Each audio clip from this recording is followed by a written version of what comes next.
harus bertindak untuk bumi kita. Turunkan suhu bumi sebelum terlambat.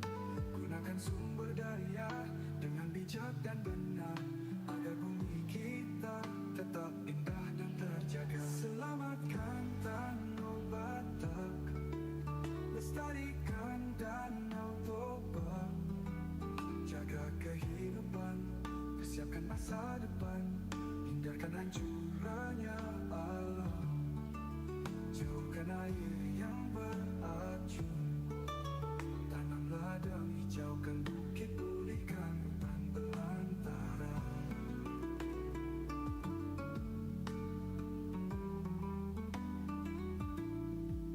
Kita semua, aku dan kau, memiliki tanggung jawab untuk menjaga bumi dan melestarikan alam. Mari kita bertindak dengan kesadaran dan cinta untuk Danau Batak dan masa depan kita.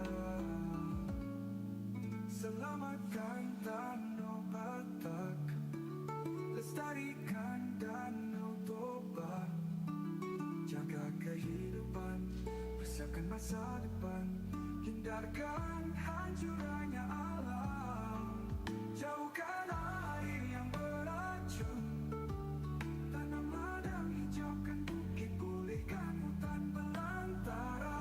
Oh, yeah. Selamatkan Danau Batak, lestarikan Danau Toba.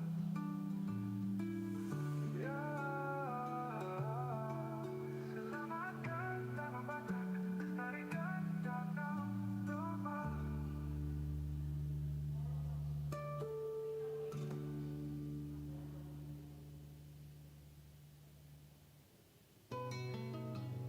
If not us, then who?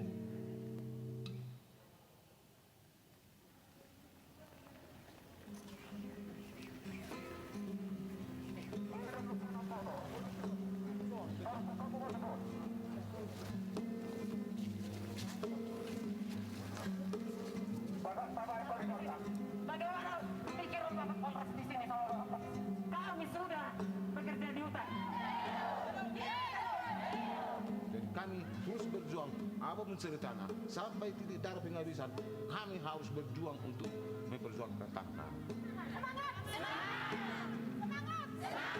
5 tahun yang lalu datang TPL ke sini, ke kampung kami ini.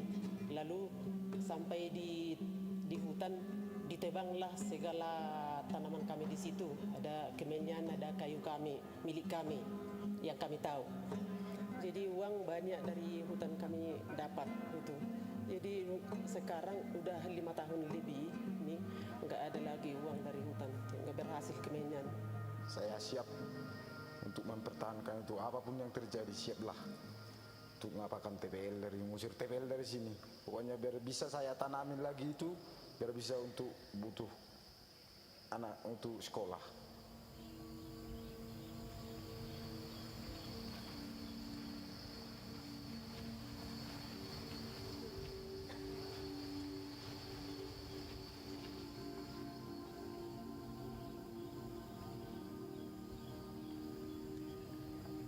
Bapak-bapak bekerja di hutan, mengerjai kemenyannya, kemenyan sendiri. Menurut aku hutan rambutku, rambutku. Gunung adalah kepalaku itu. Air adalah darahku. Pasir adalah itu semua yang ada di cipta Tuhan di tanah ini, itulah manusia. Sama dengan aku menurut aku. Itu warisan kami mulai sejak dulu. Sudah 17 generasi sampai saat ini kami memiliki itu. Dari nenek moyang kami turun temurun sampai sekarang.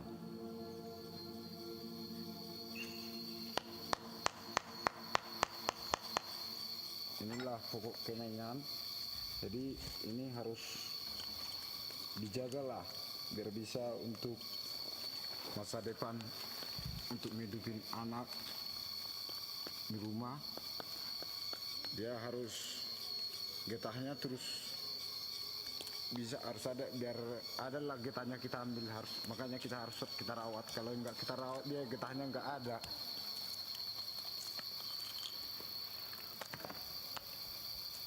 Kalau kami ngambil getah kemenyan ini sesudah kami ambil, kami jual sama toke. Jadi datang toke untuk dibilangnya untuk kosmetik, untuk cat, bahan cat, untuk apa sembahyang orang Kristen.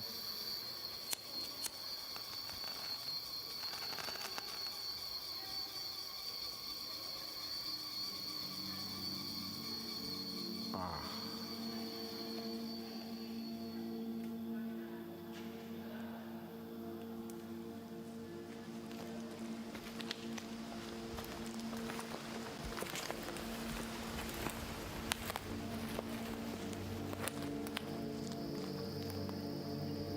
Nggak tahu lagi mau bilang kenapa lah.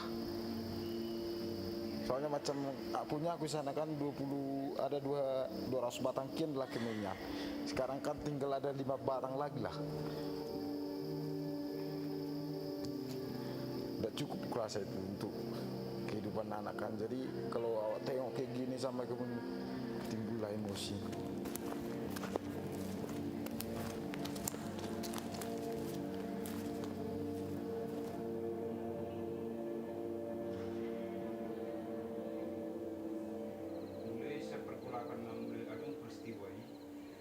Aku sekarang ini kan butuh uang, padahal kemenyan saya kan udah habis dibabat. Jadi apalah mau hidup anakku ini.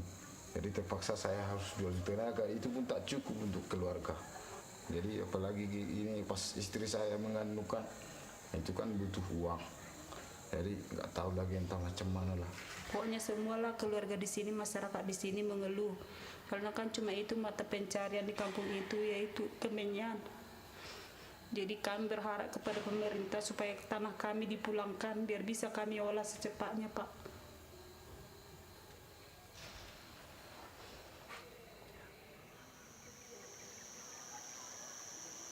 Jadi kami tidak mau kemenyan itu dibabat. Jadi kami menangkap semua itu sensor-sensor dan mengusir orang-orang TPL dari sana. Jadi kami bawa sensornya ke kampung. Sesudah itu datanglah Brimob ke sini, 12 truk orang Brimob ke sini untuk berabrik rumah saya ini. Ya, rumah saya ini yang berabrik. Keluarga saya diancam dengan senjata laras panjang. Anak-anak saya, anak-anak kecil itu diancam. Bayangkan Pak, jam 12 malam dia datang ke sini mengancam-ancam keluarga saya dengan cucu-cucu saya di sini. Semua orang-orang di sini tuh dipentungi, kena pentungan semua mama-mama yang tinggal, yang tua-tua diinjak-injak orang itu. Kenapa keluarga saya diancam? Kenapa anak-anak saya, cucu-cucu saya diancam dengan senjata panjang? Itu tidak wajar, Pak.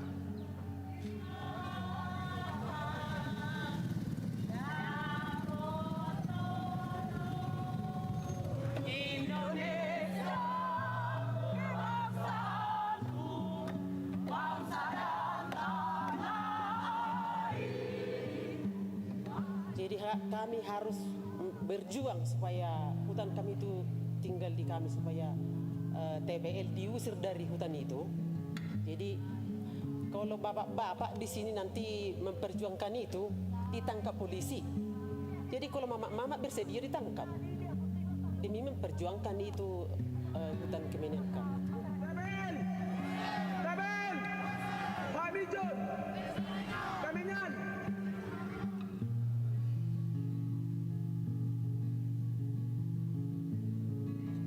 Itu hutan kami itu harus dipulangkan sama kami itu. Dan bukan hanya hutan seperti hutan Pademan. Prinsip saya, semua hutan yang di Indonesia, yang ada di Indonesia nggak boleh dihabiskan.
Kami menjaga kebun kemenian kami ini dan merawat dengan hati yang ikhlas. Karena kami udah lebih 300 tahun merawat kemenian kami ini, dari nenek moyang kami sampai ke kami dan sampai keturunan kami. Saparun bay simbal dagu-dagu. Mohon tasiyo mapang maaf.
Udah 4 tahun kami berjuang ini. Kerja nggak bisa, bekerja pun kami nggak berhasil lagi.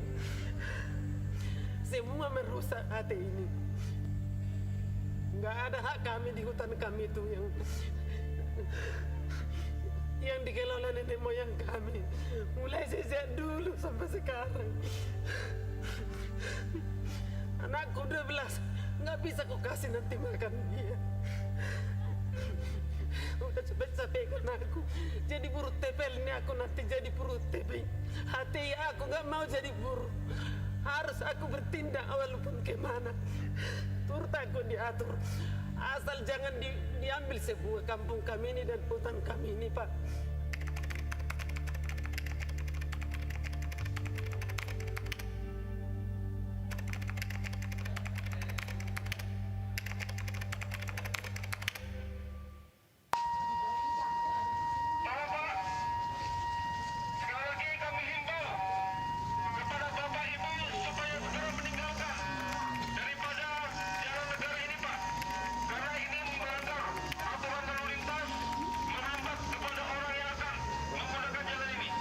Kita melindungi bukan melindungi sepihak, Pak. Kedua belah pihak sama masyarakat kita. Sebenarnya itu tidak benar. Kalau benar, Itulah Pak Pendeta. Cek tadi Pak ke lapangan. dia bilang tidak benar. Sudah berapa kali saya langsung melaporkan ke kantor kita bahwa kemenian kita sudah dirusak. Tidak pernah ada tanggapan. Saya langsung bertinggalnya sama ada saudara saya. Tidak pernah ditanggapi, Pak.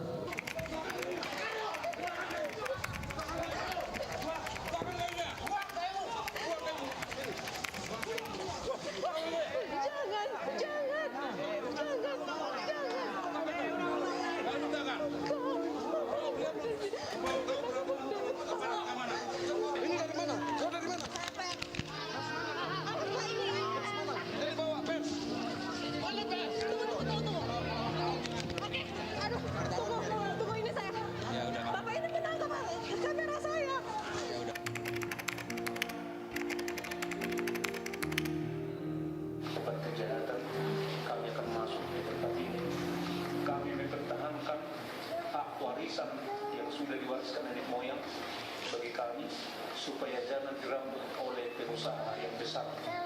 Itulah membuat kami masuk di depan ini, Bapak Ibu.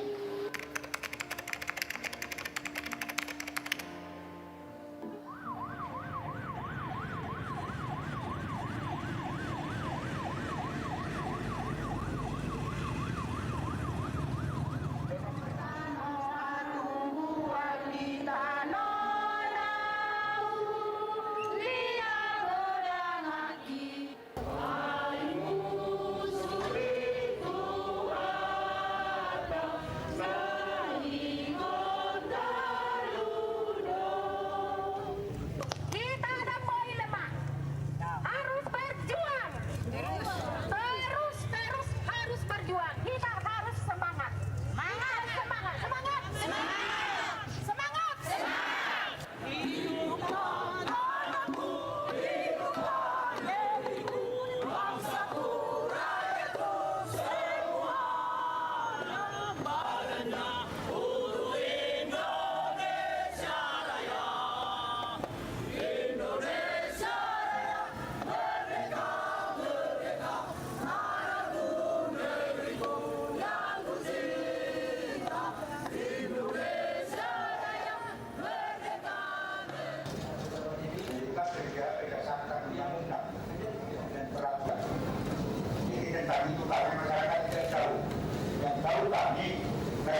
mereka itu. Kalau kejadian dari tentang register pertama, kedua ada baru-baru mohon seleksi apa yang berlaku tadi. Ketiga musyawarah dengan besar. Padahal menurut kami semua berkorban ini. Kepada terjadi menurut kami, ya. Dengan ini Pak Dirjen, kami meminta dan memohon supaya tanah adat kami tetap kami kuasai sesuai dengan mata pencaharian yang kami ambil di dalamnya untuk kehidupan anak-anak dan kehidupan orang tua yang ada di sekitar Panduman Utara. Indonesia, hari ini kita bersama-sama menjadi saksi. Sebab hari ini di hari akhir 2016 kita tegaskan pengakuan atas hak-hak tradisional masyarakat adat terkait dengan kawasan hutan. Kita tegaskan pengakuan hutan adat. Surat keputusan tentang bentuk alokasi hutan adat kemenyan Desa Pademangan Sikit Hutan Kabupaten Hutan Hutan Provinsi Sumatera Utara diterima oleh Saudara James Sinambiar.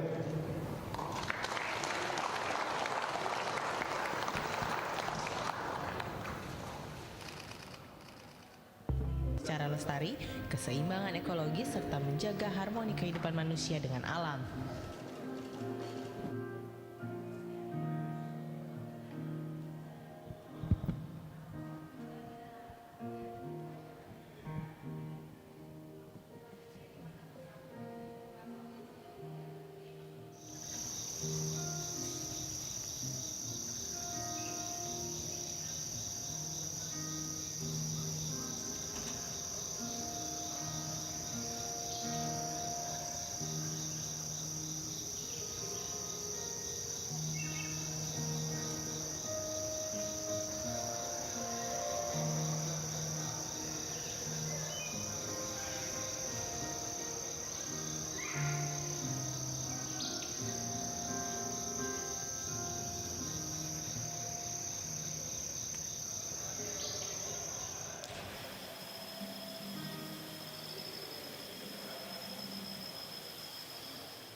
Alana Hamid Jonodo paling utama mata pencaharian di Hami Naga Seribu.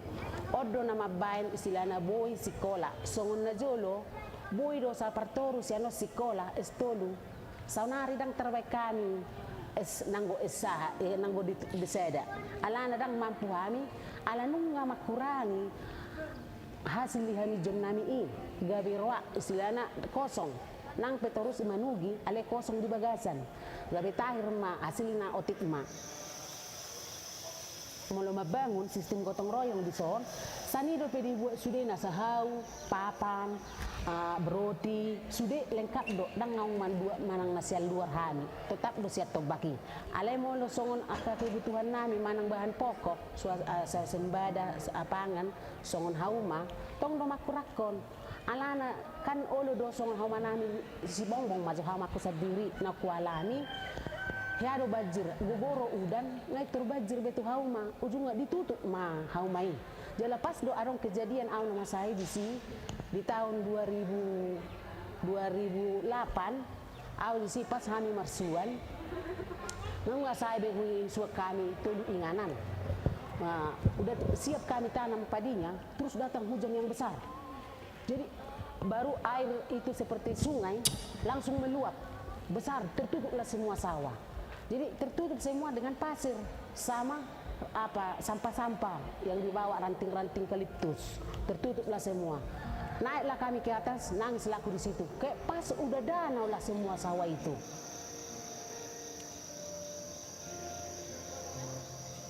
Di tahun 2010 adong masyarakat tua-tua manang Raja Huta dohot tunggane di Naga Seribuon madok maceritawan bahwa memang tanoon na di karejon TPL tano nami alay dang adong gobe kesatuan nami na mga ribut siang TPL Jadi lu mahami adong mamang na tolu piga na tua-tuai marpu di dok matu kami. Baru kita mulu tapabua mastilana mang nadong mangalului isin abue mengerebut pendampikta alana konsesi manang tabain masang konsesi ujung dapot nami ma konsesi ima na dapot gabi KSPPM. Jadi pabua masude manang nasongod dia tarobo nami na adong di nagasaribon na hula o kami nasongod dia pergaulan nami manang mempertahankan nakantano nami on Roma par KSPPM.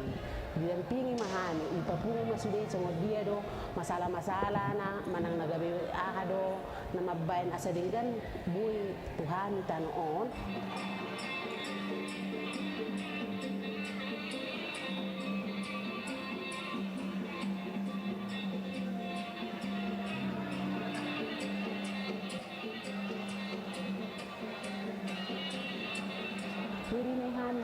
Tanong namin doon kung gabi mo songon ng budi rebut talakon. Alay songoni marpung mahami di si di bekan masada kumpulan kita ina ikut di jono.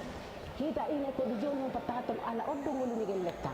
Tumpe adong tanong ini nari huta dan cukupi untuk tu generasi kita. Ala na makibudang do generasi. Sian kota pe oli do gabi ti desa. Di amal ya nokta wolu nigel lekta sogot mengudak ta pertahaton tanon. Mulai siani mahami manggogo mahami bersatu mahami sudah nasa ina hami madijulo asaboy kembali tanon Tuhan.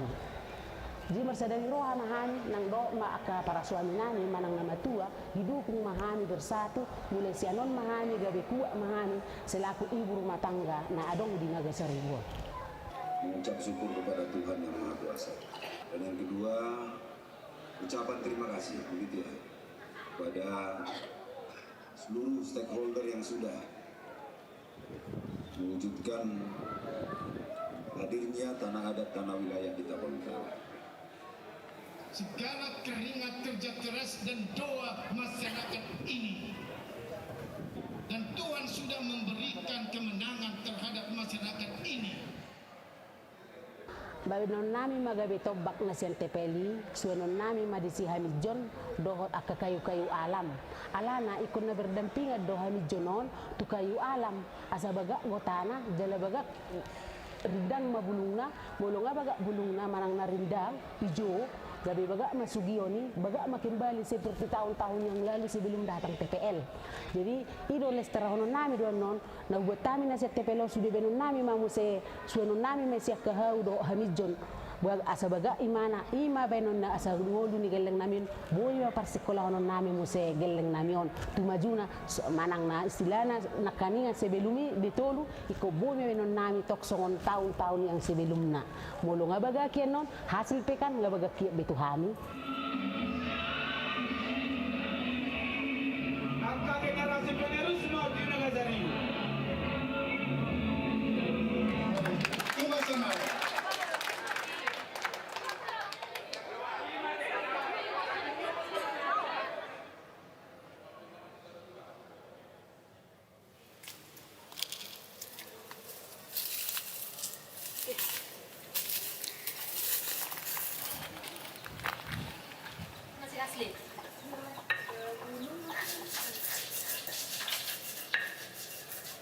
Kami itu tahu ini tanah masyarakat adat yang harus diperjuangkan itu dari sebenarnya dari kecil dulu saya waktu SD bapak saya mengajarkan dulu saya sebelum tahu di mana adanya Natinggir ini masih SD kalau dibilang gini Boru kalau kami kan kalau anak perempuan dipanggil Boru kalau ada orang nanya Boru Pasaribu dari mana bilang Boru Pasaribu dari Natinggir ya.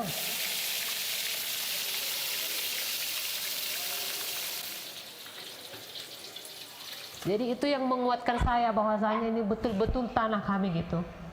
Jadi darah saya memang walaupun saya tidak punya keturunan atau apa, tapi darah saya ini harus saya perjuangkan gitu. Bahwasanya ini tanah opung kami. Dan saya tidak hanya di mulut saja untuk memperjuangkan tanah opung kami.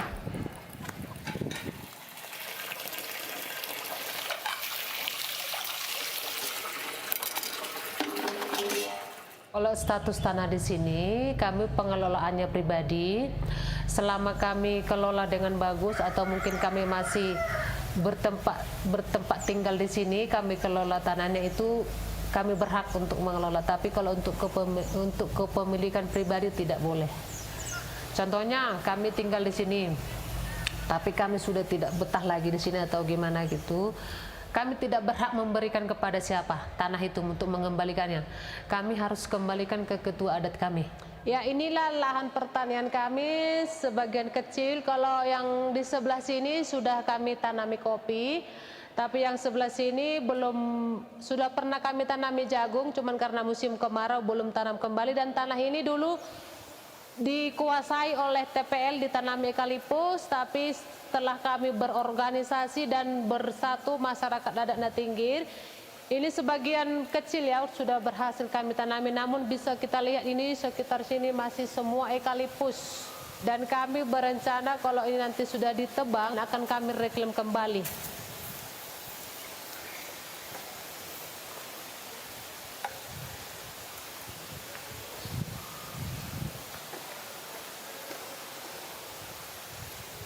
Kalau dari dampak dari TPL-nya itu sangat banyak ya. Satu dari segi hamanya. Contohnya kan gini, kalau orang TPL kan selalu menyemprotkan ataupun untuk membasmi hama, otomatis kan hamanya kan nggak semua mati dari mereka. Itu pasti terbang ke tanaman kami. Jadi itu merusak tanaman kami. Kalau dari sisi kehutanannya, airnya kering. Karena kan sudah tidak ada lagi pohon-pohon yang menahan airnya, jadi airnya kering. Terus kalau sudah hujan nanti itu akibat longsor dan membawa tanah dari hulu ya, atau hulunya hilirnya hulu kan. Jadi kalau membawa air sungainya itu kan membawa lumpur atau tanah, dan itu akan masuk ke persawahan. Sebenarnya dulu ini belum ada kami istilahnya untuk berjuang, belum. Jadi kami masyarakat mulai berbincang ringan-ringan di warung atau di mana, bagaimana caranya. Kami tidak ada akses, tidak ada yang mengajari bagaimana cara kami berjuang. Dulu sempat kami berjuang sendiri, tidak ada yang mendampingi, gagal. Kami coba tanam pohon pisang tapi gagal. Orang TPL berhasil menanami apa yang kami kasih patok-patok, nah gitu. Jadi setelah itu baru ada dari teman-teman Onan Harbangan juga yang semalam sudah keluar SK-nya. Kalau kalian mau berjuang tidak bisa berjuang sendiri-sendiri, kalian harus ada pendamping.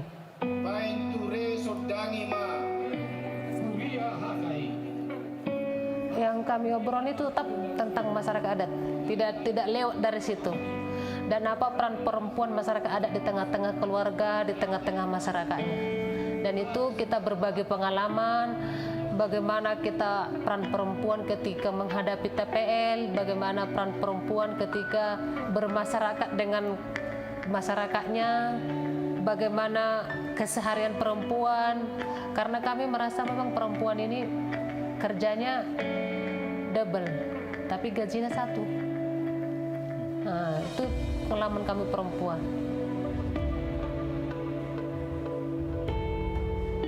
Tapi setelah kami berteman atau berkenalan ataupun berkomunikasi, kami merasa ada teman, saling mendukung. Dan saya merasa sebagai perempuan, saya punya teman seperjuangan, menguatkan dan memberikan semangat kepada kita bahwasanya ternyata tidak hanya diriku, tidak hanya kami yang mengalami kejadian ini. Ternyata kami banyak di komunitas-komunitas lain yang harus berjuang mempertahankan wilayah adatnya.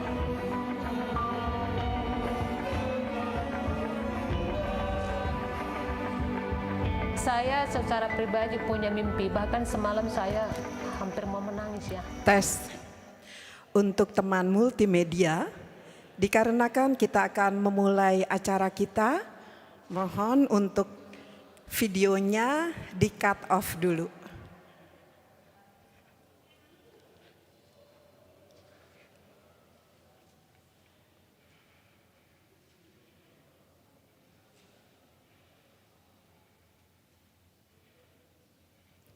Shalom, shalom. Horas badihita saluhutna.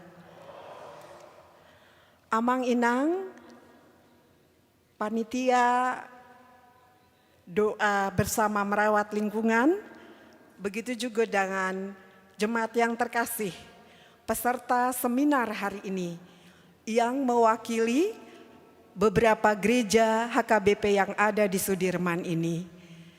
Kami mengucapkan selamat datang, selamat mengikuti acara seminar bersama panitia doa bersama merawat lingkungan. Acara seminar kali ini merupakan rangkaian dari 3 kegiatan yang akan dilakukan. Semoga setiap acara yang kita jalankan bisa berjalan dengan baik. Satu pantun sebelum kita memulai. Makan saksang bumbu andaliman. Bumbu dirocik boru Batak pengusaha Resto Bekasi.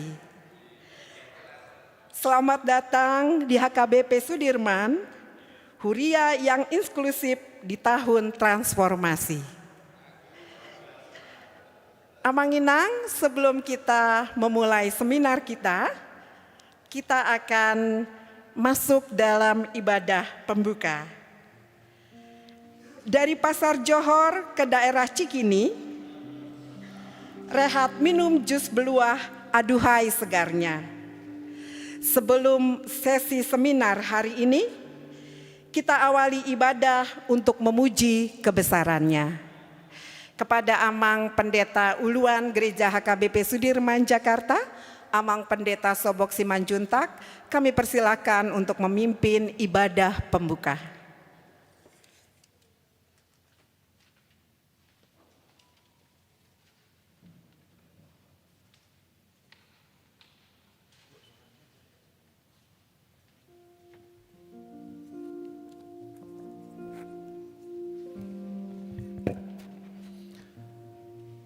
Shalom Amang Inang semuanya, horas di tasudi. Asa masuk kita membuka pertanyaan tahu laut tadi bagasan sedarion. Martangyak kita di bagasan rohat tabi.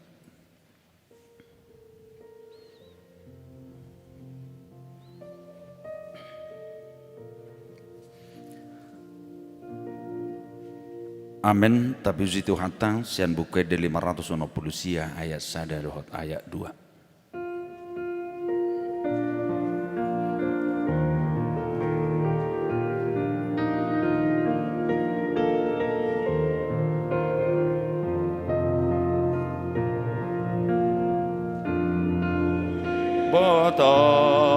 Tung longang doro haku molo bering dati nopami salu bitang hilap doronggur maka tindakon hasang abomi marende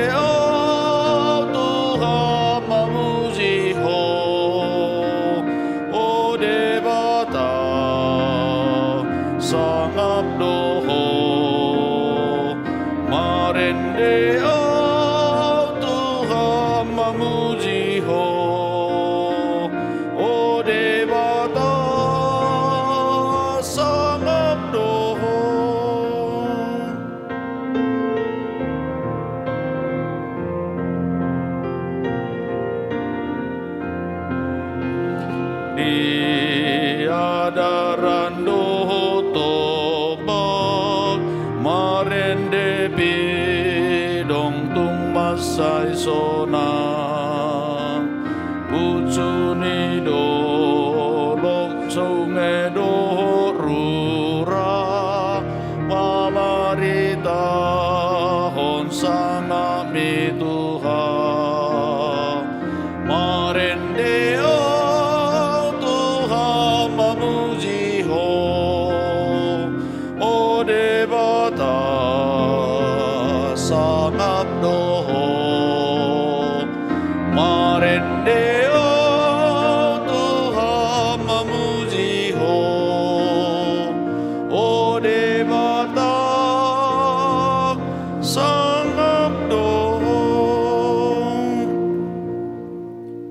Asini rohama dihamu doho damesian Tuhan debata mata dosen anak na Tuhan Yesus Kristus Tuhatai. Amin. Amanginang semuanya kita yang bersekutu di dalam bait Tuhan hari ini, sebelum kita melanjutkan agenda besar kita pada hari ini dalam seminar merawat lingkungan hidup, kita akan dihantar oleh firman Tuhan sebagaimana ayat harian pada hari ini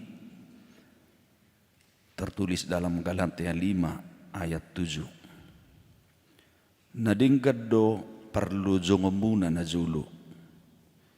Ise mangabat hamuso mangului hasit tonganibe.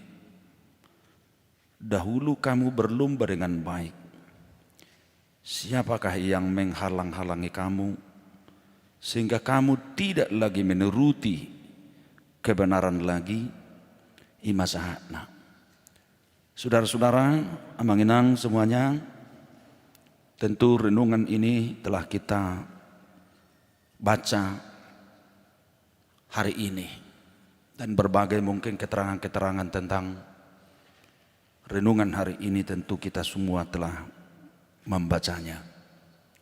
Satu hal yang bisa kita kutip bersama dari renungan hari ini adalah banyaknya tantangan-tantangan, rintangan-rintangan yang bisa mempengaruhi kehidupan dan perkembangan iman Kristiani, mungkin dari dulu sampai kini dan mungkin di hari yang akan datang. Tekanan-tekanan itu bisa mempersempit dan mungkin bisa membuat orang meninggalkan Tuhan, bahkan meninggalkan imannya, meninggalkan gerejanya dengan adanya berbagai ancaman-ancaman, rintangan-rintangan yang dihadapi oleh orang-orang percaya.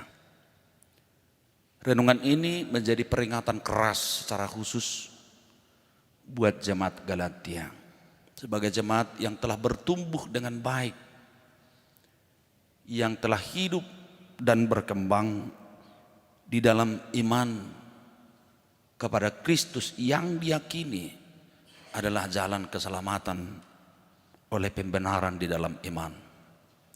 Tetapi seiring dengan perkembangan waktu, mereka juga bisa diombang-ambingkan dengan berbagai ajaran kembali, termasuk dari internal kekristenan itu sendiri, yaitu kekristenan yang selalu juga hidup dibarengi dengan hal-hal yang legalistik, yang selalu menekankan perbuatan di dalam melaksanakan hukum-hukum keyahudian, Judais, atau yang selalu menekankan hidup harus selalu dituntun oleh hukum Taurat itu sendiri.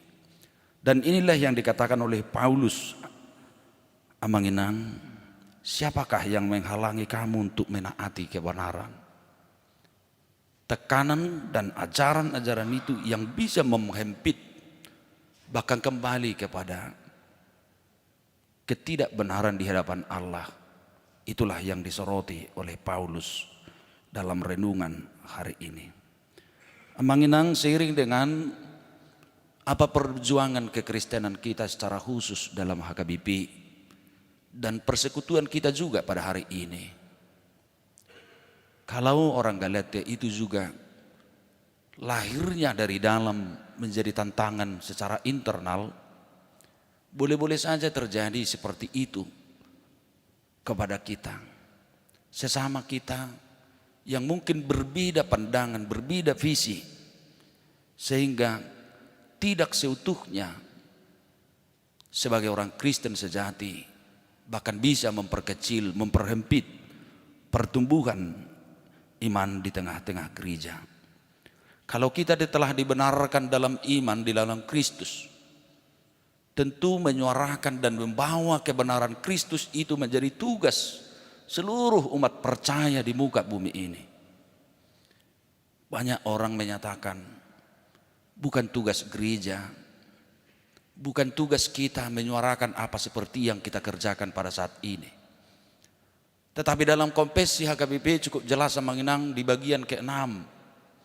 Setelah konvensi HKBP tahun 96, jelas bahwa tugas panggilan kita itu menyuarakan kebenaran Allah, menyuarakan kebenaran Injil, menyuarakan kebenaran Tuhan di tengah-tengah dunia ini dengan merawat lingkungan, merawat alam.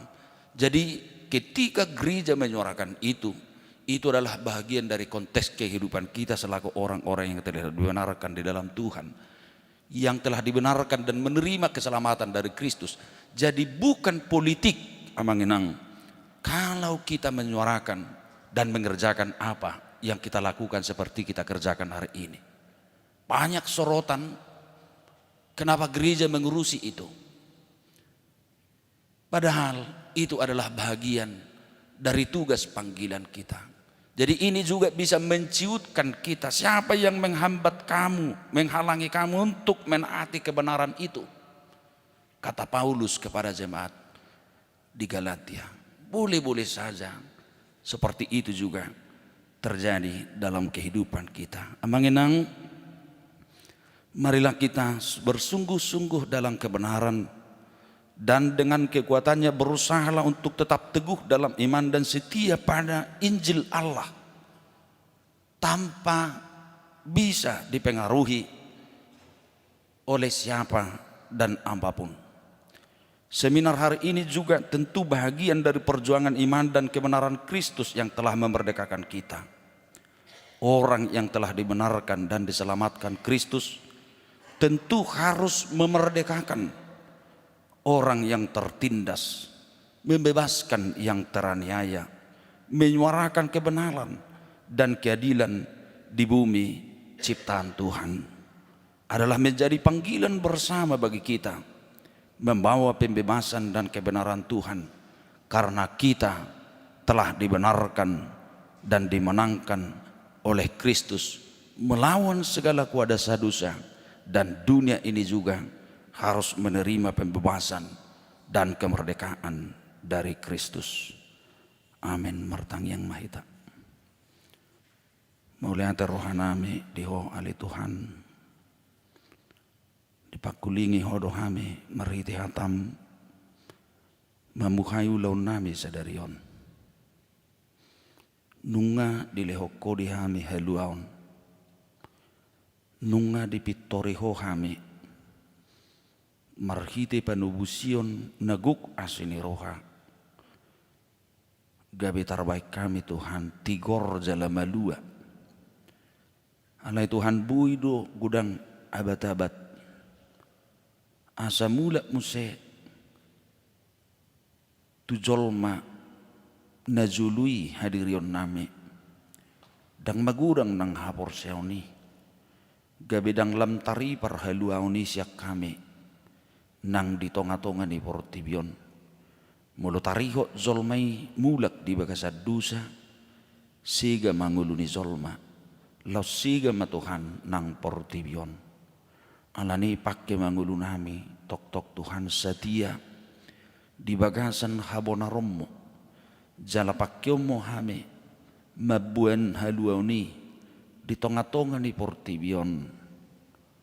Asa takas Tuhan nang tano natinopamon dohot marsaulihon haluaon naung adong di bagasak kami. Unang paluas Tuhan mergugu manangahape na mangabati hami lahu pauliulihon partot dion nak parnguluon di tonga-tonga ni portibion.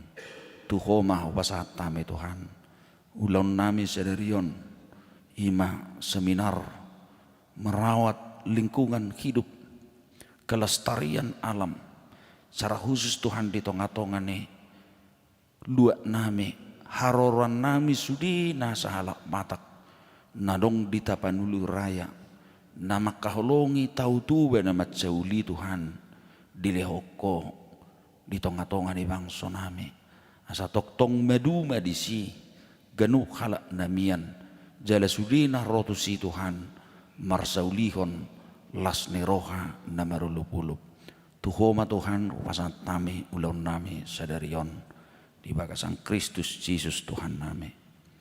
Amin. Maredehitan nomor 720 sia ayat seda.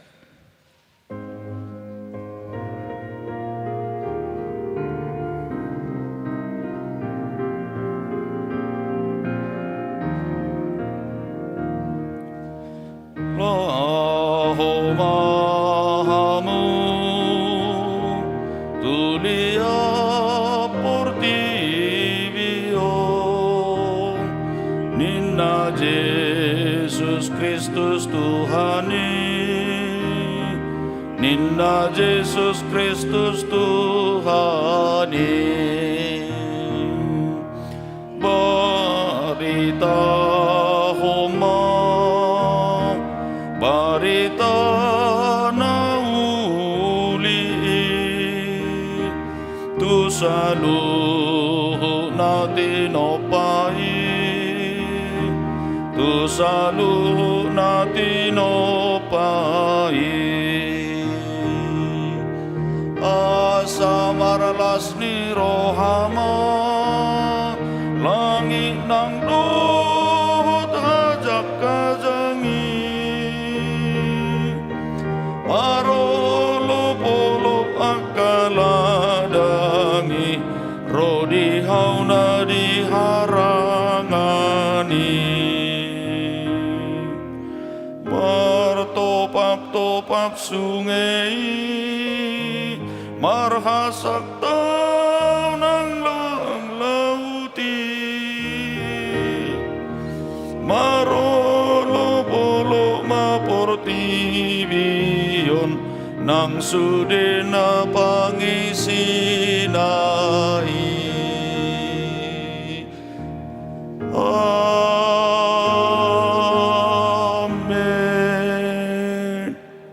Rahmahita mangiduhun di tangiang alia manami dari Banua Gijang sai binor badia makwarmu saroma razaumu sesau malomo di roham di Banu Tongaun songon dari Banua Gijang Leo matu kami sedarion hanguluan siapa hari sisa madu sanami songopani sanami di dusa ni dongan namar dusa tu kami unang kami tu giun tu pangujunan balua mahami siapa ngako ahorona punah rajaon do tagugun rudia sangapon saliling-ililingna asini rohani Tuhan ta Yesus Kristus holong ni rohani di bata mata doho parsauran ni tod di porbadia mah na mangaramoti jala mamasu-masu hamu saluhuna amin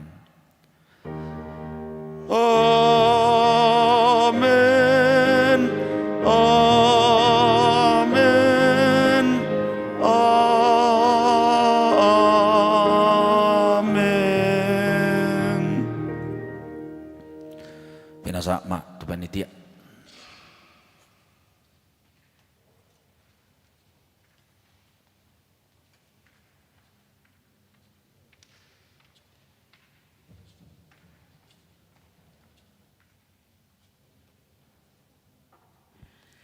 Terima kasih kepada Amang Pendeta Sobok Simanjuntak.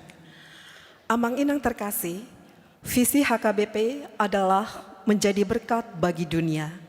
Dan salah satu dari rincian 3 visi tersebut adalah mencerminkan tujuan HKBP untuk menjadi gereja yang berdampak positif bagi masyarakat dan dunia secara luas.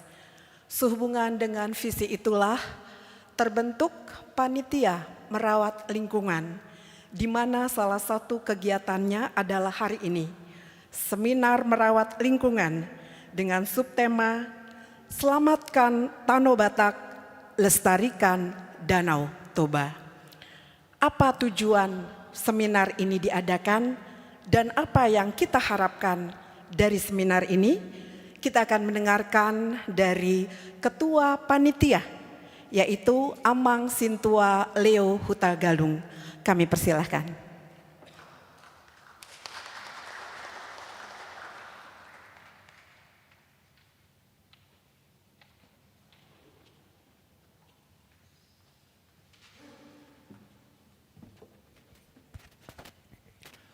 Horas madi hita salutna. Amang Inang Nahina Holongan, Bapak Ibu yang kami kasihi, tanggal 11 Juni Opue Purus mengeluarkan surat keputusan agar kita mengadakan sebuah kegiatan di mana puncaknya berupa hari doa bersama.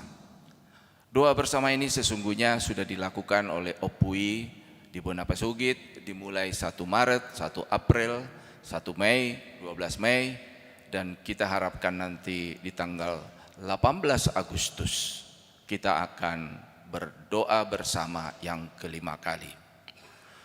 SK tersebut memberikan tugas kepada panitia untuk melakukan berbagai macam kegiatan.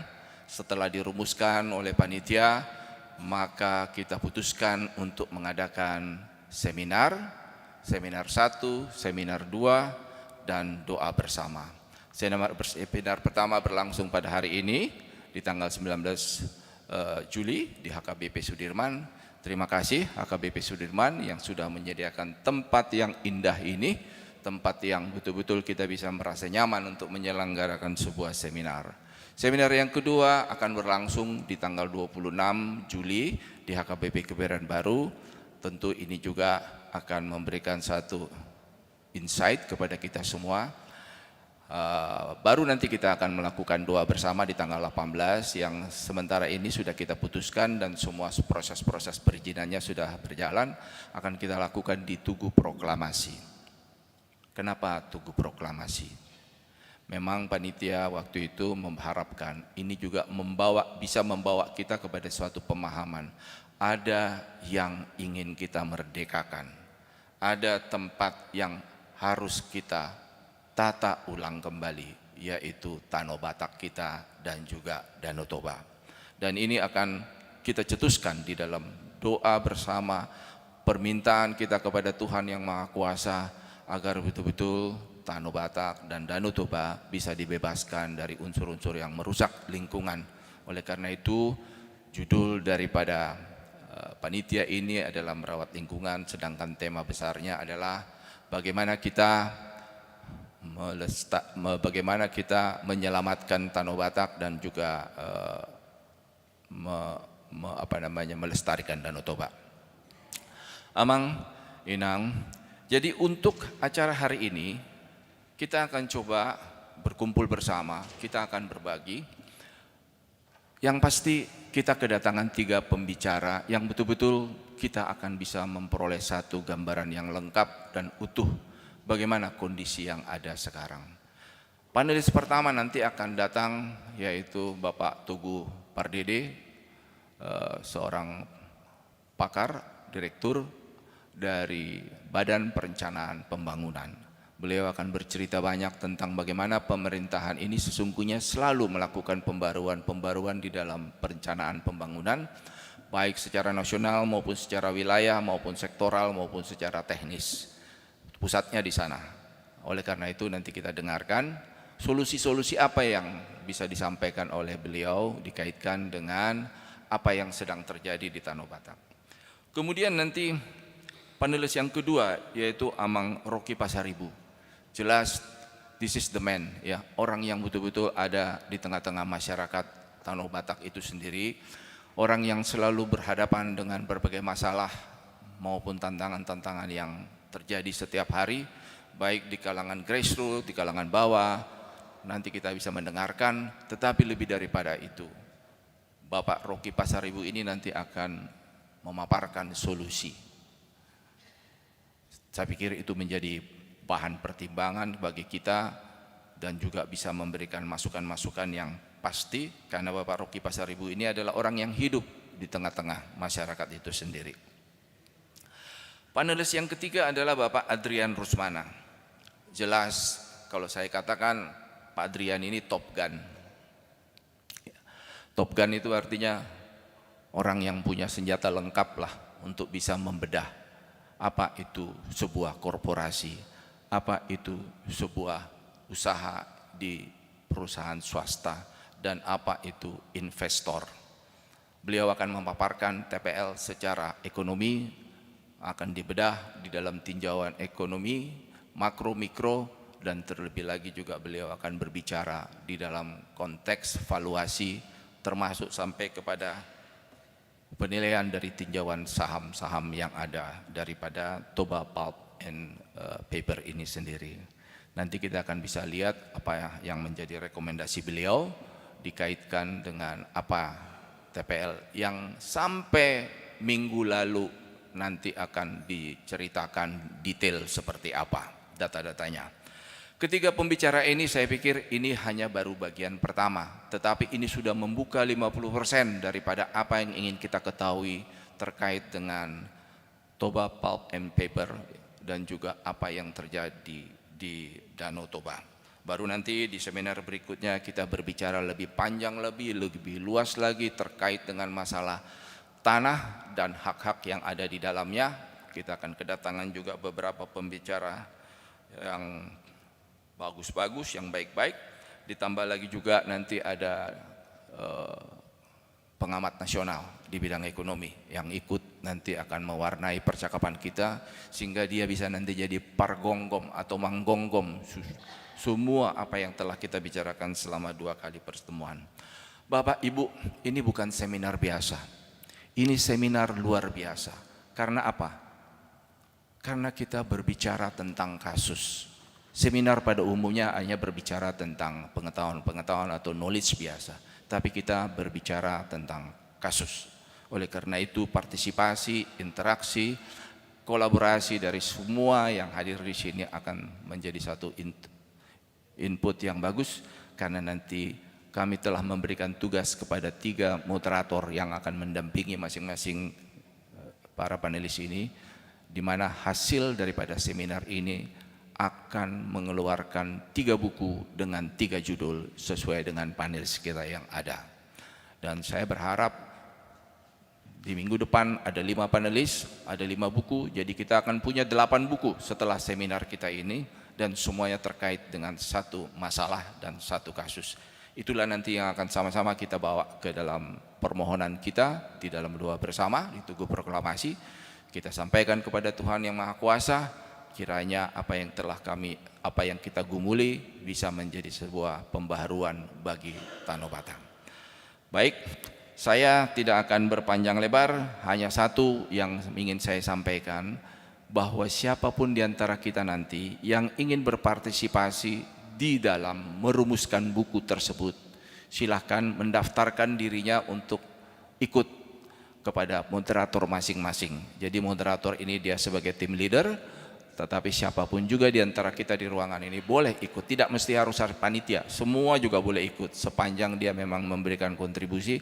Silakan dijumpai moderator masing-masing, I'm in, saya ikut. Nah, saya pikir ini menjadi sebuah karya kita bersama, buku tersebut, dan kita berterima kasih atas kehadiran daripada panelis kita, dan mereka terus terang telah berjuang untuk mempersiapkan semua presentasi yang akan mereka sampaikan. Saya mengatakan dari semua presentasi yang disampaikan ke panitia, saya katakan luar biasa. Jadi kita bisa menikmati, kita punya seminar ini. Mungkin modelnya kita akan serahkan dulu semua presentasi 1, 2, 3 kepada panelis, baru nanti habis itu kita masuk ke dalam satu tanya jawab, di mana masing-masing moderator nanti akan mendampingi panelis untuk melakukan tanya jawab selama 40 menit masing-masing sesi, sehingga dari situ nanti kita bisa betul-betul mengalir sampai to the end, tanya jawabnya kepada moderator yang ketiga untuk panelis nomor 3. Saya pikir itu dulu yang bisa saya sampaikan.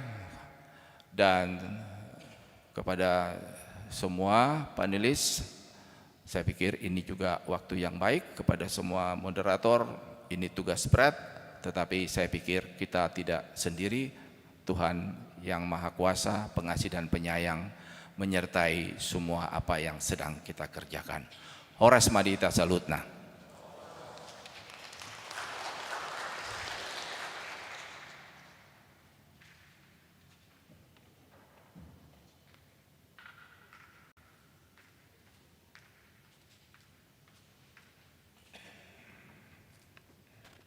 Terima kasih untuk Amang Ketua, Amang Leo Hutagalung. Amang Inang, mungkin perlu kami informasikan, susunan kepanitiaan ini jumlahnya kurang lebih 80 orang. Meliputi Distrik Jakarta, Deboskap, Banten, dan Bekasi. Dan bisa dikatakan 80% panitianya adalah para pendeta. Jadi kalau panitianya semua para pendeta di 4 distrik tersebut aktif menyuarakan apa yang sudah disuarakan oleh Amang Eporus kita, juga dengan kegiatan yang dilakukan, bukan tidak mungkin tujuan yang diharapkan bisa tercapai. Selamat datang juga kepada Inang Pendeta Pereses, Inang Pendeta Ridoi Huta Batubara yang baru bergabung, Inang. Senang sekali. Kalau 3 preses yang lain belum bisa hadir, itu dikarenakan ada kesibukan masing-masing, tapi tidak mengurangi dukungan mereka. Karena selama rangkaian kegiatan rapat-rapat, keempat preses selalu datang mendampingi. Baik, Amang Inang, kami disampaikan bahwa sistemnya adalah ketiga panelis akan maju ke depan untuk mempresentasikan apa yang sudah mereka persiapkan. Setelah itu, barulah kita memberi kesempatan kepada para moderator yang sudah ditunjuk untuk menggait apa-apa yang akan kita diskusikan. Sebelum kita memulai, kami baru lihat Amang Rocky Pasaribu ya yang hadir ya. Amang Togu Pardede belum hadir. Oh ya, sedang di perjalanan. Berarti kami bacakan saja dulu ya Amang, 3-3-nya, lalu kami persilakan untuk hadir. Baik Amang Inang, kami boleh multimedia untuk boleh menyiarkan CV daripada para panelis pada hari ini. Silakan para multimedia. Yang pertama adalah Bapak Togu Santoso Pardede. Bapak Togu Santoso Pardede lahir pada tanggal 20 Januari 1971. Beliau menyelesaikan pendidikan S1-nya di Teknik Planologi Fakultas Teknik Sipil dan Perencanaan ITB tahun 1994. Lalu pendidikan berikutnya adalah International Development Studies pada tahun 2023, National Graduate Institute for Policy Studies di Tokyo, Jepang. Di mana program ini merupakan studi internasional yang mengkhususkan diri pada kebijakan pembangunan internasional. Di sini beliau memperdalam pengetahuan dan keahlian dalam merancang dan mengevaluasi kebijakan pembangunan di sektor publik, khususnya di negara-negara berkembang. Lalu beliau juga merupakan lulusan dari Departemen Urban Engineering di University of Tokyo, Jepang, di mana Bapak Togu Santoso terdaftar sebagai kandidat dokter, PID, doktor, sekaligus penelitian afiliasi di bidang rekayasa perkotaan Urban Engineering di salah satu universitas ternama dunia, yaitu Universitas of Tokyo. Fokus studinya berkaitan erat dengan tata kota perencanaan wilayah dan infrastruktur perkotaan modern. Sementara pengalaman kerja beliau juga sehubungan dengan pendidikan yang dijalankan. Dan yang terakhir, kami bacakan 2 terakhir, sejak 10 Juli 2023 sampai dengan 9 Mei 2025, beliau merupakan Direktur Pembangunan Daerah Kedeputian Bidang Pengembangan Regional Kementerian PPN Bappenas. Lalu 9 Mei 2025 sampai sekarang, beliau merupakan Direktur Sumber Daya Energi, Mineral dan Pertambangan, Kedeputian Bidang Pangan, Sumber Daya Alam dan Lingkungan Hidup. Kami persilahkan Pak Togu Santoso Pardede untuk boleh tampil ke depan. Sebentar lagi Amang Inang, liftnya agak macet. Jadi saya bacakan untuk yang kedua. Yang kedua adalah Bapak Rocky Suryadi Pasaribu. Selamat datang Bapak. Bapak Pasaribu ya, Pak Rocky ya. Hadir. Oke, beliau lahir tanggal 12 Juni 1989, menyelesaikan beberapa pendidikan formal, yang terakhir adalah pada tahun 2022 menyelesaikan Magister Hukum di Universitas Swasta Medan. Pendidikan khusus dapat dilihat pada biografi yang ada di atas. Yang terakhir di tahun 2025, beliau mengikuti pertemuan Indonesia Climate Change Alliance di Malaysia. Pengalaman bekerja beliau juga sangat banyak sejak 2013 sampai sekarang. Dan sekarang beliau menjabat sebagai Direktur Eksekutif KSPPM. Pengalaman dalam menulis buku, riset paper, dan artikel sangat banyak, yang sangat banyak sekali. Dan yang terakhir kami bacakan 2025, menulis tentang diskriminasi masyarakat adat di majalah United Evangelical Mission. Kita sambut dengan meriah Pak Rocky Suryadi Pasaribu.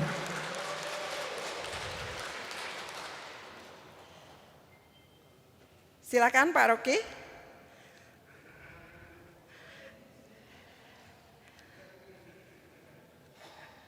Boleh saya panggil Ito? Aku baru Pasaribu, Pak.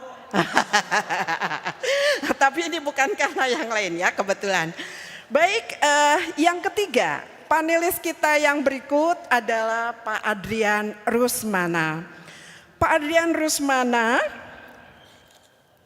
merupakan, bisa kita bilang, sangat sosok yang sangat berpengalaman. Beliau memiliki pengalaman profesionalis lebih dari 25 tahun dan telah menduduki berbagai posisi strategis seperti CAO, CVO, komisaris, serta penasehat keuangan. Beliau juga dikenal sebagai pemimpin transformasional yang sukses membawa berbagai inisiatif besar, terutama dalam pengelolaan dana pensiun milik negara, melalui pendekatan manajemen risiko strategis, tata kelola investasi, dan penyelesaian hukum yang efektif.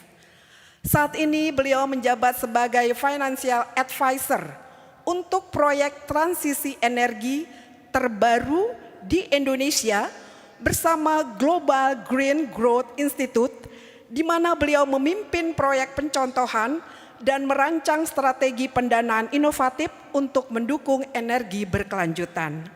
Sebelumnya, beliau juga menjabat sebagai Chief Financial Officer di PT Jakarta Propetindo, sebuah perusahaan milik pemerintah daerah, di mana beliau memimpin restrukturisasi keuangan dan peningkatan kerja perusahaan.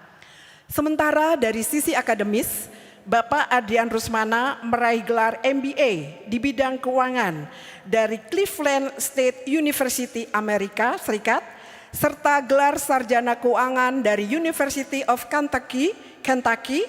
Beliau juga memiliki lisensi resmi dari Otoritas Jasa Keuangan dalam bidang penjaminan emisi, perantara perdagangan efek, dan manajemen investasi. Di luar dunia profesional, beliau juga dikenal sebagai dosen tamu di berbagai sekolah bisnis pasca sarjana dan memiliki minat besar pada fotografi, hiking, dan bersepeda. Mari kita sambut bersama Bapak dan Ibu, Bapak Adrian Rusmana.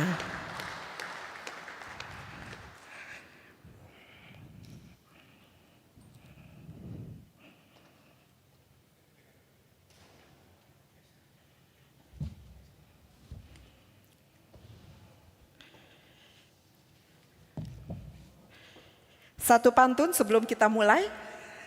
Dari Pasar Kramat Jati ke daerah Pademangan. Selamat menikmati seminar menarik bertema lingkungan. Kami persilakan kepada tiap panelis untuk boleh memberikan waktu 20 menit paparannya. Setiap panelis bergantian memberikan 20 menit. Setelah itu baru kami panggilkan 3 moderator yang sudah disiapkan untuk mendampingi ketiga panelis. Yang pertama kami persilakan Bapak Rocky Pasaribu. Kita beri tepuk tangan, Amang Inang. Cek. Baik, terima kasih Ito. Horas, senang sekali bisa berada di tengah-tengah Bapak Ibu. Terima kasih kepada panitia, Situa Leo, beserta seluruh panitia yang cukup banyak, ada 80 orang, telah mengundang saya. Saya Rocky Pasaribu, saat ini sebagai Direktur KSPPM. Jadi sehari-hari kebanyakan di Toba. Jadi baru kemarin berangkat ke sini karena undangan yang cukup terhormat ini. KSPPM itu sebuah organisasi masyarakat sipil, Bapak Ibu. Sudah 40 tahun, sejak 84 berkantor di Parapat, tapi ada juga di Porsea, ada di Seborong-Borong, dan di Samosir. Jadi tugasnya selama ini mendampingi masyarakat petani, masyarakat adat, khususnya yang terdampak oleh salah satu perusahaan yang akan kita bahas di siang hari ini, Toba Pap Lestari. Nah, saya menyiapkan sedikit slide, setidaknya ini akan menjelaskan 4 hal. Pertama, secara ringkas nanti slide ini akan menjelaskan rekam jejak perusahaan ini sejak bernama PT Inti Indorayon Utama. Kemudian di bagian kedua sedikit dia akan menjelaskan tentang dampak yang ditimbulkan perusahaan ini sejak 83 sampai 2025. Kita cukup banyak data karena sehari-hari berada di lokasi. Nah, yang ketiga, sekilas juga nanti kita akan menyampaikan siapa sih penerima manfaat perusahaan ini. Seperti yang mereka gempor-gemporkan, misalkan melalui media sosial ada puluhan ribu hari ini yang akan kehilangan pekerjaan kalau perusahaan ini hadir.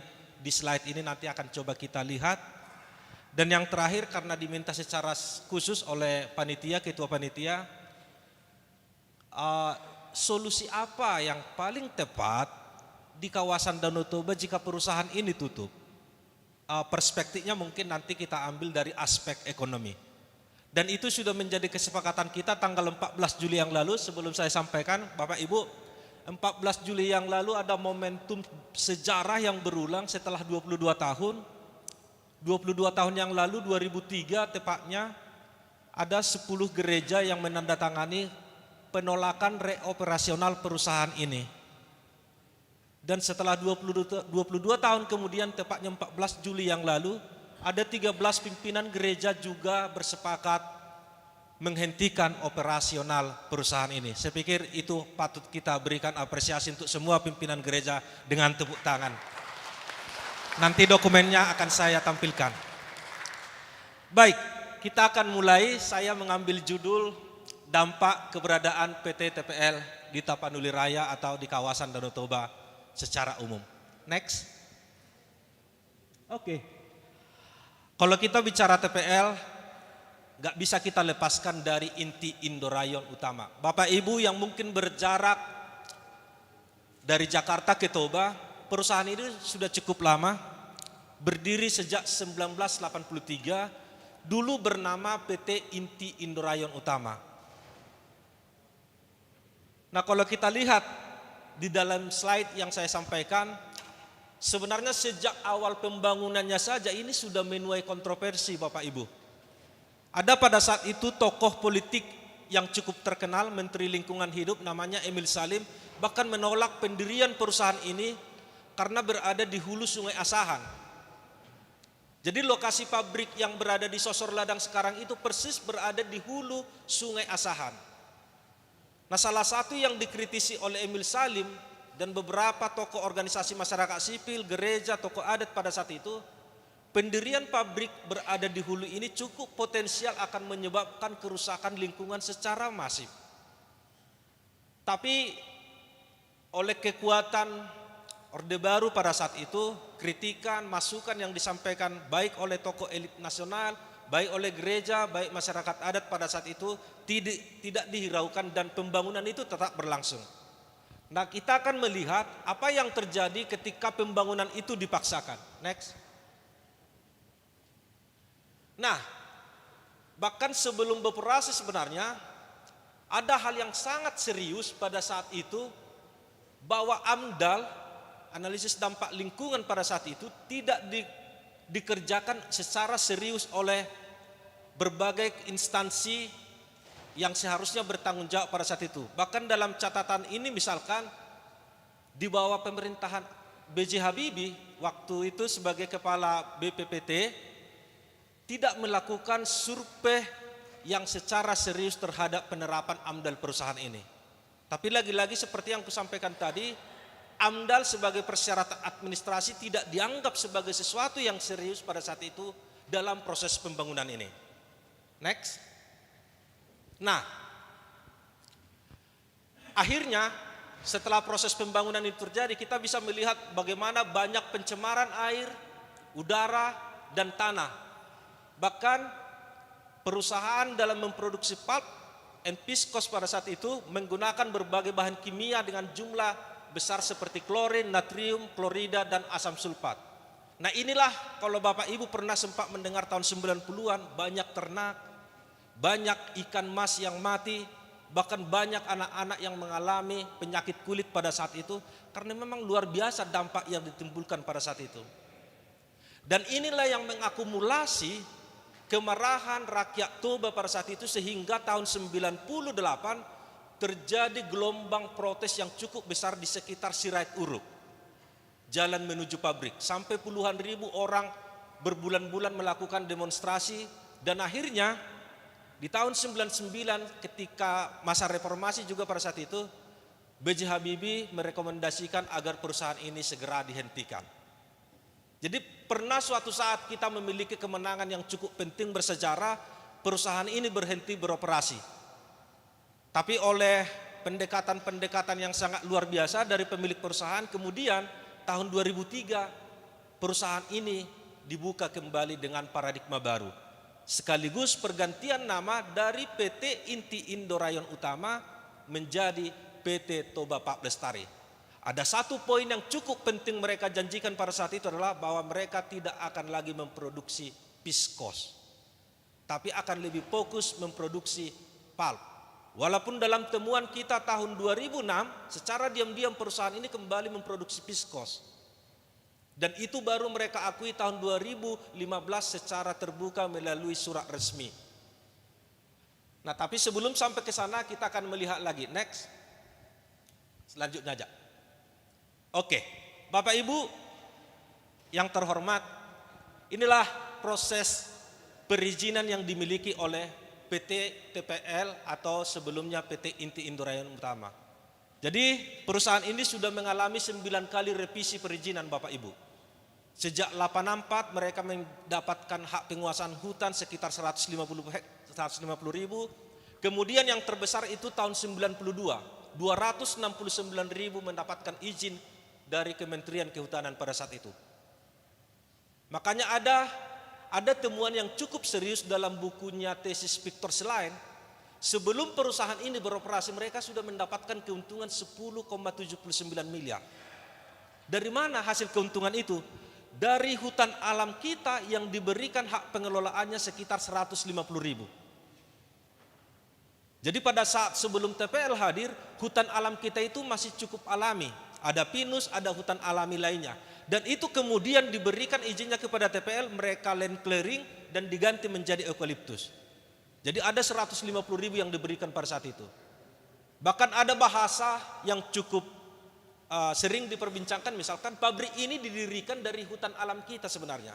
Pabrik yang berada di Sosor Ladang Persea itu didirikan dari hutan alam kita. Dan itulah yang kemudian berkembang bisnis dia sehingga membuka RAPP di Riau, salah satu perusahaan pak terbesar juga di dunia. Sekarang mereka mulai ekspansi ke Kalimantan, kerajaan bisnis ini.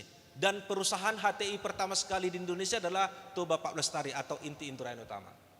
Nah, apa yang menarik dari semua periodisasi perizinan ini selama 9 kali? Selain berganti luas, bertambah, berkurang, tapi yang kita temukan dari hasil analisis kita adalah hampir dalam setiap periodisasi perizinan ini ditemukan ada pelanggaran hukum. Bagaimana bentuk pelanggaran hukumnya? Kita akan lihat dalam next slide-nya. Ini dia. Di perizinan terakhir tahun 2021 Bapak Ibu, kita menemukan perusahaan ini masih menyisakan 33.400 sekian hektar yang ilegal. yang seharusnya mereka tidak boleh kerjakan, yang seharusnya mereka tidak boleh beraktivitas di atas itu. Tapi sampai hari ini sebagian besar dari 33.000 ini tetap diusahai. Kenapa yang 33.000 tidak boleh diusahai atau ilegal? Alasannya karena 11.000 itu berada di hutan lindung. Sebenarnya itu sudah berulang kali kita sampaikan kepada Gakum, Kementerian Kehutanan, tapi tidak ada keinginan yang cukup serius untuk mengusut ini.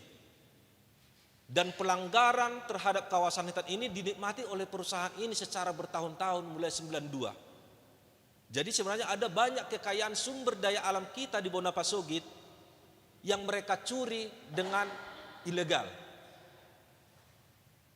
Ini baru yang terbaru setelah Undang-Undang Cipta Kerja keluar. Karena di Undang-Undang Cipta Kerja, hutan produksi dan hutan produksi terbatas itu dilebur. Kalau dulu sebelum dilebur, hampir setengah konsesi mereka ini ilegal sebenarnya. Tapi ada proses pembiaran yang sangat sistematis dari tahun ke tahun. Ya mulu halak batak madoko sababa Tuhan molena kan? Ya mungkin ya kita nggak bisa memungkiri ada mungkin yang mendapatkan keuntungan dari pelanggaran yang mereka lakukan secara bertahun-tahun. Tapi setelah Undang-Undang Cipta Kerja keluar, ini juga TPL ini masih menyisakan aspek pelanggaran hukum. Tadi saya sampaikan di hutan lindung mereka masih menyisakan 11.000 sekian hektar. Di hutan produksi konversi mereka masih menyisakan 30 hektar. Dan di areal penggunaan lain 22.000. Jadi apa yang kita tonton misalkan lewat media sosial, TikTok, Facebook, Instagram yang terjadi di Tapsel, itu berada di APL. Tanah yang seharusnya bisa mereka sertifikatkan, tapi tidak dibolehkan oleh TPL karena diklaim sebagai konsesi. Nah kalau yang hutan lindung itu lebih banyak berada di sektor Teli, di Humbang, Hasundutan dan Samosir. Maka tidak heran tahun 2023 Kenegarian Sihotang mengalami bencana yang menyebabkan 1 orang meninggal. Di Semangulape Bakara tahun 2023 juga mengalami bencana yang menyebabkan 12 orang meninggal.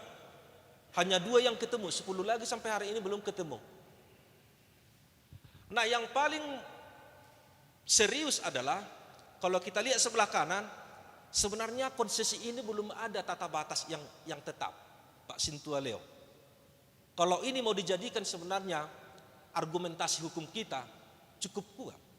Dan itu semakin dikuatkan ketika Sorbatua Sialagan yang sedang viral, seorang kakek-kakek 65 tahun yang dipenjara 2 tahun karena mengerjakan lahannya, diadukan TPL, akhirnya dibebaskan oleh Pengadilan Tinggi Negeri Medan.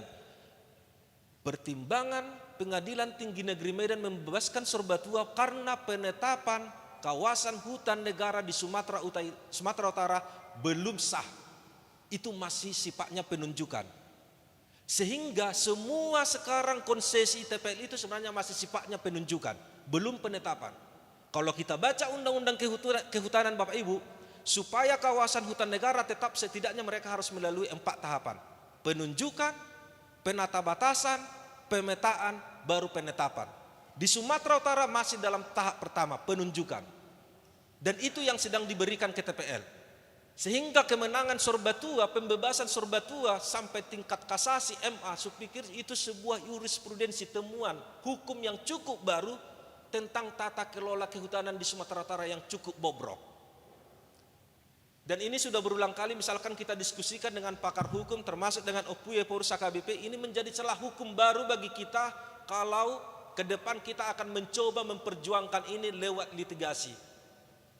Dan yang terakhir, seperti yang aku bilang tadi, BATB berita acara tata batas. Jadi mestinya ketika perusahaan ini mendapatkan izin tahun 92, yang harus mereka lakukan pertama bukan melakukan penanaman, tapi melakukan tata batas supaya menghindari tumpang tindih klaim tanah adat dan klaim konsesi. Tapi itu tidak pernah benar-benar dilakukan oleh perusahaan ini. Karena tidak pernah mereka berani menunjukkan berkas BATB. Dan ketika kita tanya masyarakat, belum ada satu tokoh masyarakat pun yang merasa pernah dimintai tanda tangan untuk berita acara tata batas. Nah poin yang mau aku sampaikan dari sini adalah perusahaan ini selalu menggembor-gemborkan kami berjalan, praktek bisnis kami selalu berjalan di atas hukum. Tapi ternyata tidak. Mereka tidak berjalan di atas hukum. Banyak aspek pelanggaran hukum yang mereka lakukan. Belum lagi yang kita bicara dari perspektif undang-undang lingkungan hidup yang seharusnya anak sungai tidak boleh diganggu, sungai besar tidak boleh diganggu. Kita akan lihat faktanya berapa sungai kita sekarang yang terancam bahkan sudah rusak. Next. Nah, ini hasil analisis kita Bapak Ibu. Jadi sejak 92, sejak perusahaan ini mendapatkan izin, ada 63.000 hutan alam kita yang sekarang telah berubah fungsi menjadi monokultur. Sejak 92 kita menghitung 63.000 hutan alam kita telah habis sekarang. Mulai dari Parapat, Toba, Samosir, Humbang, dan Taput. Karena kebanyakan konsesi mereka itu berada di 5 kabupaten. Walaupun faktanya berada di 11 kabupaten, tapi paling besar 80% itu berada di 5 kabupaten itu. 63.000 itu sudah mengalami perubahan.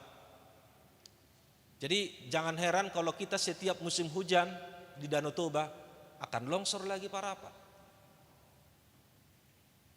Akan jadi lagi bencana di Sepahutar.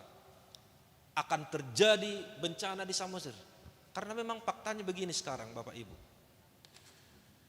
Dan kita tidak bisa membayangkan kalau pertambahan ini akan terus dilakukan oleh perusahaan ini. Dan setelah kita konversi, siapa yang menyebabkan perubahan tutupan hutan di kawasan Danau Toba? Kita hitung tumbuhan eukaliptus sekarang ada 76.000 Bapak Ibu. Artinya sangat terkonfirmasi pembukaan hutan alam kita sejak 92 sampai hari ini itu berubah menjadi eukaliptus. 63.000 hutan alam kita dibuka, eukaliptus sekarang ada 76.000. Artinya sisa dari eukaliptus sisa eukaliptus yang dari hutan alam, semua hutan alam menjadi eukaliptus, sisanya itu dari perladangan yang bukan hutan sebelumnya. Inilah kondisi kita sekarang di kawasan Danau Toba. Jadi kelihatannya aja kalau Bapak Ibu pulang ke Bonapasogit melintas dari Medan, Parapat, Balige, kiri kanan kan kelihatan masih ada kayu kan? Di atas masih ada kayu, tapi masuk aja kita 100 meter itu nggak ada lagi. Penampakannya sudah seperti ini, bahkan ada yang lebih parah sebenarnya. Next. Nah ini hanya pendokumentasian yang kita lakukan. Kebetulan saat ini yang konsen untuk melakukan pendampingan terhadap korban perusahaan ini ada KSPPM, lembaga kami. Kemudian ada satu lagi Aliansi Masyarakat Adat Nusantara. Nah setidaknya yang bisa kami jangkau dengan segala keterbatasan kami hanya berhasil mendampingi 23 komunitas dari 203 kampung yang sekarang beririsan dengan konsesi perusahaan ini. Dan dari 23.000 itu ada 33.000 hektar yang bertumpang tindih antara tanah yang diklaim masyarakat adat dengan konsesi perusahaan ini. Jadi ada 33.000 sekarang di dalam 23 komunitas yang tanah adatnya diklaim sebagai konsesi perusahaan ini. Next. Nah ini yang kumaksudkan tadi. Dari selain aspek hukum, selain perubahan tutupan alam. Jadi Bapak Ibu di dalam konsesi TPL yang 167.000 sekarang terdapat 36.000 sungai yang berada di dalam konsesi ini. Dari 167.000 konsesi mereka ada sekitar 36.000 hektar konsesi TPL berada di daerah tangkapan Danau Toba. Jadi 36.000 konsesi mereka itu berada di daerah tangkapan air Danau Toba. Kalau kita hitung berdasarkan jumlah, ada 55 sungai besar. Seperti kalau ada orang Lagu Boti di sini, Aek Simare. Kalau ada orang Dolok Sanggul di sini, Aek Silang. Kalau ada orang Parapat di sini, Aek Bolon. Itu berada di konsesi TPL. Dan ini semua adalah salah satunya menjadi daerah tangkapan air untuk Danau Toba. Maka tidak heran kalau kita baca berita tiba-tiba air Danau Toba surut, tiba-tiba dia melebihi. Karena memang resapan air kita mengalami kerusakan sekarang. Tidak senatural itu lagi bisa berjalan ke Danau Toba. Bahkan hari ini kita sekarang sedang mengalami musim kemarau, udah 3 bulan, hampir 4 bulan di sana. Dan Danau Toba sekarang sedang mengalami kesurutan lagi. Masih hanya 3 bulan sudah terlihat dampaknya secara masif. Dan ada 3.000-an anak sungai kita sekarang mengalami kerusakan. Bapak Ibu sekilas nanti kalau pulang misalkan sebelum Parapat lewat aja lewat pintu lewat Palang. Jangan lewat Penetapan, lewat dari Palang, kan itu sudah konsesi TPL. Masuk aja sekitar 50 meter, semua anak sungai itu sekarang sudah diratakan dan ditanam eukaliptus di atasnya. Kalau kita baca undang-undang lingkungan itu sebenarnya nggak boleh. Anak sungai itu setidaknya 100 meter atau 50 meter sampai 100 meter baru boleh ditanami eukaliptus. Tapi itu tidak berlaku terhadap perusahaan ini. Next. Nah, ini yang saya maksudkan tadi dari catatan yang dilakukan oleh KSPPM bersama koalisi. Setidaknya Bapak Ibu ada 12 bencana ekologis sejak tahun 80-an sampai tahun 2025 terjadi di kawasan Danau Toba. Mulai dari Bulu Sulape yang menyebabkan 30 sekian orang meninggal, dan yang terakhir kemarin di Parapat ketika bulan Maret kalau aku nggak salah, Batu Gagah yang menyebabkan Parapat menjadi banjir semuanya. Batu-batuan terbawa dari atas semuanya. Jadi ada 12 bencana ekologis yang punya irisan terhadap keberadaan perusahaan ini di hulu Danau Toba.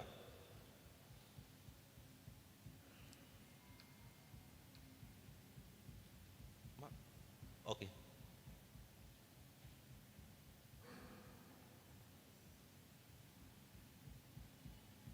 Boleh dibantu panitia?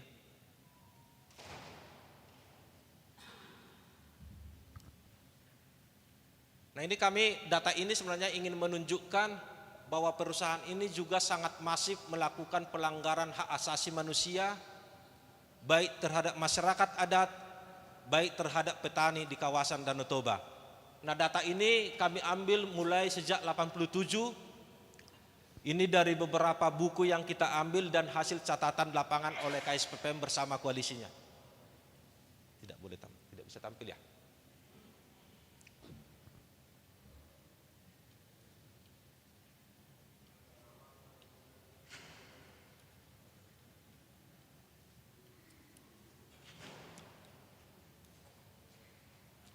Coba bantu Pak.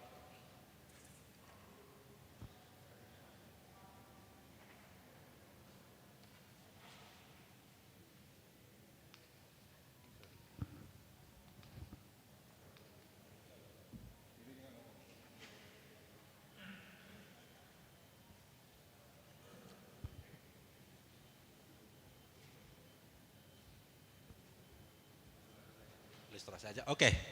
Jadi dari catatan KSPPM sambil menunggu panitia memperbaiki slide, ada 520 orang sampai saat ini yang mengalami pelanggaran hak asasi manusia. Itu dibagi dalam beberapa tipologi. Satu, ada yang dikriminalisasi sampai di penjara seperti yang dialami oleh Pak Sorbatua. Kemudian ada sekitar 208 orang yang mengalami kekerasan fisik tanpa ada penanganan hukum secara serius. Ada 2 orang yang meninggal tahun 98 karena aksi penolakan di Persea, dan ada 32 orang yang meninggal dunia akibat bencana ekologis. Jadi kehadiran perusahaan yang kami sampaikan tadi bukan hanya menyebabkan hutan kita mengalami kerusakan, pertanian kita mengalami kegagalan, tapi turut juga menyebabkan banyak masyarakat adat, petani, mahasiswa yang juga mendapatkan pelanggaran hak asasi manusia yang cukup serius. Dan ini sudah berlangsung sejak 3 dekade terakhir. Nah, kita nggak bisa membayangkan kalau terus aktivitas ini berjalan sampai beberapa tahun kemudian, maka tindakan-tindakan yang serupa akan terus terjadi. Dan saat ini masih banyak masyarakat adat juga yang masih belum selesai kasusnya di kepolisian karena dilaporkan oleh perusahaan ini. Jadi salah satu trik perusahaan ini yang paling polanya adalah selalu mengintimidasi masyarakat, kemudian kalau sudah tidak bisa lagi diintimidasi dilaporkan ke polisi, dan biasanya itu akan sampai ke persidangan dan mendapatkan hukuman di penjara. Ya, ini aja di laptop ada. Oke. Sebenarnya ini tampilan yang sudah. Ini tampilan yang cukup menarik. Di media sosial nanti Bapak ini mungkin bisa akan menjelaskan karena dari ahli ekonom. Di media sosial kita sering diperdebatkan kalau perusahaan ini tutup maka akan menyebabkan ribuan orang akan kehilangan pekerjaan. Ini kami ambil datanya Bapak Ibu dari laporan resmi TPL, dari website. Jadi perusahaan ini mempekerjakan kurang lebih 8.300 orang yang dibagi dalam dua kelompok. Satu, buruh harian lepas berjumlah 7.200 orang. Kemudian ada karyawan tetap 1.114 orang. Buruh harian lepas itu digaji sekitar 90.000 sampai 92.000 per hari. Kalau kita akumulasikan per 28 hari kerja, maka buruh harian lepas TPL akan mendapatkan 2.576.000. Kalau kita lihat UMP Kabupaten Toba, UMK Provinsi Sumut, ini masih di bawah sebenarnya. Dan ini baru mengalami kenaikan. Itu belum bisa, dan itu berdasarkan pengalaman BHL, tak ada satupun buruh yang bisa bekerja 28 hari. Karena kalau datang hujan jam 4 sore, mereka akan dihitung setengah hari. Dan yang paling membuat kita miris, Bapak Ibu, sengaja saya cantumkan ada link di situ, itulah praktek perbudakan buruh yang kita katakan dilakukan oleh TPL terhadap BHL. Mereka hidup di tengah hutan beralaskan tenda, tanpa perlindungan, tanpa sekolah, dan sering kita temukan ada ibu muda meninggal melahirkan. Kemudian karena ada liputan yang cukup serius dari beberapa media besar termasuk internasional kemarin, tahun 2023 mereka mulai dibangun mes. Artinya sebelum 2023 bentuk aktivitas mereka seperti yang kusampaikan tadi. 2023 mereka mulai membangun mes. Kalau kita lihat dari luar itu cukup tampak bagus. Tapi tepat bulan 4 yang lalu ada salah satu staf KSPPM, staf kami yang mencoba menginvestigasi masuk ke dalam mes yang baru dibangun. Prakteknya tidak terlalu berbeda jauh. Ukurannya 4 kali 6 dihuni oleh 10 sampai 12 orang. Itulah praktek yang mereka terus lakukan. Dan ini yang mereka pertopengkan kalau perusahaan ini tutup maka akan ada puluhan ribu yang kehilangan pekerjaan. Tapi dalam praktek sehari-hari mereka dilakukan perbudakan yang sangat parah. Itu makanya tanggal 10 Juli yang lalu beberapa serikat buruh nasional mengatakan prihatin dan bahkan bersuara untuk mengatakan perusahaan ini segera tutup. Karena terlalu banyak melakukan pelanggaran dari berbagai aspek. Next.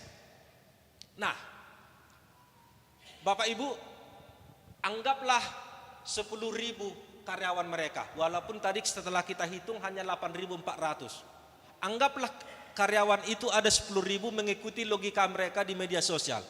Kemudian mendapatkan konsesi 167.000. Kami beranggapan ini bukan perusahaan yang sangat bermanfaat karena hanya bisa mempekerjakan 10.000 orang dengan luas 167.000. Nanti beberapa pengamat ekonom atau Bapak Tonggo mungkin nanti akan bisa lebih detail menjelaskan ini. Sebuah perusahaan mendapatkan ratusan ribu hektar hanya mampu mempekerjakan 10.000 orang. Itulah yang dilakukan oleh perusahaan ini. Walaupun tadi saya sampaikan di dalam 10.000 itu sekitar 7.000 sekian itu diperlakukan secara tidak manusiawi. Next.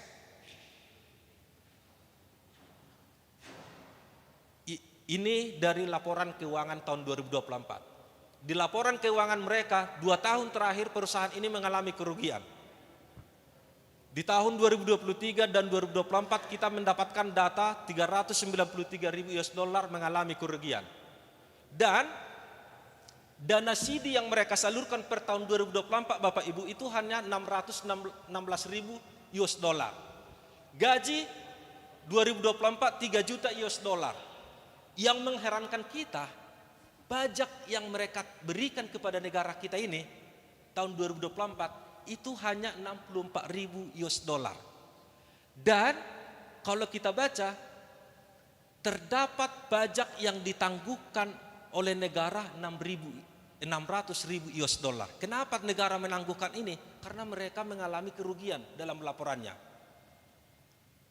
Jadi sebenarnya secara manfaat perusahaan ini tidak terlalu bermanfaat terhadap negara dalam bentuk pajak. Terhadap masyarakat sangat debatable. Tadi kita sudah lihat bagaimana mereka melakukan praktek-praktek terhadap buruh. Bahkan terhadap dirinya sendiri mereka melaporkan kerugian. Sudah 2 tahun terakhir mereka mengalami kerugian. Maka pertanyaan yang sangat mudah kepada kita sebagai orang awam, sebuah perusahaan mengalami kerugian tapi kok dipertahankan? Ini kan sesuatu yang cukup serius untuk sebenarnya kita tanyakan. Kok bisa sebuah perusahaan melaporkan kerugian tapi tetap bertahan? Next. Nah, kalau tadi kita bicara siapa penerima manfaat, kali ini slide ini ingin menjelaskan siapa sebenarnya yang mengalami kerugian akibat kehadiran perusahaan ini. Ini terbatas datanya Bapak Ibu, tentu masih banyak lagi orang-orang yang belum kami identifikasi atau komunitas-komunitas atau kelompok. Yang pertama, seperti yang kusampaikan tadi di awal, ada 203 desa sekarang yang beririsan tanah adatnya dengan PT TPL ini. Itu yang pertama. Yang kedua, karena yang bisa didampingi oleh KSPPM bersama jaringannya seperti Aman hanya 23 kampung atau huta. Dari 23 itu kami mengkonversi ada 19.000 jiwa sekarang yang terdampak akibat perusahaan ini. Kita belum memasukkan misalkan masyarakat sekitar pabrik, ada Sosor Ladang, ada Lumban Sitorus dan lain sebagainya. Yang sampai hari ini setiap jam 4 sore kita kalau di sekitar pabrik itu baunya minta ampun. Dan mereka harus melakukan penggantian seng sekali 5 tahun karena operasi perusahaan ini. Kita belum memasukkan misalkan pengguna jalan raya yang sehari-hari harus terganggu proses perjalanannya karena ada iring-iringan truk lodging yang membawa eukaliptus setiap hari. Sama kasus-kasus di Tapanuli Selatan yang belum ada pendampingnya sampai saat ini. Artinya, kalau kita cari dan identifikasi lebih luas lagi sebenarnya, yang paling banyak dirugikan itu melebihi dari 19.000. Artinya kalau kita perbandingkan dengan penerima manfaat yang tadi, ini masih jauh sebenarnya antara korban dengan penerima manfaat. Itu poin dari slide ini. Next. Selanjutnya. Oke, ini yang saya sampaikan tadi di awal. Setelah 3 kali pertemuan pimpinan gereja, 14 Mei di Siantar, 20 Juni di Parapat, akhirnya sejarah tahun 2003 itu kembali terulang. Pimpinan-pimpinan gereja menyatakan 3 tuntutannya. Pertama, meminta kepada Presiden Prabowo Subianto untuk segera menghentikan perusahaan ini. Kemudian meminta kepada Presiden agar memerintahkan perusahaan ini tetap melindungi buruh pasca tutup, memberikan semua kewajibannya. Dan yang ketiga, meminta kepada Gubernur Sumatera Utara dari semua kabupaten, bupati di seluruh kawasan Danau Toba untuk ikut mendukung pimpinan gereja. Jadi dalam pertemuan ini ada sekitar 9 gereja, pimpinan gereja yang sudah membubuhkan tanda tangan agar perusahaan ini segera hengkang dan ditutup dari kawasan Danau Toba. Kupikir ini adalah sejarah yang cukup penting, sejarah perjuangan para pimpinan gereja di wilayah Sumatera Utara. Next. Nah, ini yang saya maksud sebagai slide terakhir. Pertanyaannya memang, kalau perusahaan ini tutup, apa sumber pendapatan yang memungkinkan bisa dikembangkan di kawasan Danau Toba? Nah, dari hasil obrolan diskusi kita tanggal 14 yang lalu, setidaknya ada 2 yang kita sepakati bersama para pimpinan gereja. Pertama, secara alam kawasan Danau Toba kita itu sebenarnya sangat cocok dikembangkan investasi pariwisata berbasis alam. Kita punya segalanya di situ. Kita punya bukit, kita punya hutan, walaupun hari ini memang sebagian besar rusak, tapi saya pikir tidak ada kata terlambat karena masih bisa dipulihkan. Nah, yang kedua, seandainya perusahaan ini tutup, maka akan ada 167.000 hektar yang bisa kembali kepada masyarakat adat. Dan skema itu bisa dikerjasamakan dengan para buruh yang bukan orang Batak Toba misalkan, yang sebagian besar berasal dari Nias. Dan itu sudah mulai berlangsung sekarang. Dan kemarin Eporus sangat tegas misalnya mengatakan, kalaupun misalkan anggap 10.000 karyawan TPL diberikan 2 hektar per kakak sama buruh, masih ada 40.000 sekian atau 40.000 sekian dari sekarang yang sudah dikelola oleh TPL yang masih bisa di hutan lindungkan. Artinya 10.000 karyawan TPL kali 2 hektar masih 20.000. Tadi saya sampaikan 167.000. Dan 1 hektar atau 2 hektar yang dikelola satu kepala keluarga itu kupikir sangat bisa berdampak terhadap anggota keluarganya yang berjumlah 5, 6, 7, 8 orang. Daripada 167.000 itu hanya dinikmati oleh 1 orang yang bukan orang Indonesia. Jadi setidaknya dari hasil diskusi kita bersama pimpinan gereja pada tanggal 14 yang lalu, ada 2 solusi, ada 2 alternatif sumber pendapatan ekonomi di kawasan Danau Toba di kemudian hari yang memungkinkan bisa kita kembangkan setelah perusahaan ini tutup. Walaupun ini masih bisa sangat berkembang karena ini tentunya tidak mewakili seluruhnya, ini masih hanya sebatas yang kita diskusikan tanggal 14 lalu. Kupikir itu next. Ini terakhir. Terima kasih Bapak Ibu. Semoga informasi ini cukup menambah perspektif kita, informasi kita tentang keberadaan perusahaan ini.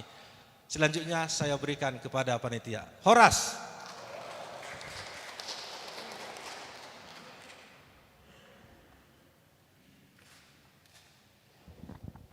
Di sini aja Mang ya, capek bolak-balik di sana. Amang, terima kasih untuk paparannya. Berikutnya kami berikan waktu, kebetulan Pak Togu Pardedenya sudah datang ya. Pak Togu Pardede tadi saya diinfokan sudah di pintu. Silakan Pak Togu Pardede, selamat datang. Kita beri aplaus Amanginang untuk Bapak Togu Pardede. Liftnya udah barusan nyala ya Pak Togu ya, silakan. Oke Pak, dimaklumi, silahkan. Baik, Pak Togu, kami berikan Bapak waktu 20 menit ya Pak ya. Sekarang kurang lebih jam... Oh iya, oke deh Pak Togunya mungkin istirahat dulu ya karena masih buru-buru.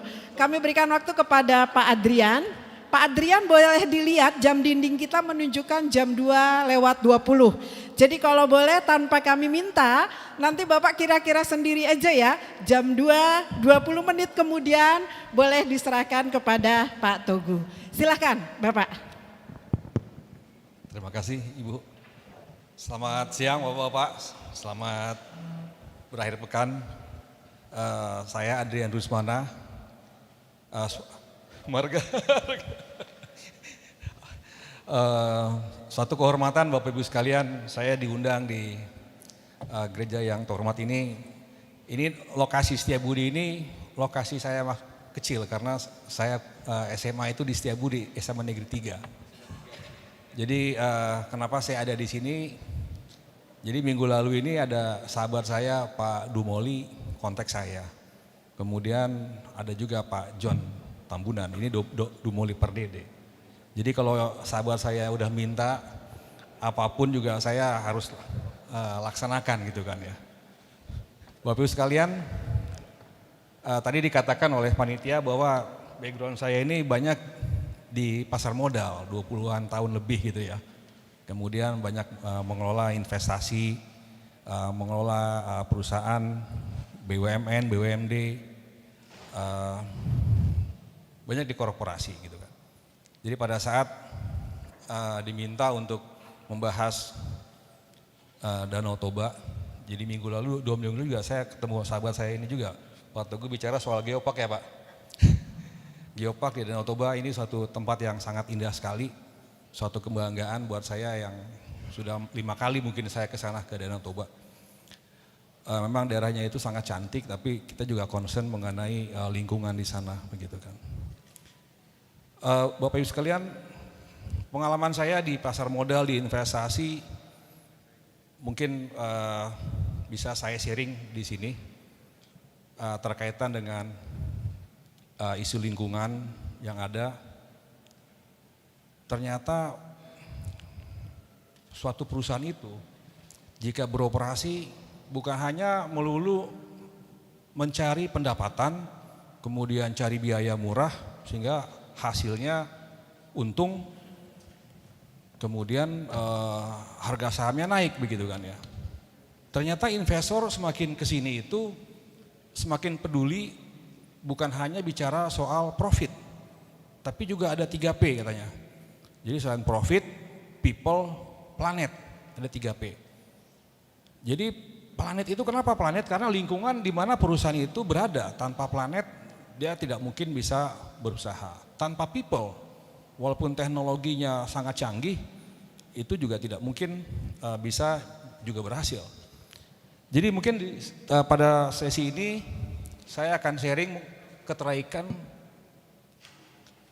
antara perusahaan dengan lingkungan ya, di mana yang bisa slide ini tampilkan. Ya. Jadi di sini lingkungan sosial terhadap kinerja perusahaan, dan juga karena perusahaan yang akan kita sorot tadi adalah perusahaan publik ya, Indru kodenya. Tadi Pak Rocky juga sudah sebutkan detail mengenai latar belakang yang ada di Danau Toba. Jadi memang kalau kita lihat sekilas, to be honest, saya tidak begitu detail Pak mengenai kinerja perusahaan yang dikatakan tadi Toba Pulp and Paper. Tapi mungkin jika kita melihat satu perusahaan, kita juga harus melihat sebetulnya ini siapa pemegang sahamnya gitu kan. Terus kemudian apakah kepedulian terhadap lingkungan juga kita perlu perhatikan. Jadi kalau kita lihat di sini adalah Pulp and Paper Indru ini. Boleh dilanjutkan. Indru ini dimiliki oleh namanya Royal Golden Eagle. Ya, Bapak Ibu sekalian mungkin tahu bahwa keluarga Tanoto yang memiliki grupnya itu, keluarga ini menguasai perusahaan-perusahaan resources, hutan, kemudian di Indonesia, di China, dan juga di Brazil. Di Indonesia itu di bawah naungan grupnya namanya April. Ya, sahamnya tidak dicatatkan di Bursa Efek Indonesia, tapi di Singapura. April, kemudian di bawahnya ada Indru ini. Nah, objektif dari materi yang akan kami sampaikan ini adalah keterkaitan antara lingkungan dan juga kinerja satu perusahaan dan dampak keputusan investasinya. Jadi ada tadi Pak Rocky sudah menjelaskan mengenai Indru, konteks Danau Toba, isu lingkungan, kemudian juga keuangan, kepemilikan juga harus kita lihat. Ini perusahaan, sebetulnya ini perusahaan beneran atau perusahaan yang dibuat sebagai vehicle saja gitu kan. Karena kalau kita lihat di sini grupnya itu biasanya kalau kita lihat perusahaan di Indonesia atau di luar negeri itu holding, punya anak perusahaan, punya cucu, punya cicit. Ternyata sengaja nih cicitnya itu dibikin rugi gitu kan. Tadi Pak Rocky bilang ya, rugi. Karena apa? 100% penjualannya itu ke induknya gitu kan. Kenapa demikian? Bisa saja induknya dicatatkannya di negara yang pajaknya rendah. Di Indonesia mungkin dianggapnya pajaknya tinggi atau mungkin masalahnya besar. Sengaja dibikin rugi tapi untung di atas gitu kan. Nah itu juga harus kita telah lebih jauh. Jadi kalau kita lihat 100% dari Indru ini penjualannya Pak, bukannya ke pabrik yang siapa-siapa, tapi emang itu ke grup yang afiliasinya ada. Kemudian ada hubungan interkoneksi antara ESG, environment, governance, and social gitu ya. Social and government, dan ada beberapa rekomendasi yang bisa disampaikan nanti. Berikutnya, tadi sudah dijelaskan oleh Pak Rocky lokasinya, sudah singkat bahwa ini salah satu perusahaan tertua di Bursa Efek Indonesia, Indru, dicatatkan tahun 1990. Berikutnya, tadi sudah dijelaskan lokasinya oleh Pak Rocky. Mungkin berikutnya, ya. Jadi kalau kita lihat memang tadi Pak Rocky sudah jelaskan Pak ya, ternyata tutupan hutan yang ada di sekitar Danau Toba itu dibandingkan tahun 2000 hingga 2023 turunnya cukup signifikan dari 10.000 hektar menjadi 3.600 ya Pak ya. Kemudian juga kualitas air yang tadinya tahun 96 itu baik, sangat buruk sekarang Pak. Tapi memang di situ juga kelihatannya ada juga keramba-keramba apung Pak ya yang mengurangi juga kualitas Danau Toba. Berikutnya, nah ini kalau kita lihat tadi Pak Rocky sudah jelaskan potret dari permasalahan-permasalahan adat, kemudian juga kriminalisasi bahkan, serta juga ini mengenai ketimbangan hukum yang tadi Pak Rocky sudah jelaskan dengan detail, bahkan dari tahun 92 sampai dengan 2024 dan 2025 pun masih berlanjut. Nah, kami melihat gitu ya, kalau cara berpikir investor itu bukan hanya melihat laporan keuangan, ya untung rugi, enggak. Investor di Indonesia sekarang udah mulai pinter. Jadi ada namanya ESG investment, ada lagi namanya impact investment gitu kan. Jadi bahkan ada beberapa investor itu melihat ada kalau istilahnya return on investment paleo ya, berapa return yang ada dihasilkan dari suatu investasi kita. Tapi sekarang ini ada namanya social return on investment. Jadi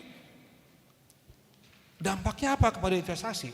Ya kan? Mungkin secara finansial nggak kehitung, susah dihitung, tapi secara ekonomi masyarakat yang tadinya miskin banyak sekarang berkurang, kemudian penghasilan masyarakat tadi rendah menjadi tinggi, tingkat pendidikan darinya rendah menjadi lebih bagus, itu pun suatu perhitungan di mana negara-negara maju jika perusahaan bisa achieve atau menghasilkan suatu social return investment mendapatkan suatu benefit tersendiri, misalkan pajaknya kurang atau diberikan kemudahan pada saat ekspor, mungkin tarifnya dibuat rendah atau segala macam, atau mungkin import lebih murah.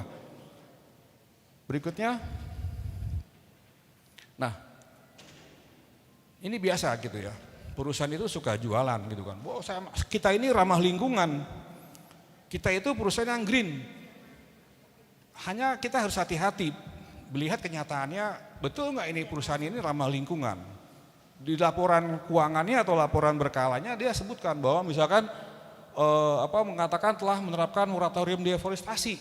Tapi Pak Ruki bilang di lapangan nggak begitu gitu kan ya, hutan makin gundul, ya kan. Kemudian temuan di lapangan misalkan dia bilang RAN menilai forest stewardship menunjukkan bahwa deforestasi tetap berjalan gitu kan.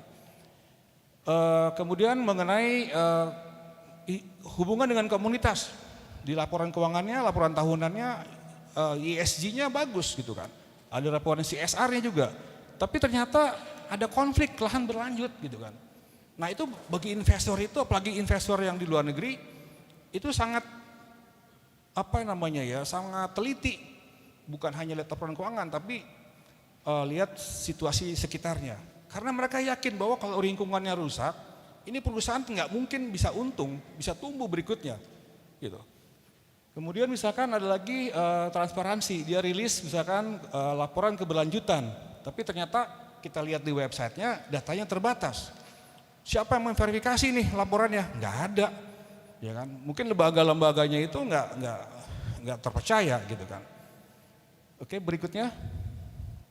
Nah kalau kita lihat juga di sini pendapatannya turun, net income-nya juga turun, laba bersihnya, laba operasionalnya sejak 2023 cenderung negatif gitu kan. Jadi kalau perusahaan laba operasionalnya itu di bawah negatif atau teritori negatif dalam 2-3 tahun terakhir, kebetulan kalau dosen gitu ya, atau mungkin saya sebagai praktisi restructuring perusahaan, 2 tahun operasional negatif itu harus di restructure tuh perusahaan gitu kan, something wrong.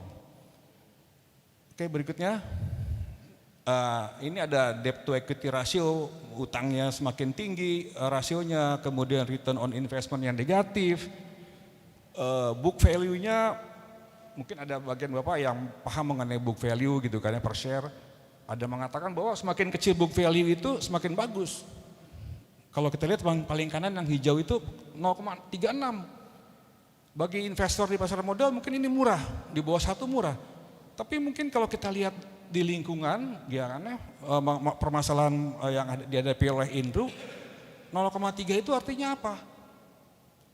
Ini beresiko, gitu kan. Beresikonya karena mereka melihat bahwa ada resiko tinggi, sahamnya nggak naik-naik, gitu, kadang mau beli, sehingga price to book value-nya turun. Gitu. Oke, berikutnya. Nah ini harga saham juga kalau kita lihat, kelihatannya memang harga saham berfluktuasi, pernah tertinggi di atas 1000, sekarang sekitar 500. Bahkan 2-3 hari yang lalu ada istilahnya tender offer, ya, di harga 593. Apa artinya tender offer? Jadi ternyata Gold Eagle itu rencana akan menjual katanya kan, menjual 90-an%. Nah pada saat menjual 90% artinya pemegang saham pengendalinya ini berubah. Peraturan OJK mengatakan jika ada perubahan pengendali itu harus dilakukan tender offer. Jadi tawarkan lagi siapa yang mau beli gitu kan dengan harga tadi Rp593. Permasalahan perubahan pemegang saham itu bisa menjadi isu atau enggak. Nah, kita harus melihat juga bahwa tadi Pak Rocky menjelaskan ini perusahaan banyak merusak lingkungan gitu kan ya. Pemegang sahamnya dari Pinnacle menjadi Allied perusahaan Hong Kong.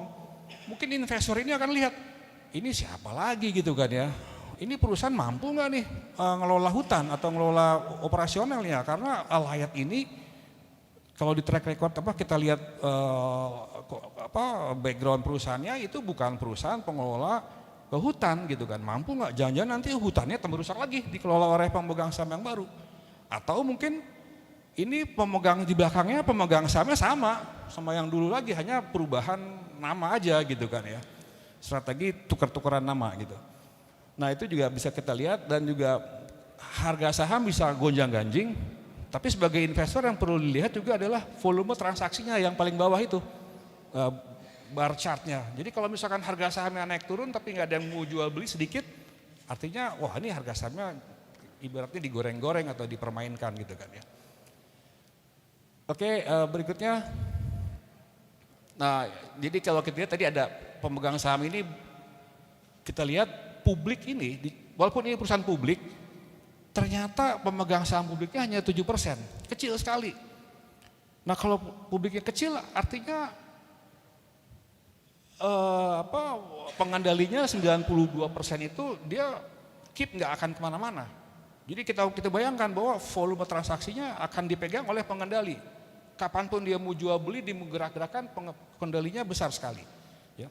Biasanya perusahaan yang bagus adalah perusahaan yang jumlah pemegang sahamnya itu banyak, Pak, gitu kan Bu ya. Sehingga merata, pengendalinya tidak banyak pengaruh. Kedua adalah pemiliknya banyak yang dimiliki oleh institusi-institusi, apalagi institusinya dari luar negeri, yaitu yang perusahaan bagus. Tapi kalau kita lihat di sini kelembagaannya kecil. Kemudian tadi ada Pinnacle Company, pemegang sahamnya itu terafiliasi dengan Royal Golden Eagle, tapi akan berubah menjadi Light Hill Investment yang entitas asing, dia non industri di perhutanan. Oke, jadi ini pencatatannya kita lihat bahwa ini saham publik tapi volume perdagangan rendah, komposisi sahamnya juga kecil sekali untuk publik. Berikutnya.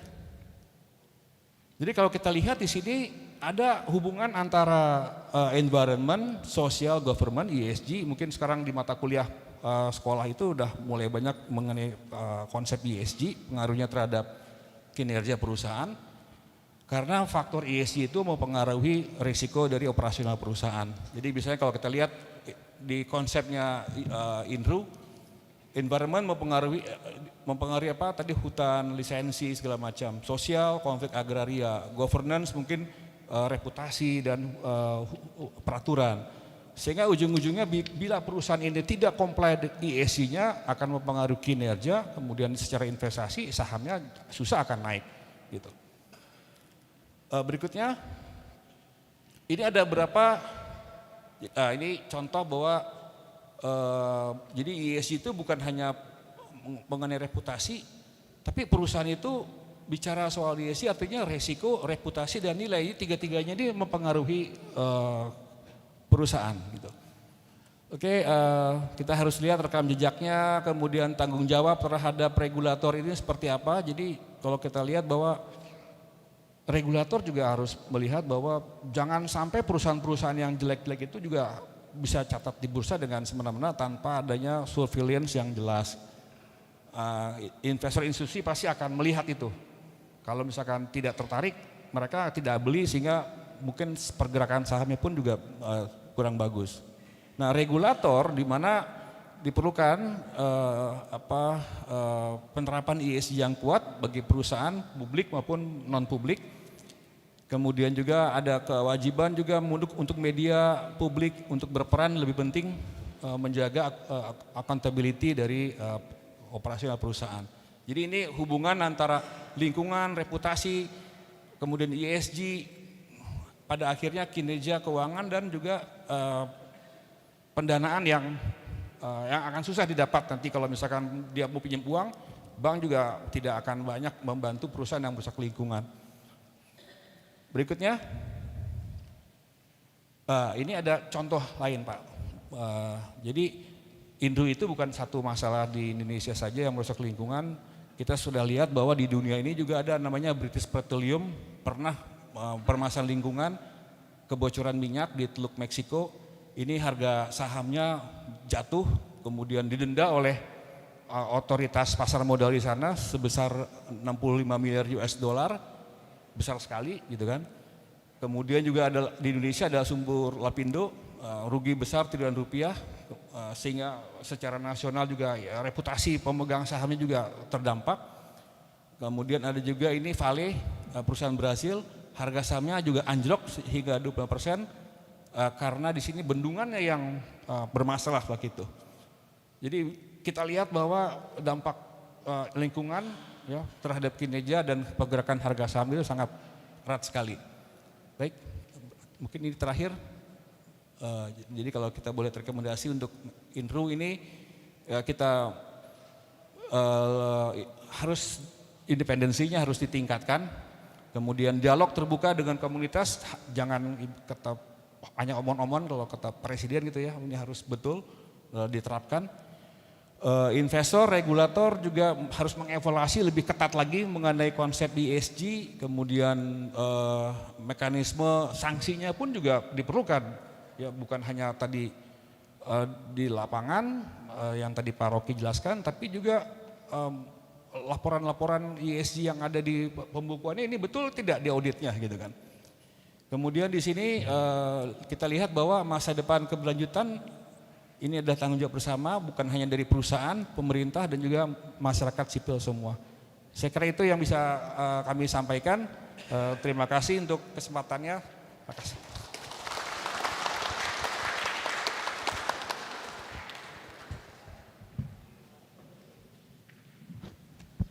Terima kasih kepada Pak Adrian Rusmana. Waktunya pas banget Pak, 20 menit ya. Pas banget, terima kasih Pak. Bapak Ibu, kami mohon dengan kerendahan hati karena lantai 3 ini setiap minggu kami gunakan untuk tempat ibadah. Jadi mohon jangan makan kue atau apapun di tempat ini. Kembali mohon kerendahan hati di tempat ini, kami mohon untuk tidak makan kue ataupun yang lainnya. Terima kasih. Baik, untuk 20 menit berikutnya kami berikan kesempatan kepada Pak Togu Pardede untuk boleh memberikan paparannya. Silakan Bapak.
maaf. Horas, Amang Inang semuanya, terima kasih Ito, Pak Saribu, moderator. Mohon maaf saya terlambat, tadi lift HKBP Kebayoran Baru rupanya. Baru lihat YouTube, saya lihat YouTube, loh kok HKBP Sudirman ini, wah saya salah aja. Macet pula di Kebayoran Senayan itu ada. Tapi puji Tuhan ada YouTube, jadi saya bisa dengar Layak Pasaribu tadi tentang ini, saya dengar dari mobil. Kalau tadi Layak Pasaribu tentang masalah-masalah gitu ya, pusing gitu-gitu. Lihat kampung halaman kita, tadi Bang Andrian sudah memberikan satu pencerahan terhadap TPL. Saya agak lain nih, bukan TPL-nya tapi TCUGGP. Nah itu apa? Toba Caldera UNESCO Global Geopark. Jadi saya pilih tema ini karena memang ini di gereja ya, ada Tuhan hadir. Karena hari Minggu besok asesor UNESCO datang untuk menilai, mengases status UNESCO Global Geopark Caldera Toba. Yang kalau di berita kita tahu yellow card. Jadi nanti asesor datang selama 5 hari, Minggu sampai hari Sabtu, mereka akan melihat perkembangan yang terjadi di kawasan Caldera Toba. Nah mungkin ini perlu selain kita doakan juga, tapi ini satu menurut saya adalah satu pendekatan yang pendekatan pembangunan berkelanjutan yang memang sangat-sangat baik gitu ya untuk suatu kawasan.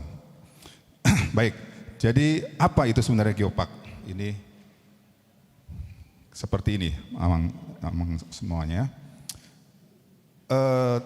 Geopark Toba atau kawasan Caldera Toba itu termasuk di dalam geopark ini. Kenapa? Karena geopark itu adalah satu wilayah yang di situ memiliki unsur ataupun satu keunggulan adanya 3 hal. Ada geodiversity, ada biodiversity, ada culture diversity. Jadi ada kekayaan geologinya, kekayaan budaya dan kekayaan hayatinya. Hewan tumbuhan yang sangat-sangat khas di situ. Nah, kawasan Toba ini memiliki ketiganya. Jadi istilahnya memang adalah geoheritage, culture heritage dan bioheritage. Jadi ini adalah sebuah warisan yang Tuhan berikan kepada kawasan Toba. Yang mungkin kita tidak tahu bahwa itu ternyata suatu warisan yang bernilai. Diakui secara global oleh UNESCO. UNESCO adalah lembaga UN, United Nations Education, Scientific and Culture Organization. Jadi mereka melihat itu. Nah, pembangunan di dalam kawasan geopark ini tidak hanya konservasi, Pak. Kadang-kadang orang pada takut, bupati pada takut, begitu ada geopark, mereka nggak bisa apa-apa gitu. Di geopark ada 3 pembangunan pendekatan. Pendekatan konservasi, artinya melindungi tadi, warisan dari Tuhan, geo, bio, dan culture. Kemudian memberikan satu dampak ekonomi, nilai tambah ekonomi bagi kawasan itu, masyarakat itu. Melalui apa? Ya dengan menjaga tadi itu.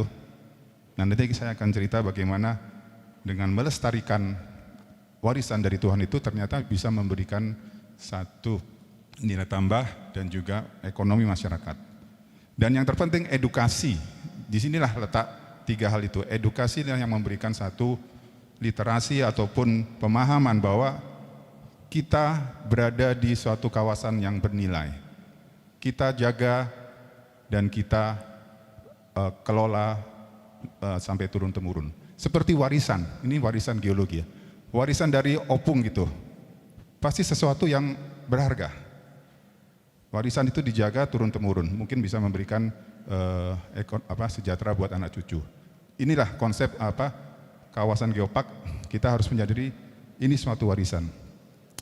Di dalam pembangunan kita, karena saya dari Bappenas, di Perpres 12 tahun 2025 ini, Perpresnya Pak Prabowo, juga Perpresnya Pak Jokowi dulu, geopark sudah menjadi satu prioritas nasional. Bahkan di RPJMN 2025-9 ini masuk di dalam mendukung prioritas 2 dan 3. Nah, ini mungkin konsep lagi yang kemarin barusan saya peroleh dari Sojeli, itu asesor UNESCO, yang memberi nilai yellow card 2 tahun lalu. Kebetulan hari Sabtu kemarin saya berangkat sama Dr. Sojeli ini, asesor UNESCO. Saya ajak dia ke Toba. Saya 4 hari bersama dia untuk melihat kembali titik-titik yang 2 tahun lalu itu kurang baik begitu ya. Dan puji Tuhan, seluruh bupati dan gubernur berupaya untuk memperbaiki itu. Hanya memperbaikinya hanya pada saat ini. Harusnya selama 2-4 tahun itu ya. Nah, inilah mereka heboh setelah viral di koran, setelah di mana-mana yellow card, baru turun semua kayak begitu. Tapi menurut saya ini baik, minimal selama 2 atau 4 tahun ada yang melototin pembangunan di situ. Kalau kita yang melototin mungkin nggak dianggap sama bupati sama gubernur ya. Tapi entah kenapa kalau dipelototin di UNESCO langsung pada serius semua. Nah, kadang-kadang perlu begini. Artinya dengan ini turun semua ya bupati dan gubernur. Sama tadi saya jelaskan bahwa adalah 3, sustainable, protection, dan education. Asetnya ada 2 Pak. Ini jago aset ini. Asetnya itu ya ini. Geoheritage itu asetnya, ditambah aset bioheritage dan culture heritage. Itulah aset pembangunan, dan mungkin itu yang harus kita berikan satu nilai tambah dan itu kita kelola. Nah, ini ahlinya nanti Pak Andri. Kemudian, nah ini lebih rinci lagi, kita bisa lihat bagaimana apa saja yang bisa dilakukan dalam konservasi, edukasi, dan juga ekonomi. Nah, kalau tentunya di edukasi ya, di sekolah-sekolah, kemarin saya juga ke SMKN, di situ mereka ada sekolah vokasi yang seluruh potensi mulai dari kuliner, tumbuh-tumbuhan, itu semua dilatih lah para SMKN pariwisata itu untuk bisa mengenali dan juga memasak naniura, memasak semua Pak, itu semua memanfaatkan kekayaan alam daripada Toba. Kemudian termasuk tari-tarian budaya dan juga termasuk apa itu yang kalau menangis andung ya, mengandung, itu orang Korea tertarik juga ya. Filosofinya apa itu gini-gini. Ya diceritakan memang berdoa Pak, untuk berdoa bersama mungkin karena kedukaan dan sebagainya, itu ada satu spesialis yang bisa nangis-nangis dan berdoa. Nah, itu suatu pekerjaan rupanya. Nah, dari banyak hal yang ternyata bisa kita kembangkan di dalam kawasan ini. Nah, tentunya infrastruktur, research, promosi ini harus menjadi satu upaya kita bersama juga.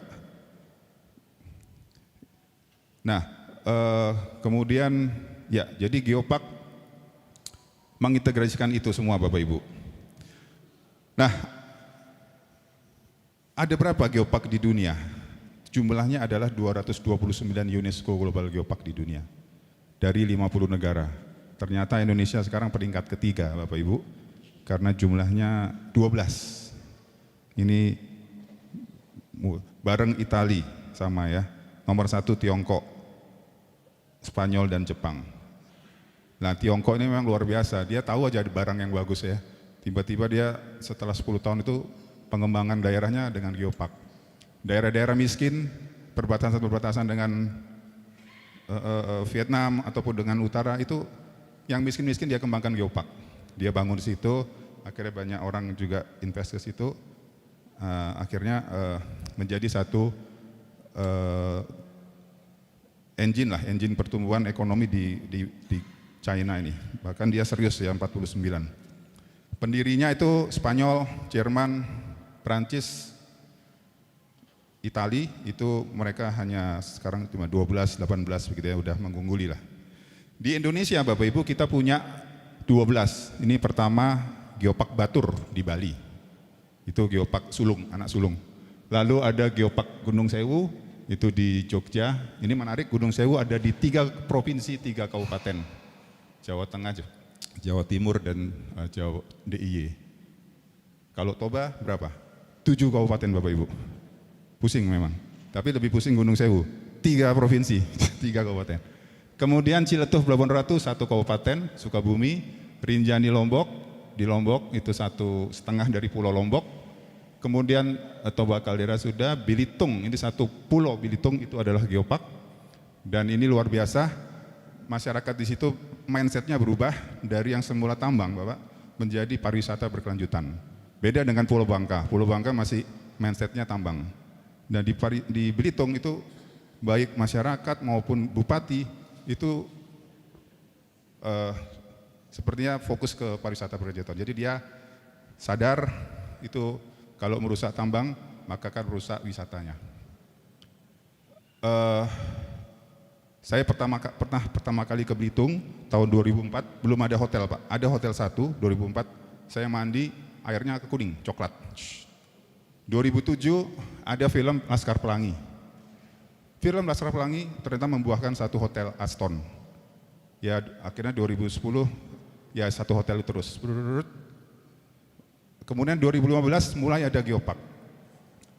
Saat ini ada 7 bintang 4 hotel dan 1 bintang 5 di 1 pulau kecil Belitung. Dan jalan-jalan mulus hitam, nggak ada lubang, hitam mulus, nanti airnya bersih, kotanya juga bersih. Beda dengan waktu 2004, masih bertambang, nggak ada air hotelnya, jalannya rusak. Akhirnya masyarakat sadar, ternyata dengan pariwisata ini kotaku jadi baik itu. Nah seperti itu mudah-mudahan transformasi dari ekonomi yang eksploitatif tadi menjadi ekonomi konservasi itu bisa terwujud. Dan itu memang cita-cita di RPJPN Indonesia Emas, transformasi Bapak Ibu.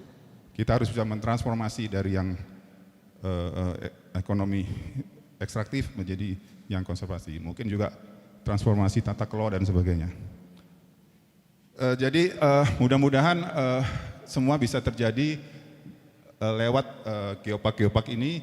Jadi provinsi-provinsi, daerah-daerah bisa membangun dengan lebih berkelanjutan. Artinya membangun dengan memperhatikan anak cucu, tidak hanya jangka pendek 2, 3, 5 tahun dapat duit, tapi setelah itu tidak dapat apa-apa, begitu rusak kotanya dan daerahnya, dan mungkin juga lain sebagainya. Nah ini lokasi geopark kita di Indonesia, dan luar biasa daerah-daerah lain sudah mulai juga. Ini ada aspiring geopark Bapak Ibu. Jadi kita punya 12 UNESCO Global Geopark, punya 11 geopark nasional tersebar. Kalau kita lihat memang paling banyak di Jawa ya, karena udah tahu ini ekonomi ya, bisa untuk ekonomi. Di Sumatera hanya 3 itu ya, Toba, Jambi, dan Belitung. Di Kalimantan cuma 1, Sulawesi baru 1, Papua 1, Raja Ampat. Raja Ampat termasuk UNESCO. Dan memang kami berupaya mengembangkan geopark-geopark yang di daerah-daerah seperti China itu ya, yang miskin dan yang padahal alamnya bagus, budayanya, masyarakatnya luar biasa. Itu yang kita buat, kita bangun, sehingga memang taman bumi, taman dari Tuhan kayak Taman Eden itu ada di situ. Mungkin Tuhan dulu menciptakan begitu juga ya.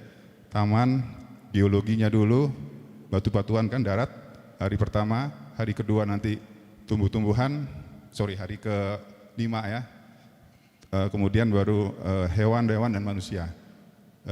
Taman itulah kita ingin jadikan bahwa geopark ini ada taman bumi, geopark. Itu apa geoparknya. Nah di Indonesia kita sudah punya Perpres Bapak Ibu untuk geopark ini, yaitu Perpres 9/2019. Kemudian kita punya peraturan pemerintah juga, mulai dari peraturan pemerintah Bappenas, peraturan ESDM, dan peraturan Menteri Pariwisata. Jadi secara hukum, regulasi sudah cukup geopark ini untuk bisa diikuti oleh daerah-daerah maupun siapapun juga. Bahkan Bappenas setelah revisi Pak Prabowo, menteri-menteri ganti, nggak ada Menko Marves, dulu ketuanya Pak Luhut Marves tidak ada, akhirnya Bappenas yang akan menjadi ketua di dalam Perpres revisi nanti. Kemudian kita juga punya rencana aksi nasional Pak, 2001-2005. ini dari Bappenas. Jadi kita identifikasi semua program-program di kementerian selama 5 tahun, gitu. Terus kita arahkan ini mungkin di Geopark Toba, kementerian mana yang bisa masuk ke situ, gitu ya. Dan mungkin di Geopark lainnya. Dan itu kita buat dalam suatu rencana aksi nasional. Dan kita harapkan di daerah-daerah juga punya rencana aksi daerah seperti di Provinsi Sumatera Utara, Pak Bobi gitu punya satu rencana aksi daerah untuk geoparknya.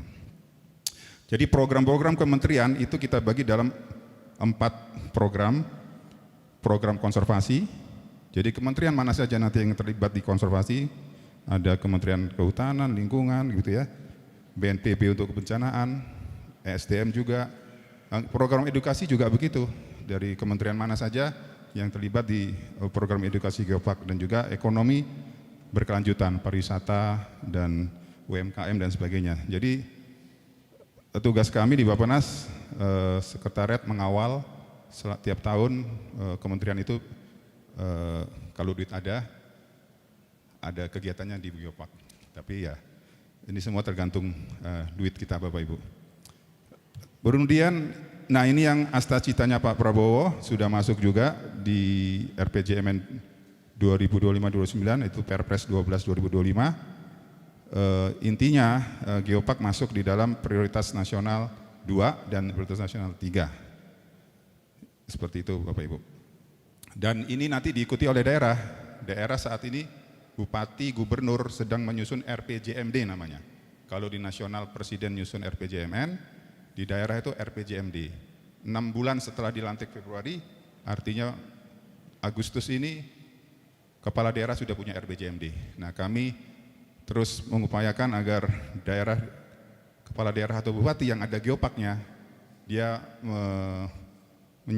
mencantumkan pembangunan geopark ataupun pembangunannya di dalam RPJMD-nya. Nah, untuk terkait lingkungan, ini geopark sudah berupaya juga untuk ke arah low carbon dan juga ekoturism. Nah, sebagai contoh di Sulawesi Selatan, di Maros Pangkep, ini pilot project kami untuk menyelenggarakan nilai ekonomi karbon. Nah, kerjasama sama PT Suroyan Indonesia. Nah sebenarnya di geopark-geopark di dunia lainnya juga ada itu Pak, pengembangan geopark berbasis karbon ya, seperti di mana nih, di Iran, Tiongkok, di Islandia. Oke, next. Nah sekarang dampak apa yang kita dapat dari secara ekonomi di geopark? Kalau Bapak Ibu ingat, dulu ada namanya World Heritage, ada juga namanya Cagar Biosphere, ini program UNESCO semua. Dan yang terakhir Global Geopark. Ternyata yang memberikan satu benefit paling besar itu adalah geopark. Karena memang Cagar Biosphere sama World Heritage itu nggak bisa diapa-apain, kayak Borobudur, kayak mana lagi World Heritage kita itu ya. Itu memang kawasan konservasi. Nah geopark ini menggabungkan antara konservasi, edukasi, dan ekonomi. Itu bedanya. Nah, manfaat apa lagi geopark di dunia ini Bapak Ibu? Pertama tentunya jumlah kunjungan wisata. Di Korea, di geopark Jeju, saya belum pernah, mungkin Bapak Ibu udah pernah. Dari 4,5 juta wisatawan di 2002, di 2019 15 juta. Ini kalau nggak salah dia dapat UNESCO itu 2010-an begitu ya. Kemudian Dongfan juga dari 90.000 wisatawan naik 10 kali lipatnya di 2019. Ini sudah jelas efek langsung pariwisata, tentunya juga transportasi, akomodasi. Wisatanya maju, alamnya terjaga. Jadi enak ini, saya juga ini keren banget ini. Lalu produk unggulan juga, geofoodnya kita banyak sekali geofood di Sumatera, di Toba. GeoGive, GeoTrail. GeoTrail itu rute Bapak Ibu, rute wisata. Mungkin kalau kita punya rute wisata budaya, kita mainkan lah rute Toba, Samosir gitu kan. Itu bisa satu rute, bisa 2 hari misalnya, udah duit lagi. Kalau kita punya mau rute cerita letusan Toba, itu bisa punya rute. Karena terjadinya Danau Toba Bapak Ibu, itu akibat 3 kali letusan pada tahun 800.000 ya. 800.000 tahun yang lalu itu yang pertama. Itu di Porsia. Kemudian letusan kedua di Haranggawal tahun 500.000. Dan letusan yang paling besar di Sibaganding, Pulau Sibandang, ya. Itu 74.000 tahun yang lalu, 78.000 tahun lalu, yang dikenal dengan nama super volcano. Artinya langsung rusak membentuk kawah segede Danau Toba, panjang 100 kilo, lebar 30 kilo, kedalaman 500 meter. Jadi kalau ada kemarin turis dari Malaysia, rombongan naik sepeda menyusuri kaldera. Jadi 3 letusan itu diceritakan naik sepeda. Jadi bersepeda di dalam kawah, keren itu kan. Kalau lihat dinding itu, oh kita berada di dalam kawah nih sebenarnya ya. Oh ini yang letusan 800.000 tahun yang lalu, seperti ini toh batuannya. Tanamannya seperti ini toh, manusianya seperti ini. Kemudian mungkin di letusan yang di Haranggawal juga berbeda-beda. Bisa bercerita itu. Kemudian menarik dukungan pemerintah dan investasi infrastruktur. Ini benar. Di Belitung begitu Bapak Ibu. Waktu itu pemerintah Bappenas memberikan hanya 2 miliar membantu kawasan site di Geopark. Lalu masyarakat tentunya sudah aktif sebelumnya. Lalu masuk itu, PU masuk, Arab masuk, akhirnya menjadi 30 miliar sebenarnya udah masuk ke situ. Jadi hanya dengan kita mencoba sesuatu yang bagus gitu Bapak Ibu ya, nanti itu bisa ngikutin yang lainnya. Itu di Belitung. Pemberdayaan komunitas, masyarakat udah jelas, lapangan kerja dan seterusnya. Baik. Kemudian manfaat secara ekonomi di Batur sudah jelas. Sejak 2012 ditetapkan sebagai UNESCO, ini 40 miliar PAD-nya. Kemudian saat ini menjadi 144 miliar. Ini di Belitung, di Batur, Bali. Kalau Bapak Ibu ke sana sekarang di tepi Danau Batur itu yang menghadap gunung dan menghadap danau sudah banyak kafe-kafe dan cakep-cakep. Tapi ya itu sebenarnya juga ada isu yang lain yang mungkin nanti nggak boleh ada di Toba. Nah, secara ekonomi ini Ciletuh menarik juga, Pelabuhan Ratu Bapak Ibu, banyak homestay di sana. Banyak TKI dari Arab Saudi pulang ke kampungnya bangun homestay. Kenapa mereka bangun homestay? Karena tahun 2000 berapa itu ya? 2015 mungkin ya. Gubernur Jabar itu mengadakan acara, mungkin Geopark Festival juga, harus menyediakan 500 homestay dan hotel dan sebagainya, karena banyak sekali orang akan datang, berapa ratus ribu begitu. Itu Pemda mengupayakan homestay. 1 tahun ada 500, tahun kedua naik, tahun ketiga, seterusnya sekarang. Jadi setiap ada festival itu semua TKI membangunkan rumah orang tuanya sehingga jadi homestay. Jadi sekarang banyak sekali homestay karena ada event terus itu Pak di Geopark di Sukabumi, di Ciletuh. Jadi kalau Bapak Ibu juga mau membantu Toba, kalau bisa kita buat event rutin dan sehingga itu mengundang, udah pasti gitu ya, ekonomi masyarakat pasti, homestay pasti, tiap tahun mereka pasti akan ada dapat itu dan ya berkembang. Karena teori yang berkembang sekarang begini Bapak Ibu, BNPB juga bilang seperti itu. Kita nggak bisa bilang menjaga lingkungan, konservasi, kalau perut kita kosong. Mana orang berpikir mau menjaga hutannya atau kawasannya gitu kan, sementara perut dia kosong. Sekarang dibalik, setelah perut diisi, baru dia berpikir, perutku ini datangnya dari sana, kalau itu rusak, saya nggak bisa isi perut. Nah jadi dibalik pendekatannya, dengan dia tahu bahwa alamnya itulah yang memberikan isi perut mereka, mereka akan menjaga. Jadi tentunya ekonomi dan konservasi ataupun menjaga alam ini dua hal yang memang harus bersama-sama Bapak Ibu. Nggak bisa kita cuma ngomong ayo kita merawat lingkungan, tapi kita nggak mengisi perut mereka. Begitu. Lalu di Toba, BI aktif dengan beberapa pelatihan-pelatihan. Nah, ini satu lagi ekonomi lokal. Kalau tadi di Celetuh, ini di Jeju sama. Cuman penduduk 40 orang penduduk saja Bapak Ibu, mereka membuat event namanya Village Festival Swalbong Geotrail. 40 penduduk bisa membuat event itu, memperoleh 300.000 pengunjung di tahun 2013-19. Tentunya pasti pemerintah akan memberikan dukungan ya setelah itu. Kemudian juga GeoGive, GeoActivity, GeoHouse, GeoFood ada di sana. Ijen Geopark di Banyuwangi juga ini luar biasa karena bupatinya waktu itu kuncinya. Kalau masih ingat Bapak Ibu, Bupati Aswaranas ya, itu punya teori seluruh dinas di dinas mereka Kabupaten Banyuwangi itu adalah dinas pariwisata. Jadi semua tolong mau dinas olahraga buat event untuk wisata, mau dinas perhubungan buat event itu pariwisata. Semua dinas itu harus membuat satu kegiatan untuk mendatangkan pengunjung. Akhirnya itulah semua dinas adalah dinas pariwisata. Itu slogannya Pak Aswaranas. Dan memang Banyuwangi Bapak Ibu ini luar biasa pariwisatanya. Sekali-sekali harus Bapak Ibu ke sana karena sudah ada kereta, pesawat dan sebagainya. Nah, ini menarik juga Geopark untuk konservasi. Ternyata ada manfaatnya. Tentunya ya tadi ya geodiversity, kekayaan heritage geologi, heritage-nya biologi dan heritage cultural itu terjaga.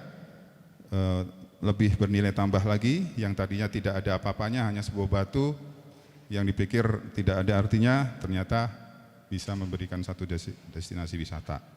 Ramah lingkungan, kesadaran masyarakat.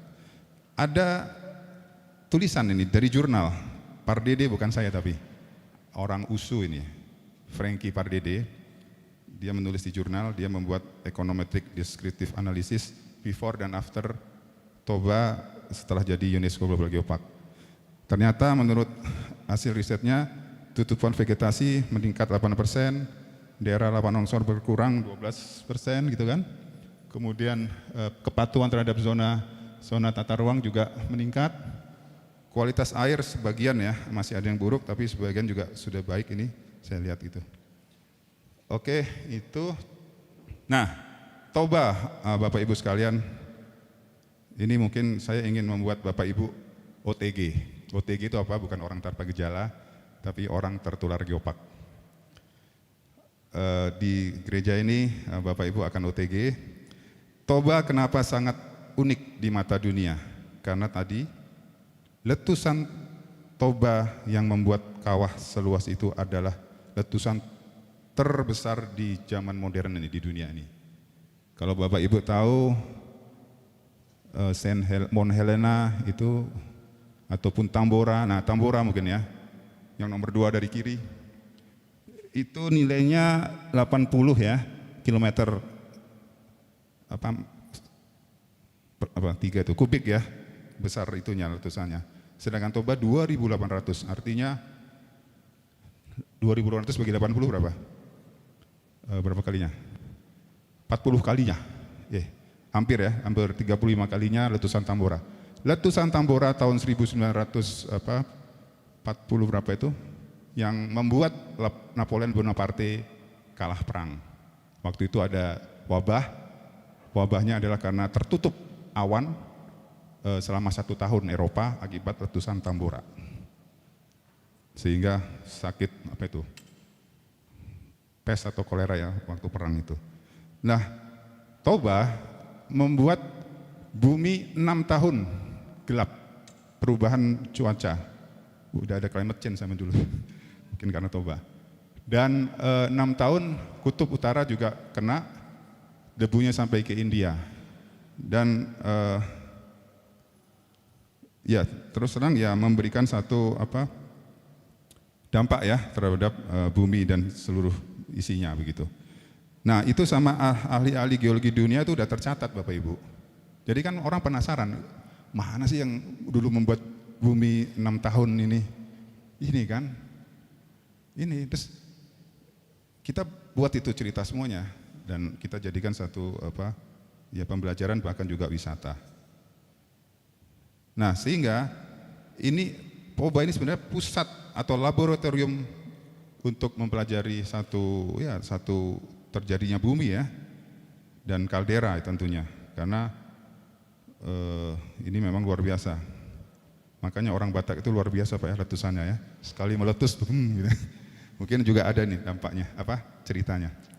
Oke, itu Bapak Ibu. Satu lagi, manfaat apa selama Toba ini sebenarnya sudah dari 2012 itu mulai dijajaki, tapi baru 2020 kemarin Bapak Ibu menjadi UNESCO Global Geopark. Berbagai bupati sudah, dan terakhir kena status yellow card. Nah ini mudah-mudahan nanti bisa green card. Dulu kalau sebelum ditetapkan jadi UNESCO, orang sudah kenal Toba adalah danau vulkanik terbesar di dunia. Kalau dulu sebelum UNESCO pengelolaan masih sektoral, belum terintegrasi. Nah sekarang sudah mulai lintas sektoral ya, perubahan paradigma, konservasi, edukasi, dan pemberdayaan ekonomi di sana. Lalu potensi geologi dan budaya belum dikemas, orang belum menganggap lah itu. Nah sekarang sudah mulai sedikit demi sedikit geopark mulai dikenal, budayanya, geologinya. Kalau Bapak Ibu mau belajar tentang geopark, datang ke Pusuk Buhit, itu ada pusat informasi geopark di Samosir, satu lagi di Parapat, di kawasan bebas Parapat itu ada juga pusat informasi geopark. Kita punya video bagus yang bisa menjelaskan terjadinya geopark. Kemudian kunjungan wisata belum berbasis geoheritage, sekarang sudah. Partisipasi masyarakat masih rendah, sekarang sudah lumayan. Promosi budaya juga sudah lumayan. Kita lihat di Pak Jokowi menata Hutaraja itu juga sudah mulai bagus, banyak. Juga ada alumni ITB, kakak kelas saya tahun Bang Gading Sialagan itu, dia pensiun dari PT DI Dirgantara tahun 2005, langsung pulang kampung, sekarang menjadi guide tour di Kampung Sialagan.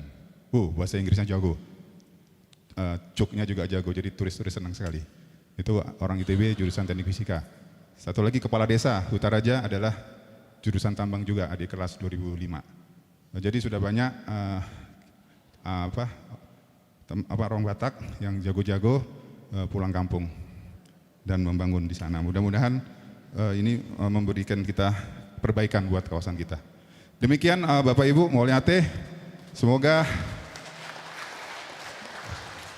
Danau Toba lestari dan masyarakatnya sejahtera. Ini adalah slogan Geopark dunia Bapak Ibu. Memuliakan bumi, mensejahterakan manusia. Jadi salam Geopark, semoga Bapak Ibu tidak sembuh dan tertular Geopark selamanya. Horas, terima kasih.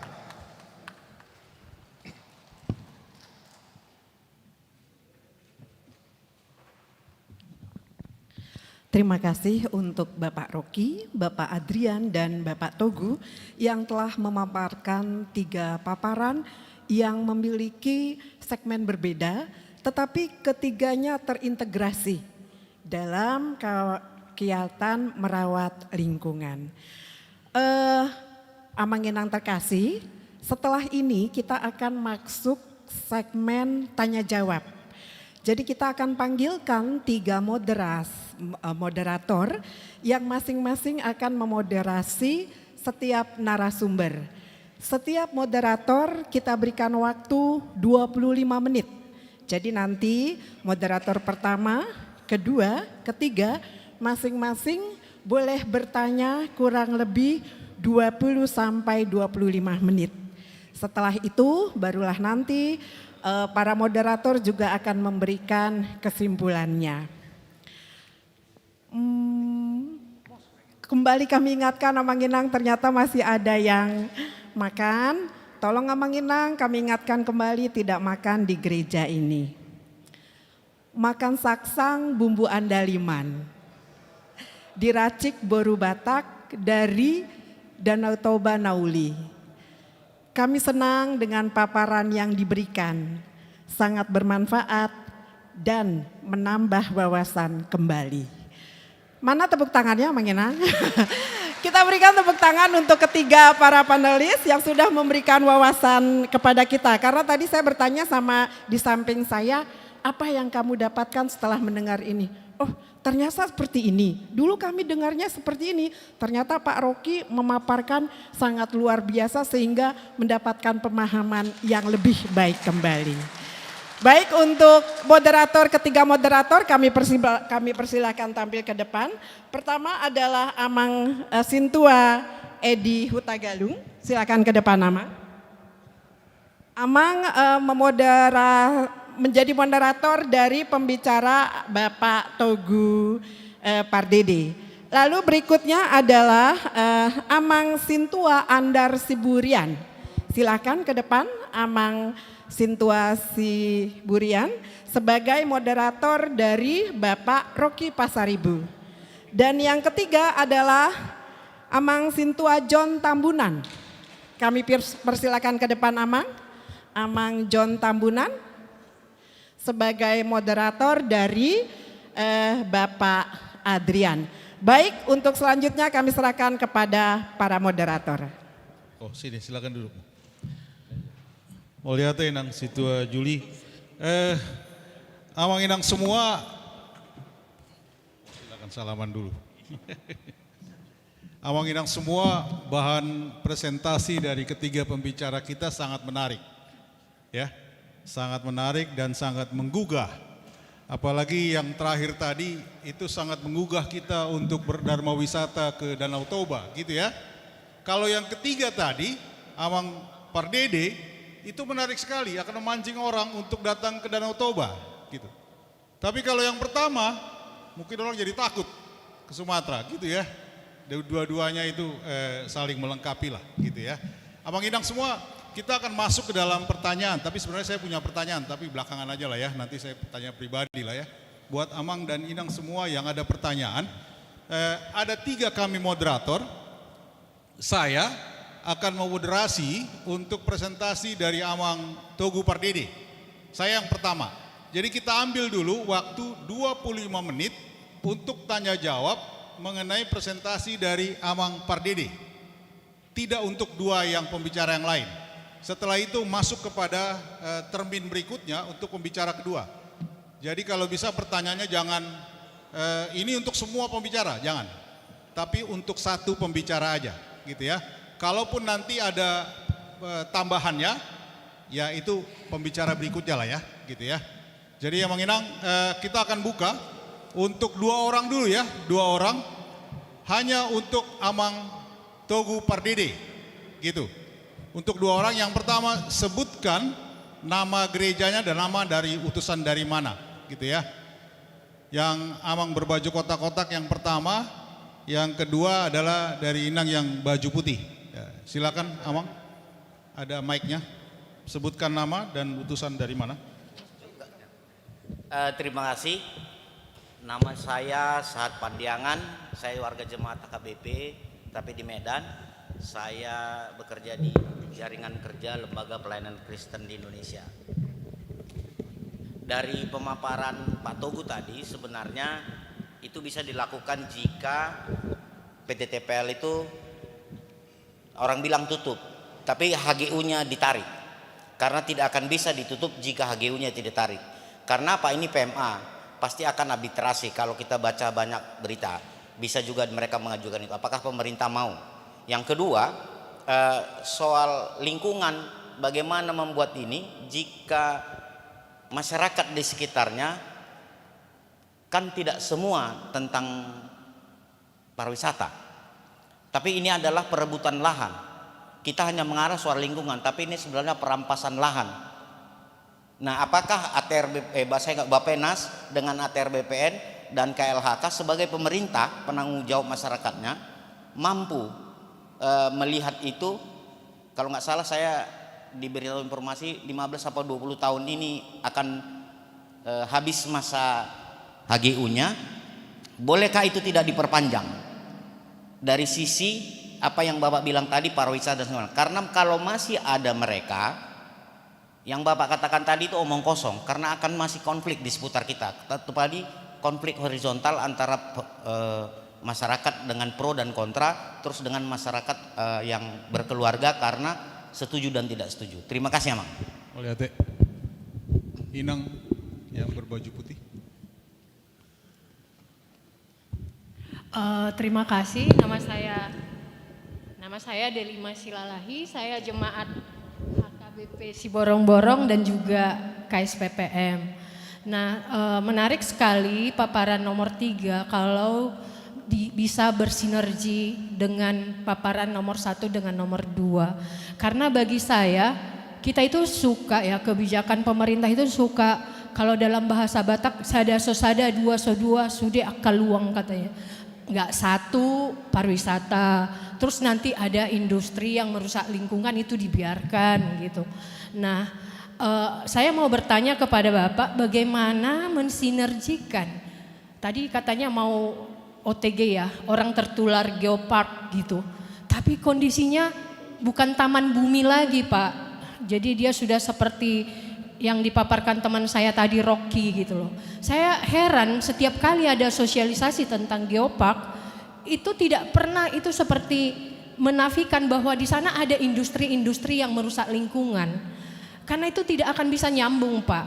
Jadi kalau tadi katanya ada riset bahwa pariwisata meningkat, kunjungan wisata meningkat. Di Lebaran kemarin, Pak, ada banjir bandang di Parapat. Ada banyak orang yang membatalkan liburan ke Parapat, ke Danau Toba. Karena itu banjir bandang itu selalu pada saat peak season.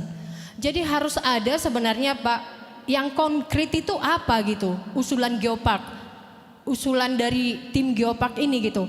Harus dengan tegas mengatakan kita mau menjadikan Danau Toba ini taman bumi. Sehingga setiap industri yang merusak lingkungan, yang merusak taman bumi ini memang harus dihentikan gitu. Jadi saya mau minta aksi nyata dari geopark ini untuk menyelamatkan taman bumi Tanah Batak. Terima kasih. Oke, jadi cukup 2 dulu ya, nanti dijawab, nanti akan berikutnya. Karena kita cuma punya 25 menit. Yang saya tadi tangkap 1, kaos tertular orang geopark gitu ya. Saya mau juga punya kaos itu. Silakan, Abang. Baik, terima kasih. Yang pertama dari HKBP Saat Pandiangan. Kalau saya dari HKBP Surabaya, memang semuanya. Mantan HKBP Surabaya. Sekarang GKJ, Gereja Kristen Jalan-Jalan, di mana-mana. Tapi besar di HKBP Surabaya Kedondong. Bapak saya yang bangun kalau misalnya tahun 63 lah, zaman dulu itu. Pertanyaan pertama, saya sepakat. Saya juga tadi mendengar presentasi ini, waduh ternyata segitu gedenya TPL itu ya, pasti berdampak sekali itu buat kawasan geopark kita gitu kan. Ini kebayang kalau itu benar-benar kita bisa tangani gitu ya.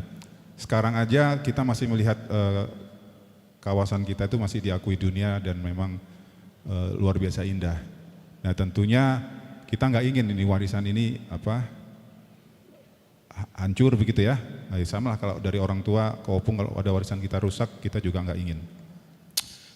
Jadi kemudian ke hutannya juga tadi saya lihat akan berdampak dan jadi kalau di rencana aksi nasional sebenarnya ada itu setiap. Kan ada 3 pilar tuh, pilar konservasi, edukasi, dan ekonomi. Di pilar konservasi itu kita sudah seluruh program kementerian mulai dari ATR BPN, lingkungan hidup, kehutanan, program, bahkan kita tahu ada program, ada kegiatannya di kementerian itu Bapak Ibu. Artinya kementerian itu udah punya kegiatan nomenklatur, kegiatan itu ada. Jadi kita masukkan di RAN itu. Cuman memang duitnya ada enggak, begitu aja sih misalnya. Kegiatannya ada dan apakah tahun depan mereka melakukan, duitnya ada enggak gitu. Nah itu dari sisi kementerian. Jadi negara ini kita luas Bapak Ibu. Toba, tapi di sana di Papua juga ada, di provinsi lain juga ada. Nah, tentunya kalau saya melihat harus bersama-sama kolaborasi. Saya itu Bappenas membuat planning gitu ya, perencanaan, terus memberikan alokasi ke kementerian-kementerian untuk melakukan itu. Tapi di Geopark ini saya benar-benar turun. Jadi kalau dulu itu kita hanya ya paling mengevaluasi si kementerian-kementerian melakukan enggak begitu kan, seperti itu. Nah kalau di Geopark ini saya benar-benar bisa berinteraksi langsung dengan ya yang ada di situ begitu ya. Nah jadi kalau saya melihat ternyata di bawah ini punya potensi juga untuk memberikan satu perubahan. Kita lupa bahwa di bawah itu juga orang punya ide, pinter, ada tenaga, walaupun nggak ada duit. Kalau kita bisa turun ke situ, memberikan ide, dan membuat orang di bawah ini juga melakukan, itu sudah lumayan. Jadi kadang-kadang kita cuman, ya mohon maaf ya itu kan provinsi atau itu nasional, itu ini. Padahal kalau kita mulai saja dari kita, itu lumayan kok. Dan kita datang aja ke lokasi, kita melakukan perubahan di situ. Itu tapi untuk datang ke satu titik atau menggerakkan masyarakat tentunya butuh ya. Pertama volunteer dari kita. Terus yang paling susah itu konsistensi komitmen terus tuh. Kadang-kadang kita baru setahun 2 tahun udah nggak tekun, akhirnya kita tinggalkan itu. Jadi begitu luasnya wilayah, begitu banyaknya masalah.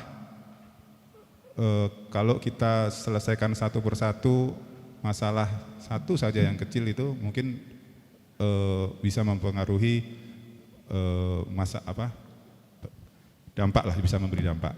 Mungkin itu karena saya lihat ini banyak besar masalahnya. Jadi kayak kemarin kebakaran di Huta Ginjang. Baru 2 hari lalu belum padam. Itu padahal persis di lokasi yang mau didatangin asesor besok hari Senin. Wah, ini kemarau iya, tapi apakah ini termasuk orang-orang yang bagaimana gitu ya? Kok pas selalu itu pas ada asesor kebakaran. Tahun 2013 itu asesor dari Patrick McKeever, dari mana dia? Pokoknya Eropa ya. Sampai 3 jam dia terhenti di perjalanan karena kebakaran di Tele 2013. Nah kadang-kadang kita bingung ya, kenapa ya kok setiap asesor datang ada kebakaran gitu ya. Tapi memang bulannya pas, bulan kemarau Bapak Ibu. Ya kita nggak bisa salahkan, mungkin nggak boleh seuzon gitu ya. Tapi bulannya kemarau. Nah tapi mungkin kita harus antisipasi gitu. Nggak bisa kebakaran terus minta inalum, tolong buat rekayasa cuaca supaya hujan turun begitu kan, atau berdoa sama Tuhan supaya hujan turun. Nah, mungkin ya kebakaran itu dicegah dengan apa? Bisa nggak kita mencegah kebakaran itu? Mungkin dengan kesadaran ya ke masyarakat. Kalau sudah kebakaran ya kita minta Hutkala itu kan kehutanan siapapun. Jadi sebenarnya kalau kita cari Amang-Inang, kita bisa kok melakukan sedikit saja dampak, nggak bisa hanya menyalahkan bupati. Saya capek juga kalau saya lihat orang-orang, kemarin wakil bupati itu kebetulan anak ITB juga, Bupati Taput itu, dia turun ke situ, pusing juga dia dengan kebakaran nggak berhenti-berhenti gitu kan, ya pasti disalahin dia juga gitu kan. Nah, pun dia juga minta tolong kami, bisa nggak ini, kembali lagi ke pusat gitu kan. Ya seperti itu. Nah, apakah itu mau terus-terusan begitu ya? Kita bingung menangani dan kalang kabut begitu. Dan yang kedua pertanyaan mengkaitkan itu, memang saya harap ini harus saling terkait gitu. Karena keberadaan kerusakan hutan, air dan juga termasuk perampasan lahan ini sesuatu yang memang tidak bisa kita biarkan, Dan ini mengganggu juga tujuan kita bersama untuk perbaikan gitu kan. Jadi kita harus memang bersama-sama. Dan tadi saya sudah ngobrol sama Pak Adrian, beliau jagonya keuangan, begitu lihat carbon trade, beliau langsung bilang, ayo kita terapkan itu di Toba. Wah, puji Tuhan ini Tuhan langsung menjawab. Nanti carbon trade di kawasan Toba, nanti GGGI itu Global Green Growth Institute ini akan membantu ya, deal ya. Oh, deal ini disaksikan Jumat loh. Jadi nanti kawasan Toba akan dikaji carbon trade-nya, termasuk nanti bagaimana dengan menjaga hutan kita dapat fund ya, dapat uang yang nanti bisa memberikan satu ekonomi bagi masyarakat. Terima kasih. Ya, sebelum masuk ke dua ya, saya sebenarnya mau ada pertanyaan juga gini, menyangkut yang Amang Pandiangan tadi. Tadi inisiatif dari Bappenas atau solusi yang Bappenas adalah konservasi, kan gitu kan?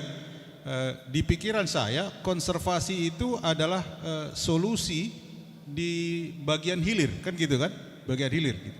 Tapi bagian hulunya ada penyebab yang menyebabkan terjadinya kerusakan, gitu kan? Padahal di situ juga Bappenas juga melakukan advisory untuk perlindungan, gitu ya. Apakah Bappenas akan masuk sampai ke situ, gitu ya? Bukan hanya sekedar konservasi melatih masyarakat untuk penghijauan kembali, tapi apakah masuk sampai penyebabnya terjadi kerusakan itu, gitu. Kira-kira itu pertanyaan saya. Mulai. Iya, kalau Bappenas itu kan memang rencana pembangunan nasional dan juga mengalokasikan anggaran untuk kegiatan-kegiatan pembangunan secara nasional di kementerian. Nah tentunya kita bisa mengevaluasi pembangunan yang terjadi saat ini. Kemudian kita juga bisa dengan evaluasi itu kita akan bisa memberikan satu solusi, dan solusi itu bukan Bappenas yang melakukan, kementerian. Solusi itu yang melakukan daerah, dan daerah itu juga melakukan bawah lagi, dan solusi itu yang melakukan kita semua gitu. Jadi kalau kami memang ya itu sampai selevel itu kan, membuat rencana dokumen perencanaan 5 tahunan itu, dan tahunan juga. Nah sekarang siapa melaksanakan ya, mungkin ya kita semua harus melaksanakan, karena kalau rencana kan namanya juga rencana ya, harus diimplementasikan. Nah, ternyata implementasi kan nggak cuma anggaran APBN, nggak punya anggaran APBD saja gitu kan, karena nggak hanya tindakan oleh 1-2 orang, tapi harus tindakan semua. Nah, sepertinya itu Bang. Jadi yang penting kita punya satu rencana bersama, aksi bersama, tapi fokus di mana. 3 tahun itu beres, saya yakin itu. Saya selalu lihat gitu. 2-3 tahun kalau kita seriusin satu, nggak usah gede-gede kawasan, itu jadi gitu bareng. Nah ini yang penting semua stakeholder bisa komit dalam rencana itu, Amang. Ya. Lihat ya, Bang. Kita buka termin kedua. Sebentar, dari tuan rumah dulu ya, HKBP Sudirman ya, dari Amang Situa Sinaga. Satu lagi Amang sekretaris lah, Amang Pendeta Advent. Gitu. Oh, perempuan. Emansipasi. Amang Sekjen ngalah dulu ya, Amang Pendeta Nami. Gitu, nanti saya dimarahin di luar aja Bang ya. Dari kaum wanita dulu ya, dari ya, gitu. Silakan Amang Situa. Ringkas ya. Mohon maaf, memang agak panjang mungkin, sedikit. Jangan panjang-panjang, singkat aja. Waktunya sangat terbatas. Saya hanya menyorotin keberadaan TPL terkait dengan lingkungan. Kita pahamin bahwa mulai dari berdirinya TPL yang dulunya Indorayon sampai saat ini hampir 36 tahun, isu lingkungan atau isu yang terjadi itu sampai saat ini masih valid. Apa yang membuat mereka terganggu lingkungan? Ada satu dari produknya pada saat memproduksi rayon luar biasa, hasil produknya mengganggu kepada lingkungan. Kemudian di dalam bahan baku yang dibilang tadi perambahan hutan Satabi dan segala Bang macam. Situa, ini ditujukannya buat Bappenas? Sebenarnya dari nomor 1, nomor 2 ada sedikit terkait dengan Bappenas terakhir. Oh, Tujuan gitu ya? kita bagaimana lingkungan yang indah tadi menjadi daya tarik. Ini 1 dan 2 seharusnya. Iya, iya. Oke Mang, biar cepat Pertanyaannya, aja, Bang, ya. biar langsung aja. Nah, di waktu dari namanya rayon itu luar biasa masyarakat di sana memprotes sampai industrinya tutup sebentar dan itu terjadi PHK 7.000 orang di tahun 2000-an. Kemudian berubah nama menjadi TPL. Mengapa berubah namanya? Karena rayon yang tadinya diprotes masyarakat, perpanjangan kedua dikasih izin, tapi dengan berubah nama untuk produksi pulp and kertas. Yang saya mau sorotin, pada saat itu produksi kertas masih cukup baik. Dalam arti secara bisnis, secara ekonomi dia cukup baik karena kertas dipakai orang. Tapi saat ini dengan teknologi, dengan digital, kertas itu, paper itu sudah berkurang, sehingga industri kertas ini menjadi tidak populer lagi, membuat PT TPL tidak secara ekonomis tidak baik karena produksi kertas sudah tidak laku. Bahan bakunya selain tetap merambah kota Tapanuli, juga mereka ambil dari kota lain. Katakanlah dari apa. Nah, yang saya maksud begini, secara ekonomi keberadaan TPL itu sudah tidak valid. Seharusnya kalau secara sadar pemiliknya, katakanlah yang sekarang Sutanto Kanoto itu mengatakan, saya tutup pabrik ini karena secara ekonomi sudah tidak baik. Tapi mengapa tidak dilakukan penutupan? Mungkin saja dia sengaja membuat satu isu lingkungan yang dia create secara sengaja untuk menghindari tanggung jawab korporasi kalau di stop. Apa tanggung jawab korporasi kalau stop? Biasanya 2. Satu hal, tanggung jawab terhadap kredit yang dia lakukan. Nomor 2, tanggung jawab kepada pekerja yang harus dibereskan. Kalau mereka di stop karena force masyarakat, karena tekanan orang, karena lingkungan yang dirusak, maka mereka bisa menghindari 2 tanggung jawab corporate ini. Dimungkinkan mereka menghindari itu. Karena itu bisa saja kita dipakai. Memang mereka secara bisnis, Pak, kalau yang dipaparkan tadi, TPL itu sudah hampir tidak kapabilitas lagi, tidak layak. Tapi dia dengan tutup sengaja dengan baik-baik, sorry, saya akan tutup ini, maka saya selesaikan dengan pekerja saya akan beresin. Itu pengusaha yang baik. Dia tidak lakukan itu. Dia sengaja membuat masyarakat terganggu. Apa yang diganggunya? Dia rambah hutan, dia batasin jalur masyarakat. Langsung pertanyaan. Itu.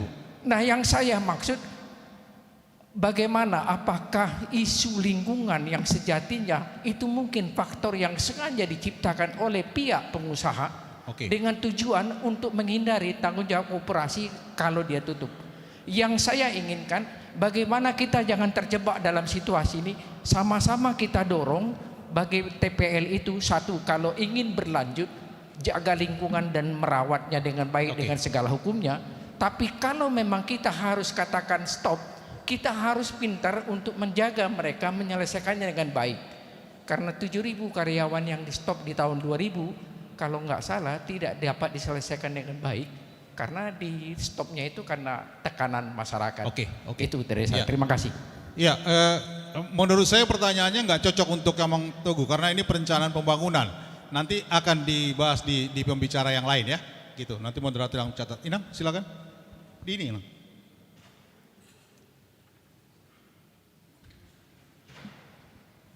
Untuk Kamang Togu ya. Salam Geopark ya Amang Togu. ada Saya udah salamnya ketularan. Ya? Ya betul. Saya menangis.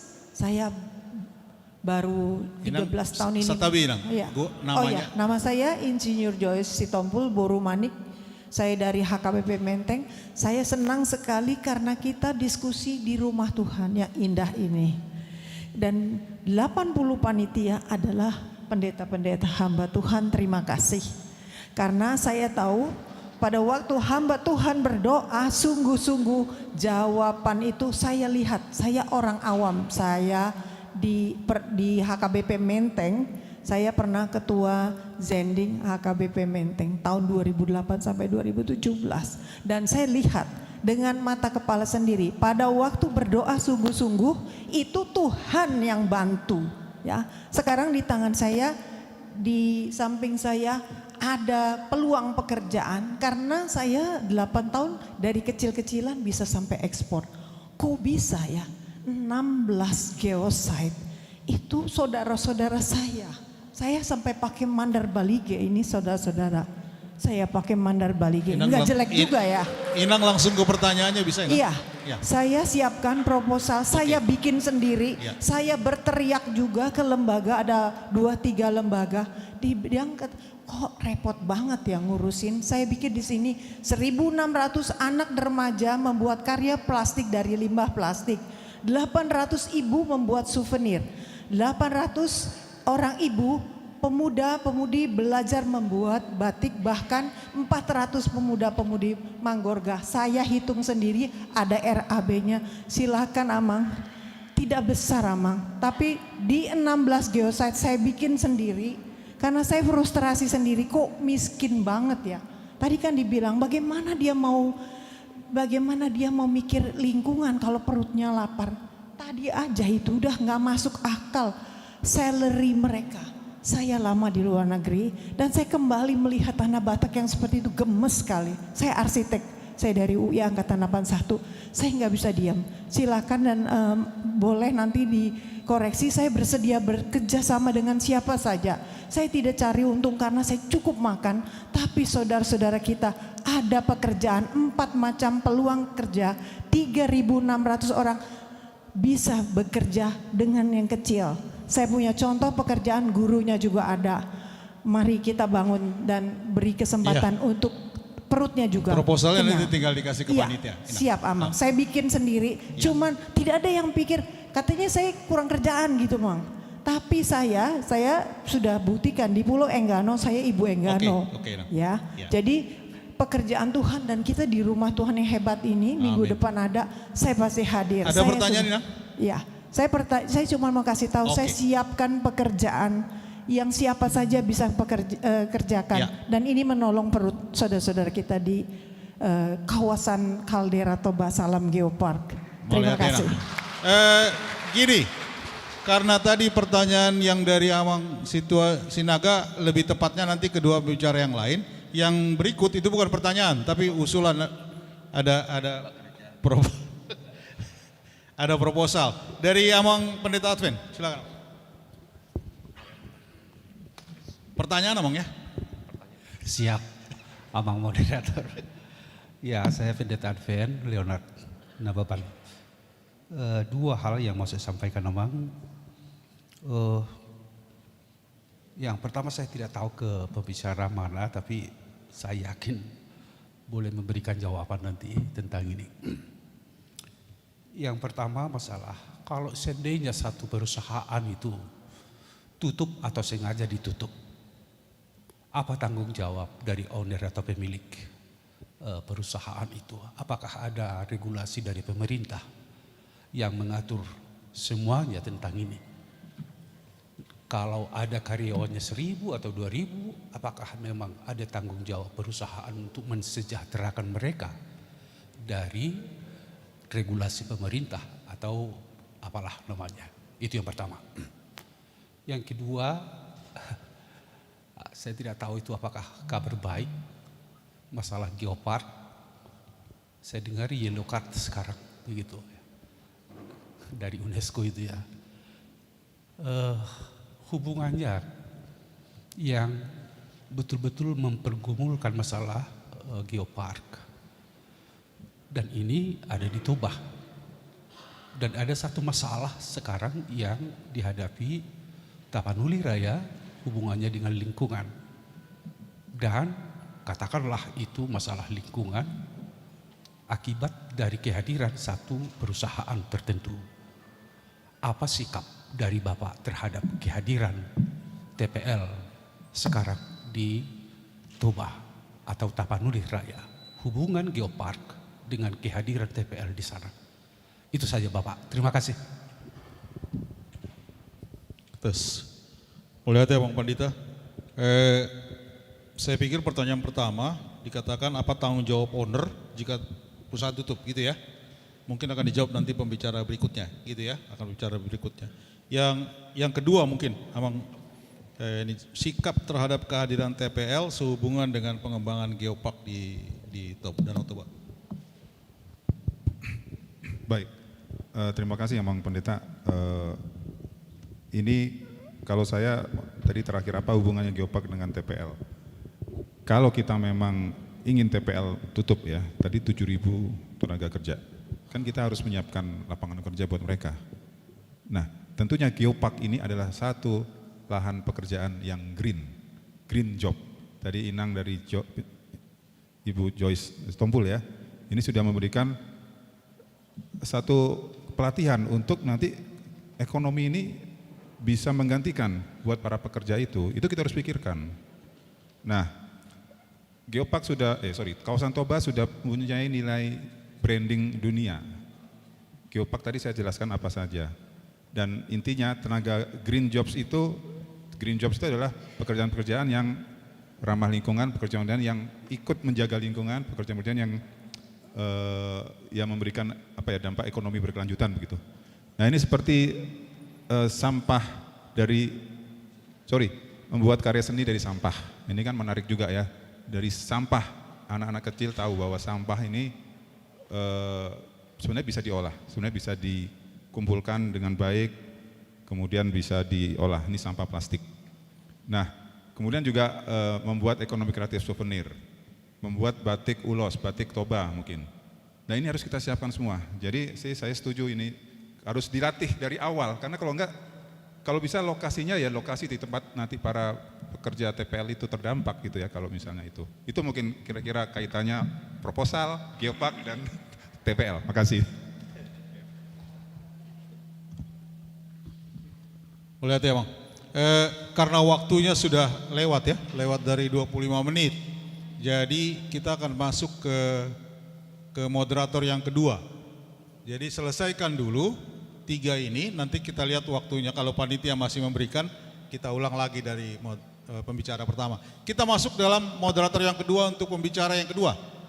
Saya berikan ke Amang Sito Andar Siburyan. Baik, Amang Inang, tentunya dalam tanya jawab tadi sudah ada beberapa pertanyaan yang berhubungan dengan panelis yang kedua. Ya, tentunya kolaborasi antara panelis pertama kedua sudah sangat terlihat apa yang menjadi sasaran kita dalam seminar ini. Baik, dari Amang Siahan tadi sudah sangat jelas tentang perampasan hak lahan atau HGU. Kemudian dari Amang Sinaga, dari Sudirman juga kepada panelis kedua yang menyampaikan perubahan nama menjadi dari TPL, dari Indorayon, TPL. Apa alasannya? Kemudian kenapa tidak dilakukan penutupan? Padahal TPL itu sebenarnya sudah sangat merugi. Ya, Amang Rocky ya. Itu pertanyaan dari yang pertama tadi, yang beberapa penanya. Kemudian kami coba akan membuka dulu satu sesi untuk 3 orang pertanyaan. Baik. Ya, untuk Amang Pasaribu ya, panelis kedua ya, untuk Amang Pasaribu. Ya, Rocky Pasaribu tadi tentu kita sudah mendengar tadi paparan beliau. Baik, Inang dari depan ini, kemudian Amang yang pakai baju itu ya.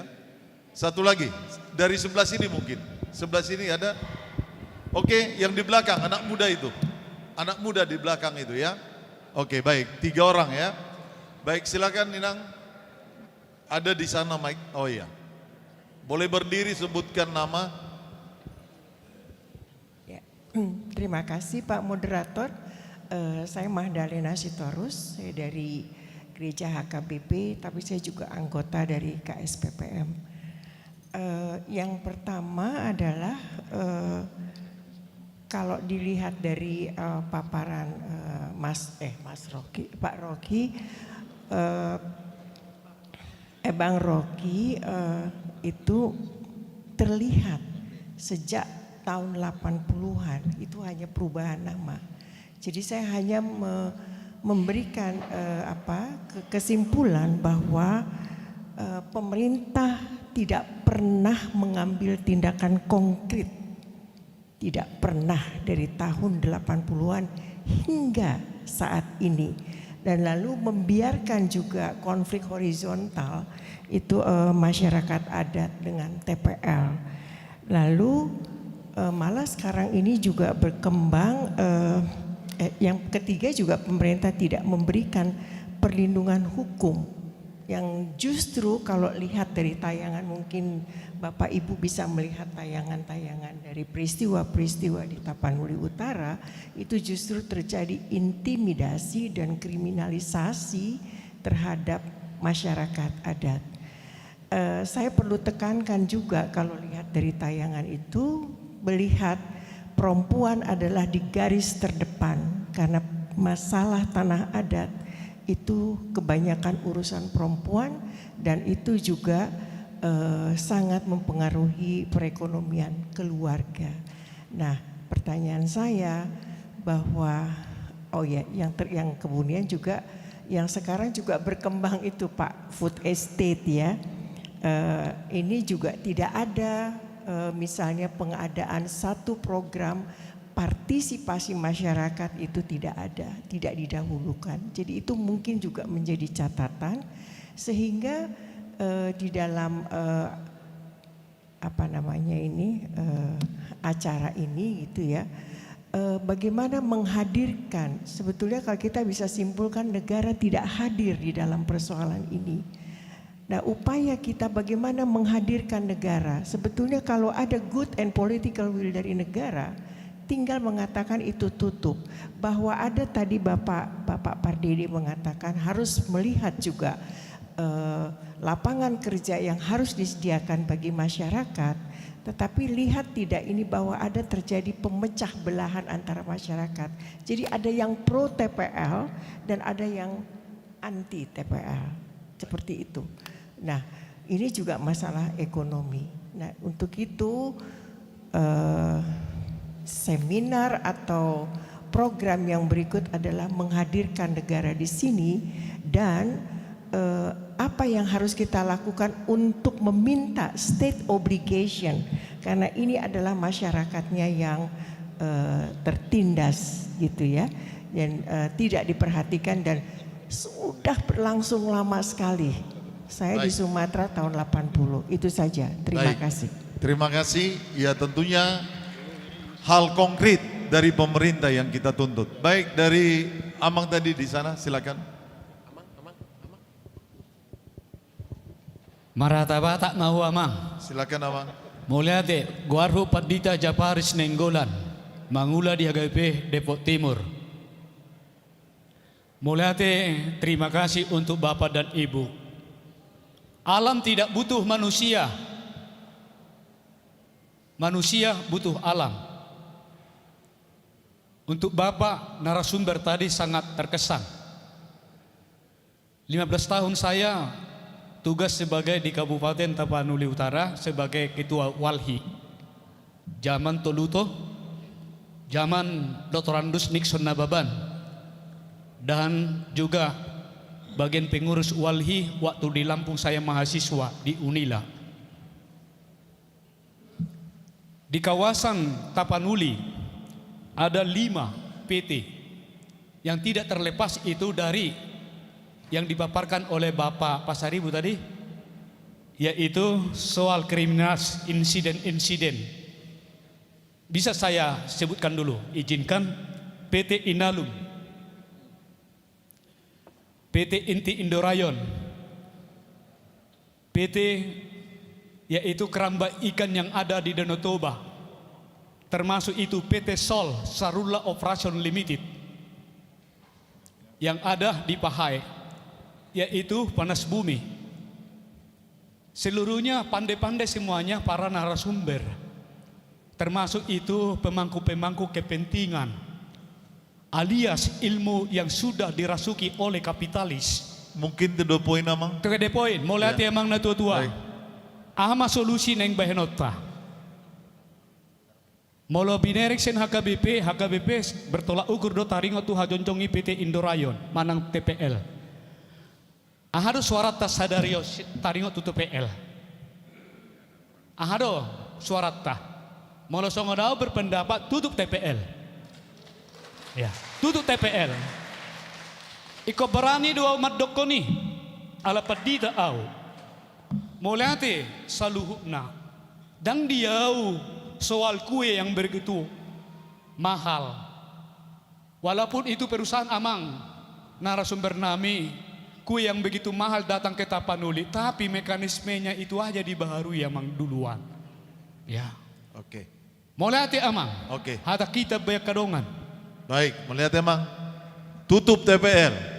Silakan dari belakang anak muda. Suara Nina Sidet toko pasaha musik. Ya, terima kasih moderator. Saya Abib Sinurat dari Konsorsium Pembaruan Agraria. Mungkin pertanyaan saya singkat saja, karena tadi di terakhir Bang Rocky menyebutkan solusi terakhir memang. Kalau kita berandai-andai tutup TPL, kejadian TPL tertutup, kemudian tadi disinggung soal pariwisata. Negara ini punya konsentrasi semenjak 2014. Toba itu sudah ditetapkan sebagai kawasan strategis nasional. Kemudian 2016 BPOT, Badan Otorita Danau Toba kemudian lahir. Kemudian Geopark 2004-2020 lahir. Kemudian uniknya September 2023, ini mungkin bisa ditanggapi oleh Bang Rocky. September 2023 Geopark Danau Toba itu mendapat kartu kuning dari UNESCO. Ini mungkin tidak dijabarkan oleh Pak Togu tadi. Danau Toba memang tidak cocok ketika dikonsentrasikan pariwisata kalau penguasaannya dilimpahkan kepada negara. Nah, solusi yang kemudian mungkin bisa dijawab Bang Rocky ya. Apa yang menjadi solusi dari negara sementara kita di CSO, mungkin di CSO yang di Sumatera Utara sudah melakukan. Mungkin bisa dijawab bahwa keterlibatan CSO minim sekali di kebijakan-kebijakan pemerintahan. Contoh, ada 2 kebijakan yang kemudian diambil oleh masyarakat sipil. Pertama adalah pembiayaan inovatif yang tidak sama sekali dilakukan oleh Bappenas di pertanian-pertanian kita di masyarakat adat. Kedua adalah abainya negara melalui Bappenas terhadap produk-produk hukum. Setidaknya ada 2 RU yang sedang kita ajukan di nasional. Pertama adalah RU masyarakat adat yang sama sekali Bappenas tidak singgung di RPJMN 2021-2005. Kemudian RUU Reforma Agraria yang kemudian ditolak di Prolegnas. Kemudian RUU Keadilan Iklim atau Perubahan Iklim yang sama sekali tidak dibahas di RPJMN.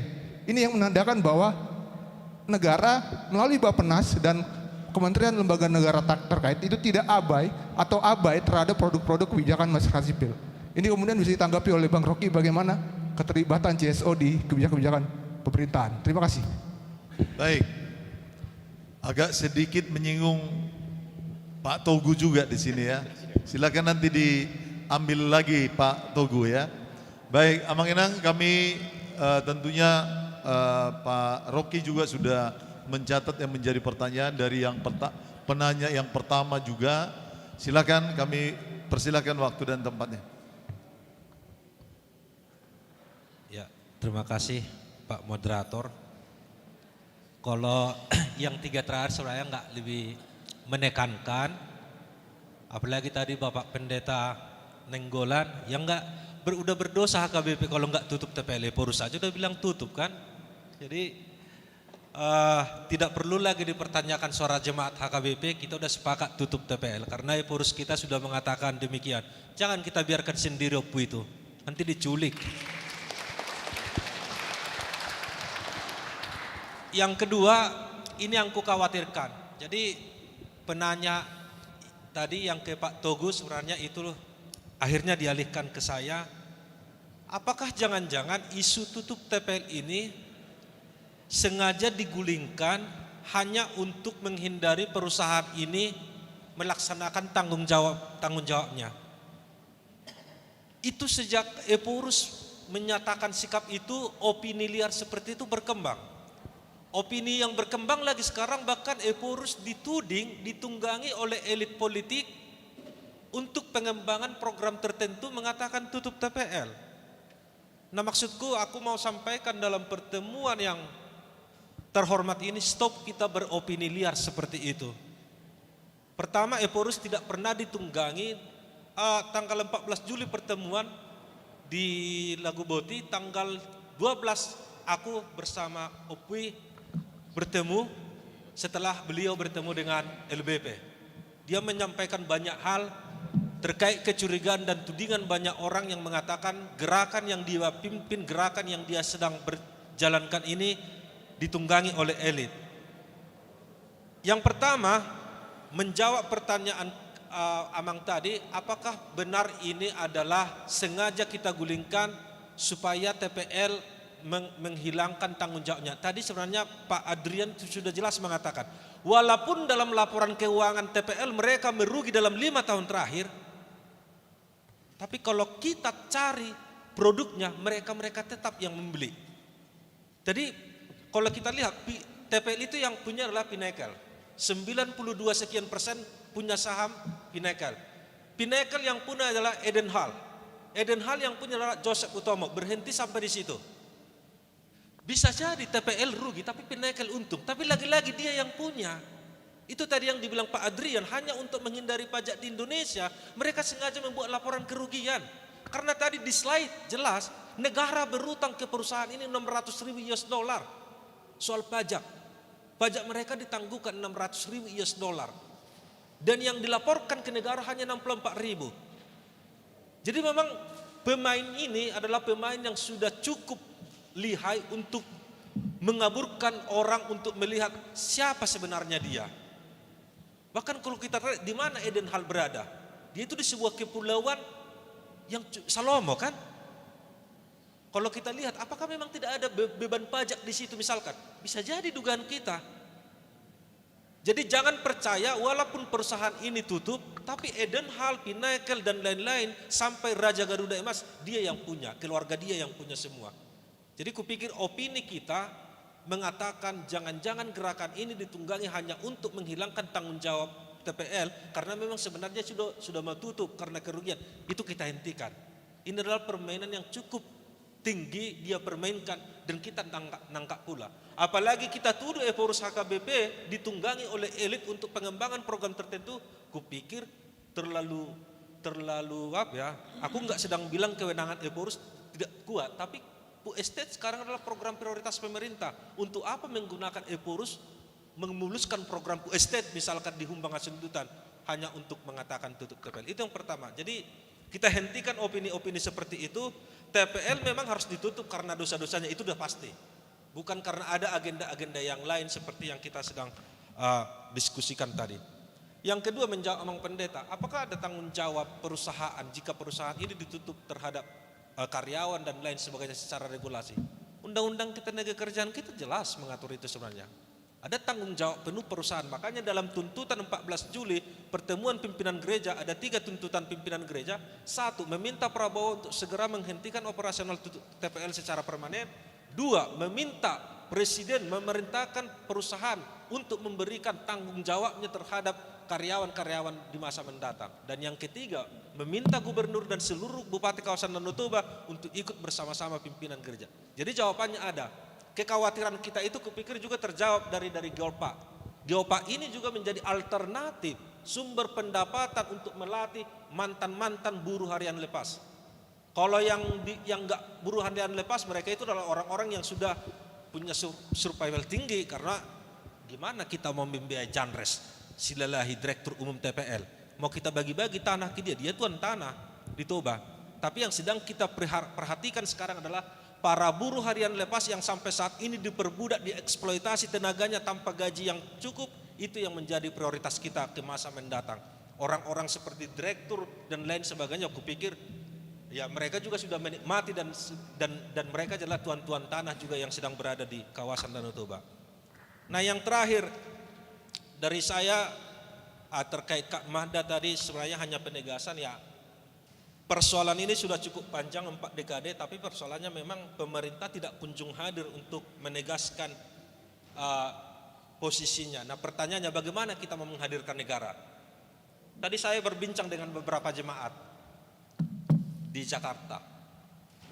Jadi Eporus sedang mengagendakan kita harus menyelesaikan demonstrasi di kawasan Danau Toba sampai Medan dalam waktu dekat. Kita udah 17 kemarin kita udah di Samosir, sebelumnya di Tarutung, kemudian dalam sampai bulan 9 harus sudah selesai di Hubang dan Toba. Nah tentu ini enggak lepas dari Jakarta. Pertanyaannya kepada kita semua sebenarnya, apakah kita siap misalkan suatu saat kalau kita dibutuhkan di istana untuk ikut memaksa presiden untuk mengambil keputusan ini?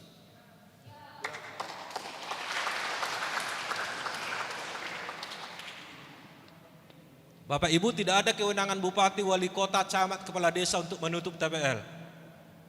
Belajar dari tahun 1999 yang berhak menutup ini adalah Perpres, peraturan presiden atau pencabutan SKHTI, dan SKHTI Bapak Ibu tahu tahun berapa habis. Kalau kita masih menunggu TPL tutup sendiri berdasarkan izin konsesi mereka akan berakhir tanggal 28 Juli tahun 2040. Izin bangunan pabrik akan berakhir 2051. Bayangkan kalau kita masih menunggu ini.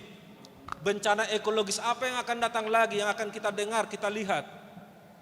Tapi setelah dosa-dosanya kupikir kita harus menutup ini dan dibutuhkan suara kita di istana suatu saat nanti. Dan kita harus siap untuk itu.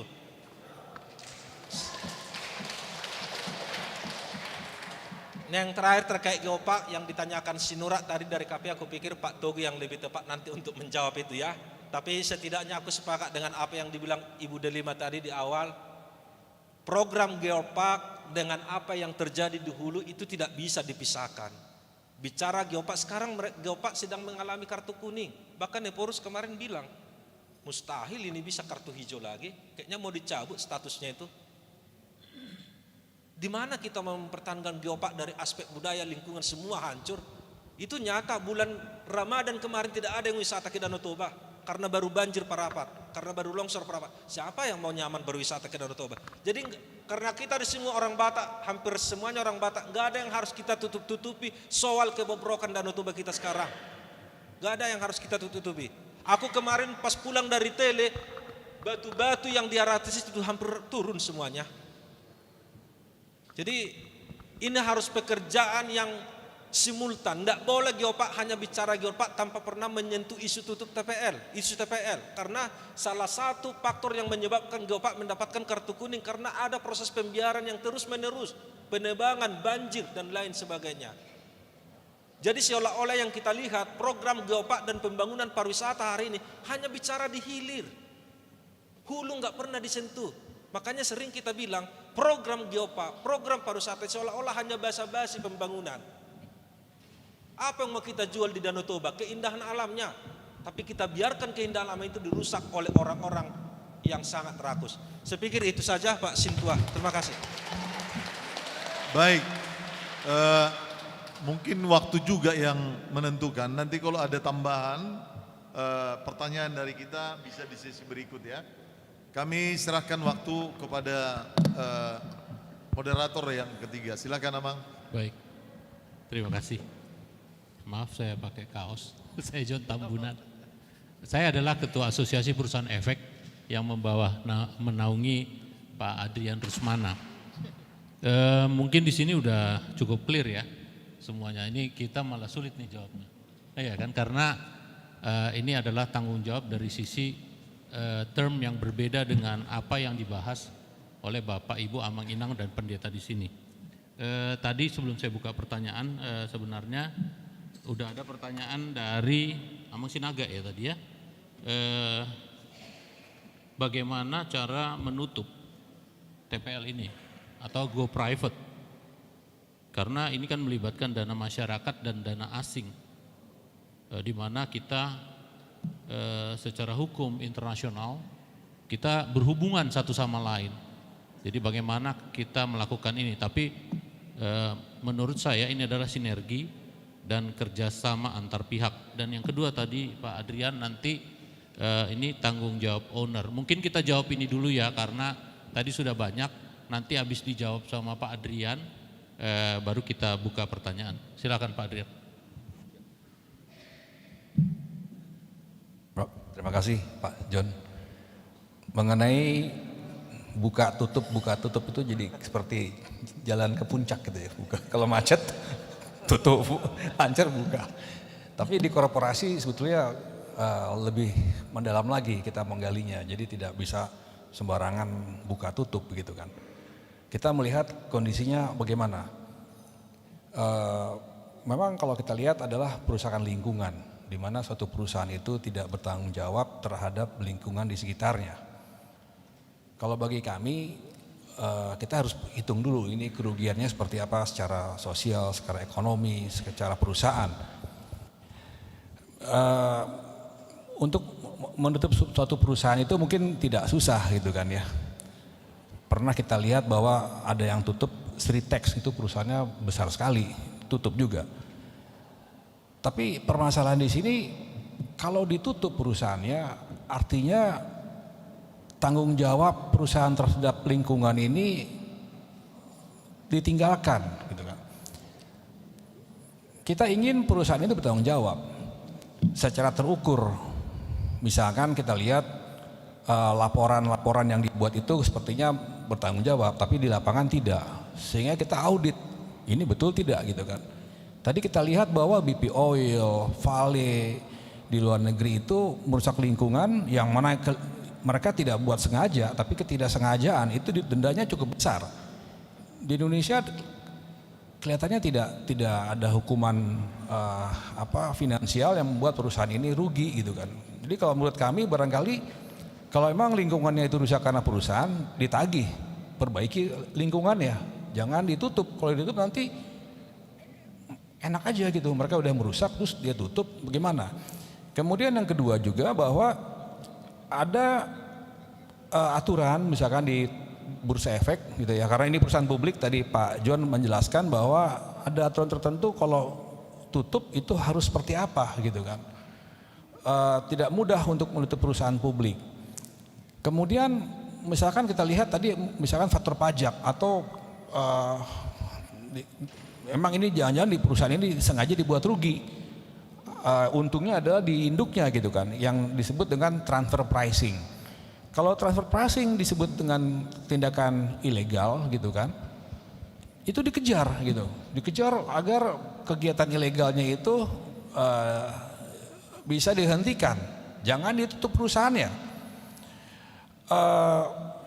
Kalau misalkan masalah pajak yang tadi dikatakan, ditagih pajaknya gitu kan, jangan ditutup. Kalau ditutup nanti dia akan mengelak, oh orang saya perusahaannya ditutup, gimana saya mau bayar pajak gitu kan.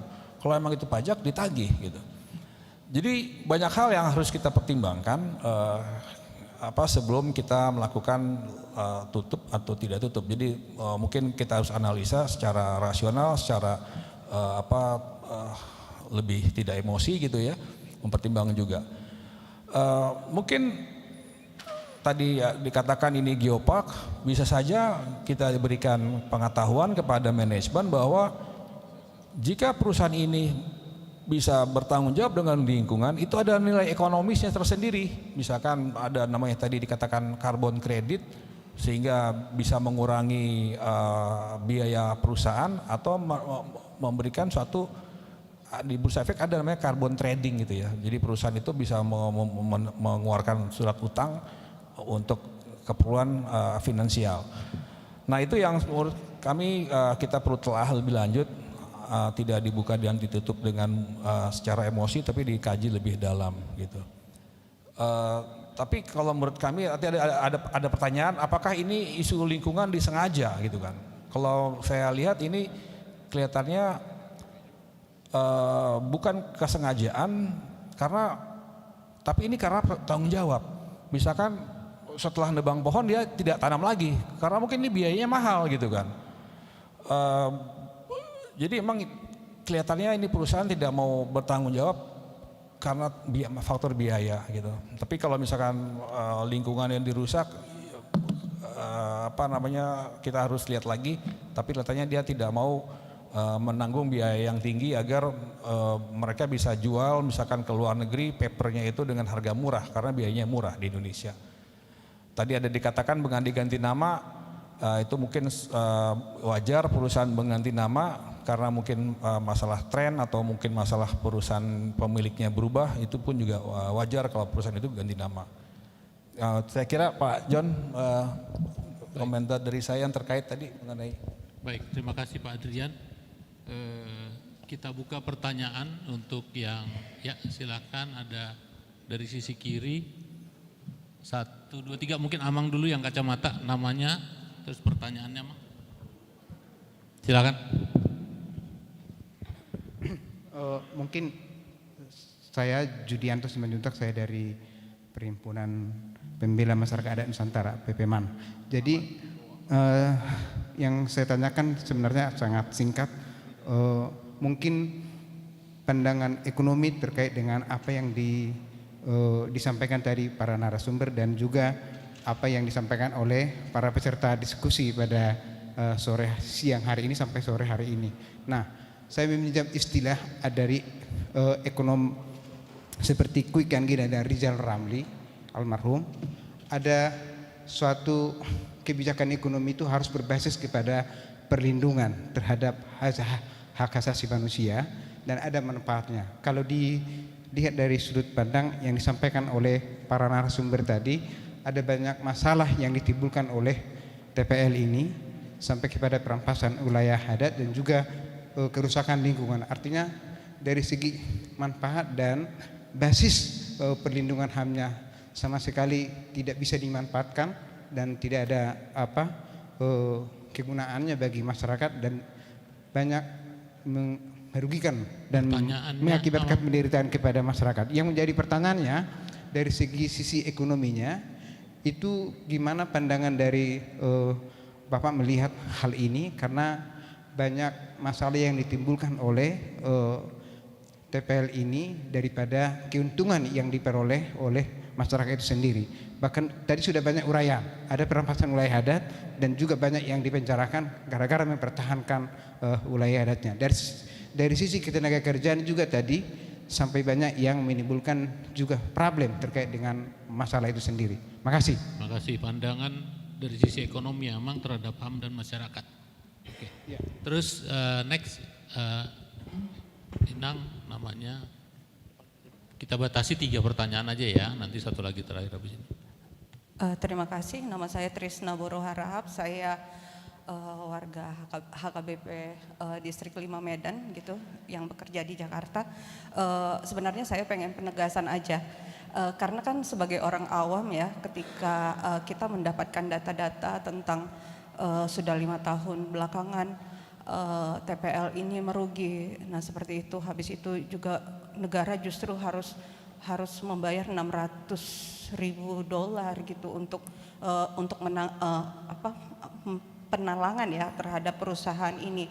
Habis itu tadi juga sudah ada tiba-tiba ada kalau nggak salah saya tadi ada struktur grup usaha yang berubah seperti itu, dan juga dia ada anak perusahaan.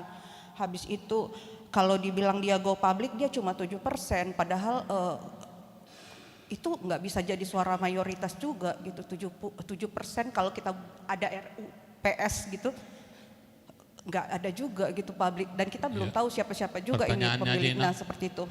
Nah tadi sempat sih sebenarnya dikemukakan Amang ada kemungkinan. Pertanyaanku sebenarnya mudah, apakah dari indikasi-indikasi yang tadi yang dipaparkan oleh Amang dan juga ada Rocky, sebenarnya ada indikasi awal kejahatan yang bisa kita lihat sebagai mungkin ini kejahatan di sektor ekonomi yang terjadi sudah sangat lama gitu. Tadi juga Amang bilang tentang transfer pricing seperti itu. Oh iya ya, itu juga sepertinya paling mudah ya terlihat begitu. Kenapa dia tidak ada terjadi PHK, tetapi nggak ada untung juga. Kalau kita orang awam ini yang melihat dari untung rugi, ngapain harus ada seperti itu. Nah mungkin kami bisa nggak ya Amang dibantu gitu dibantu. Apakah sebenarnya ini memang ada indikasi kejahatan Baik. yang dilakukan dan kemudian siapa yang bertanggung jawab? Apakah negara melalui Kementerian Keuangan kah? Siapa? Apakah mereka sifatnya menunggu? Baik. Atau mereka terlibat aktif dalam melihat ini sebuah kejahatan gitu. Jadi sifatnya seperti apa sih biasanya? Seperti itu. Baik. Kita udah tangkap Inang. Apakah ada indikasi kejahatan di sektor ekonomi? Siapa yang bertanggung jawab? Terima kasih, Inang. Terima kasih. Next, tadi. Oh, silakan.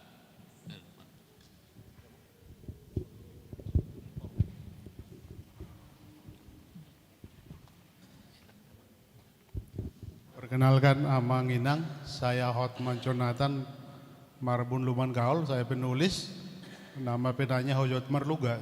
Saya mewakili dari wartawan, saya di majalah Narwastu dan suaratapian.com.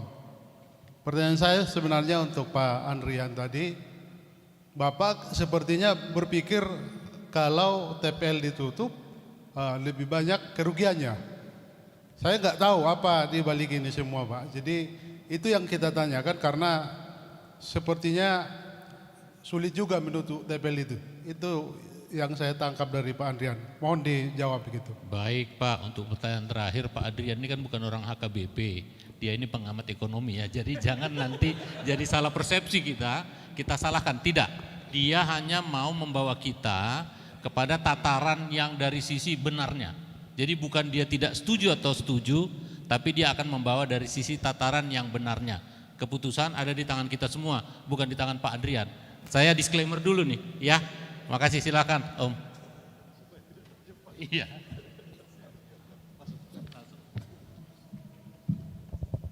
Terima kasih Pak John, Pak Amang John. Menarik tadi pertanyaan dari Bu Krisna Harahap mengenai indikasi kejahatan. Kejahatan terutama di sini kejahatan finansial. Kebetulan perusahaan ini perusahaan publik dan induknya pun juga publik juga gitu. Mereka transparan.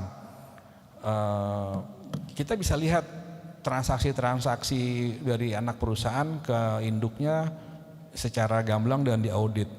Kalau kita lihat di situ 100% dari penjualan perusahaan TPL itu ke APL itu April Pulp and Paper. Mungkin kalau kita telusuri lagi ke atas menggunakan audit investigasi finansial gitu ya, bisa kelihatan lagi tuh uangnya kemana. Jadi dalam istilah finansial itu ada namanya follow the money gitu kan. Kalau kita lihat kejahatan keuangan, ikutin uangnya gitu. Nah itu bisa kelihatan dengan mudah. Terus kemudian kalau indikasi saya bukan orang yang bisa judge bahwa ini jahat atau enggak, tapi ada ada indikasi atau ini seperti transfer pricing gitu ya, dari anak perusahaan ke induk. Kemudian yang berikutnya tadi Pak Jonathan. Tadi sudah dijelaskan oleh Pak John, ini bukan masalah setuju atau tidak setuju ditutup, tapi kita kaji dulu kan ya, karena ini perusahaan publik. Kalau perusahaan itu mungkin melanggar aturan ya dihukum dulu gitu, kewajibannya seperti apa. Bapak Ibu sekalian, ada di dalam korporasi istilahnya namanya piercing the corporate veil. Jadi pada saat perusahaan, direktur, komisaris itu melakukan kesalahan, dihukum, kelihatannya orang melihat bahwa kesalahan itu adalah dilakukan oleh perusahaan, direktur dan komisaris. Enggak sampai situ. Kita bisa teliti lagi sampai ke pemegang sahamnya, ya kan? Jadi bisa ditembus tuh layar atau layer dari aturan itu bisa ditembus sampai ke pemegang saham. Jadi kalau nanti ujung-ujungnya itu yang harus bertanggung jawab pemegang sahamnya, ya kita harus tagih tanggung jawab itu kepada pemegang saham gitu kan. Jadi di situ ada istilah piercing the corporate veils. Jadi itulah yang perlu kita lihat, bahwa kalau memang kita sudah rugi finansial, lingkungan, kita memperbaiki, tagihlah pemegang sahamnya gitu kan, seperti itu. Kira-kira itu Pak. Yang tadi Pak, yang terakhir pandangan dari sisi ekonomi, adakah indikasi kejahatan? Udah ya? Udah ya. Yang dari Bu, yang aman tadi, aman. Pandangan dari sisi ekonomi terhadap masyarakat. Oh ya, itu yang pertama. Ya. Tentunya kita lihat dengan mudah berapa banyak pekerja yang bekerja di TPL. Itu salah satu indikasi dampak ekonominya. Tapi saya kira ke depan dengan adanya Geopark, multiplier efek ekonomi di Toba dan sekitarnya itu akan lebih signifikan dibandingkan dengan TPL. Kita lihat di sana juga sudah ada lapangan terbang Silangit gitu kan ya. Kemudian kita bisa lihat secara ekonomi misalkan belum pernah ada nih yang menghitung kira-kira unit karbon berapa yang bisa terserap di kawasan Geopark Toba, dari hutannya kah atau dari geologinya, dari kapurnya atau mungkin dari dalam airnya juga ada tumbuh-tumbuhan. Itu berapa ton gitu kan. Dikalikan dengan carbon price di dunia ini mungkin bisa menghasilkan nilai tertentu yang bisa bermanfaat secara finansial langsung kepada Danau Toba dan sekitarnya. Mungkin bisa mensejarahkan masyarakat, dipakai uangnya, dan setiap tahun sekali itu diaudit gitu kan. Nah barangkali Bapak Ibu sekalian bisa mulai mencoba berapa kira-kira karbon unit karbon yang dihasilkan dari Danau Toba dan sekitarnya. Saya kira itu Pak ekonominya. Ya, baik. Mungkin dari sisi Pak Adrian, apa ada lagi pertanyaan? Oh boleh Amang, silahkan. Nanti Amang yang di belakang juga. Saya Pendeta Semurung Samosir, saya tinggal di Bogor, sudah pensiun. Kita bisa trace sebenarnya ketika berdirinya TPL tadi sudah diterangkan Pak Rocky bagaimana semua diterabas apa undang-undang AMDAL dan lain sebagainya. Karena apa? Sepanjang yang kita tahu bahwa yang mendirikan TPL itu atau Indorayon utama di belakangnya dulu Pak Harto, anaknya Pak Harto. Kalau kita trace itu masih ada Ibu Titik termasuk Pak Hasim. Pada Orde Baru itulah kondisinya sekarang. Kekuatan politik yang ada di belakang mereka bisa memaksa menolak semua apapun yang terjadi. Itu. Sekarang pertanyaan kita, kalau kita tanya tutup TPL, siapa sekarang masih kekuatan-kekuatan politik di belakangnya? Barangkali bisa ditrace. Karena tiba-tiba saya lihat nama itu tidak ada lagi. Hanya di sejarahnya ada dibikin anaknya Harto gitu. Tidak ujuk-ujuk lagi menunjuk Pak Hasim dan Mbak Titik itu. Itu barangkali yang kalau bisa orang yang bapak-bapak termasuk Pak Adrian melihat, mentras, masih ada enggak kekuatan-kekuatan politik di belakang ini? Baik. Kalau Pak Hasim masih ada tetap sebagai pemegang saham akan sulit, tapi kita harus berjuang sebagai perjuangan rakyat. Terima kasih. Baik, perlu kita kaji toh Amang. Baik, silakan Amang yang di belakang. Mungkin yang terakhir lah ini ya. Silakan Amang.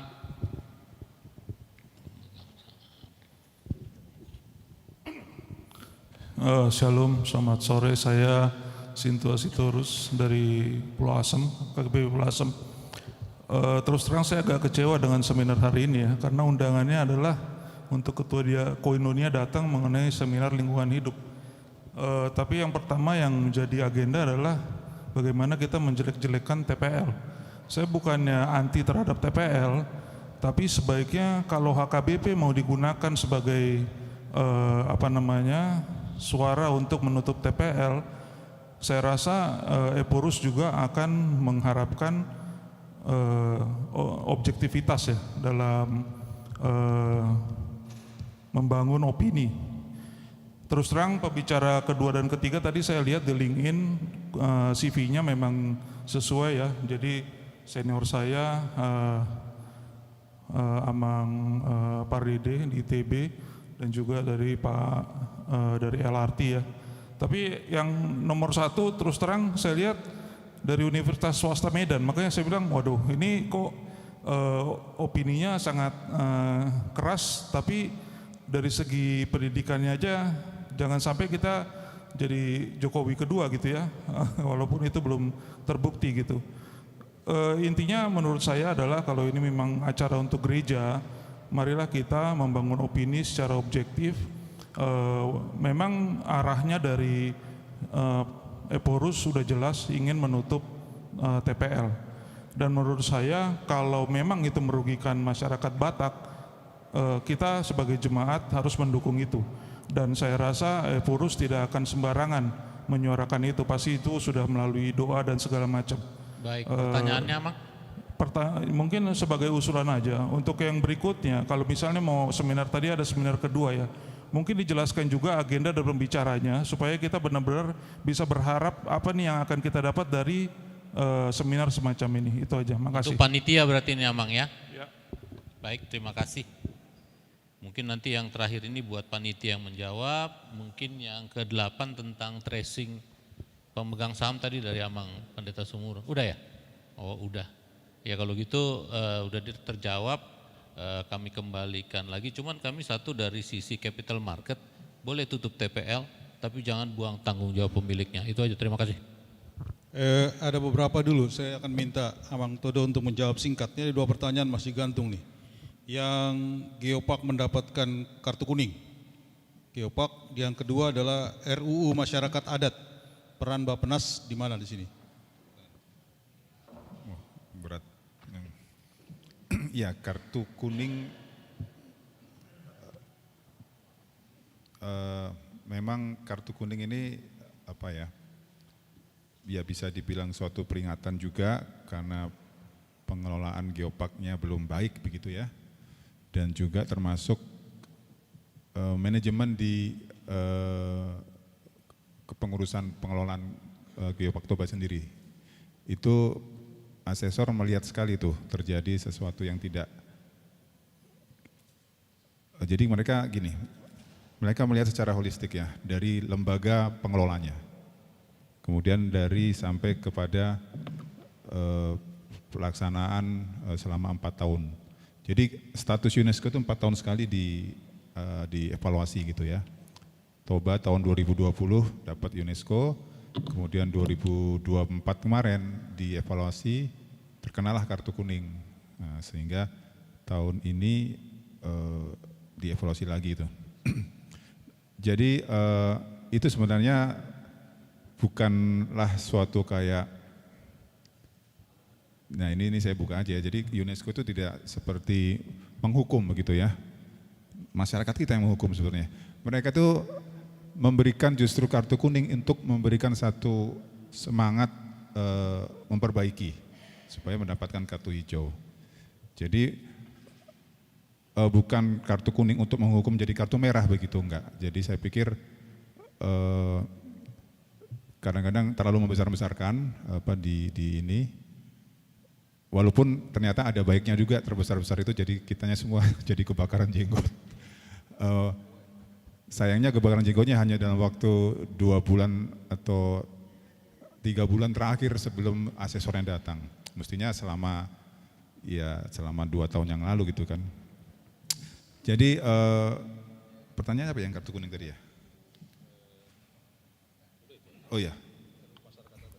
Ya jadi itu jadi apa?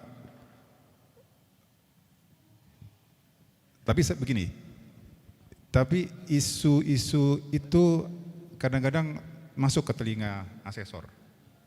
Mungkin juga isu TPL ini bisa masuk di telinga asesor. Nah tergantung ini, apakah asesor UNESCO ini melihat ini menjadi satu isu yang sangat akan mempengaruhi si Geopark ini. Nah ini ya saya tidak bisa memastikan begitu ya. Tapi itu bisa ada kemungkinan kalau tersiar isu-isu begini ya bisa kartu apa ini ya yang bisa diterima gitu. Karena memang isu-isu itu lahir dari kita sendiri sebenarnya. Dulu waktu kartu kuning ini Bapak Ibu, isunya itu malah didengungkan oleh sekitar itu sendiri. Jadi, wah ini ketuanya, mohon maaf, ada pelanggaran begitu kan, BP-nya, kasus gitu. Kemudian, ini gini-gini. Jadi, kadang-kadang kita itu tidak kompak gitu Bapak Ibu. Kita itu ingin, tadi kan sebenarnya ingin membangun kawasan kita, TPL merusak, kita nggak mau kawasan kita rusak karena TPL. Tapi kadang-kadang nggak sadar kita juga ikut merusak gitu loh. Apa semangat kita untuk membangun satu kawasan gitu. Jadi mungkin kita harus hati-hati, termasuk isu-isu ini kita juga harus hati-hati Bapak Ibu, karena bisa jadi bisa merugikan yang lain gitu. Mungkin 7.000 masyarakat tenaga kerja nanti bisa rugi kalau kita nggak siapkan tenaga kerjanya. Tapi kita tadi seperti itu. Jadi mungkin satu sisi kita harus memang melihatnya dalam sangat luas sekali gitu Bapak Ibu. Kemudian yang kedua adalah RUU masyarakat adat yang tidak masuk prolegnas di DPR. Nah ini memang juga kadang-kadang ada prioritas gitu ya dari DPR pada saat kita mengajukan produk hukum itu. Nah itu memang begitulah apa. Jadi ada juga saya sedang menyusun kemarin RUU perkotaan berkelanjutan, ditolak juga sama prolegnas, nggak masuk prolegnas. Ya, sempat kaget juga kita udah nyiapkan naskah akademis sudah lama. Ya tapi mungkin ya kadang-kadang beberapa kepentingan itu berbeda-beda Bapak Ibu. Jadi ya itu tidak mudah.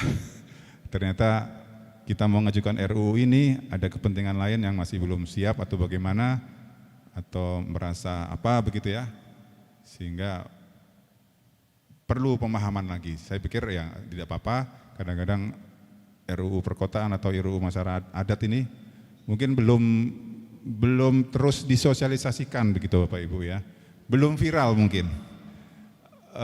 Kadang-kadang kita kalau viral malah bisa gitu. Kayak Raja Ampat kemarin, wah luar biasa itu viral, langsung ada ditutup itu ya, yang beberapa PT itu di Geopark juga Bapak Ibu. Ya tahun depan Raja Ampat di-assess juga oleh UNESCO. Ini pasti isu ini akan diangkat, tapi ya puji Tuhan ditutup itu ya, yang dua yang berada di kawasan Geopark. Nah mungkin mohon bantuan kita semua, mungkin kita bisa memviralkan, tapi juga bisa kita berpikir apakah viral ini kadang-kadang berdampak lebih baik atau lebih buruk gitu ya ke depannya. Terima kasih ya. Berarti Abang Inang semua ini diskusi kita, tanya jawab kita. Kita akan tutup. Sebelum diserahkan ke MC, saya mau kita sama-sama dulu menyaksikan mengenai pesan Eporus.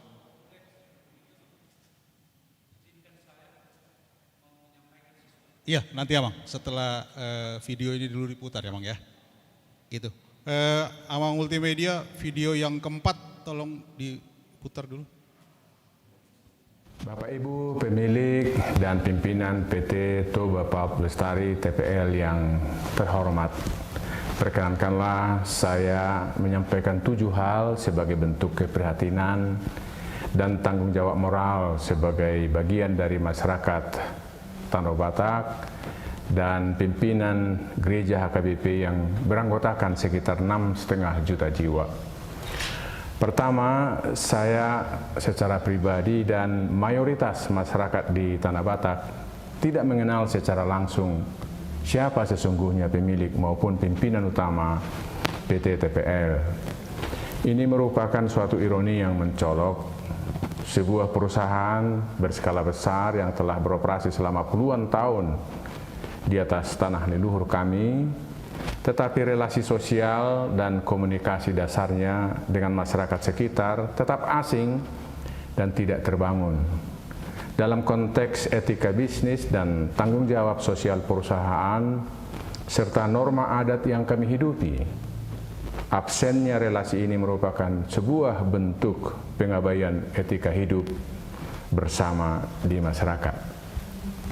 Yang kedua, berdasarkan pemberitaan media dan berbagai laporan publik, kami mengetahui bahwa PT TPL telah memperoleh keuntungan finansial yang sangat besar, bernilai triliunan rupiah, dan pemanfaatan sumber daya alam di wilayah Tanah Batak.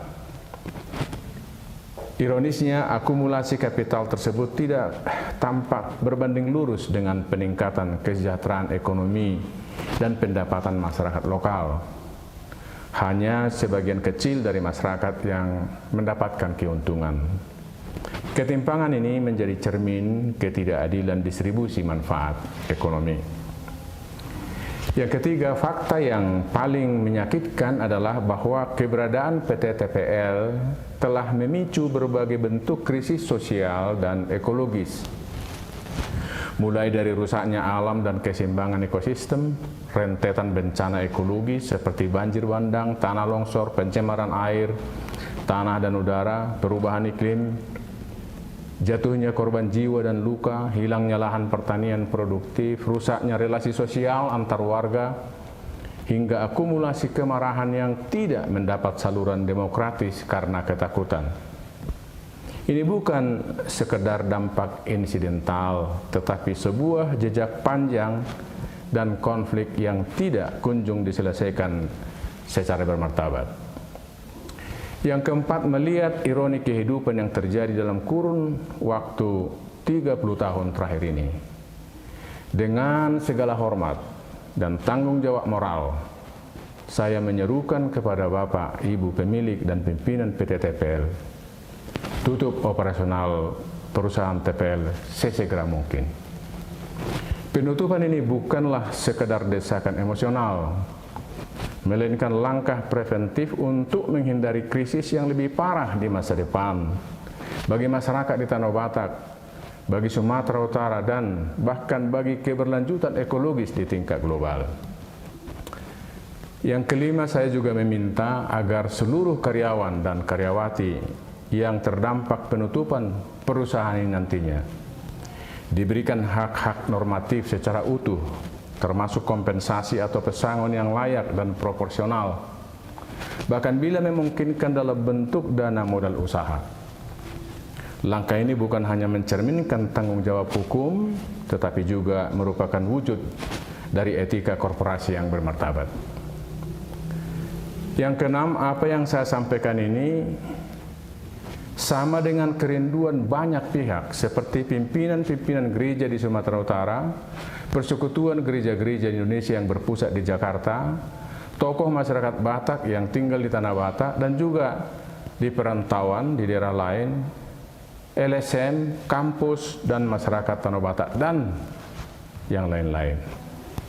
Yang ketujuh, yang terakhir, dari ketulusan hati saya berdoa agar Tuhan yang Maha Kuasa senantiasa memberkati Bapak Ibu pemilik PT TPL, memberi yang terbaik ke depan, serta membuka jalan bagi hadirnya model bisnis yang baru, yang lebih berkelanjutan, terlebih menghadirkan keadilan sosial, kesejahteraan masyarakat, dan kelestarian alam.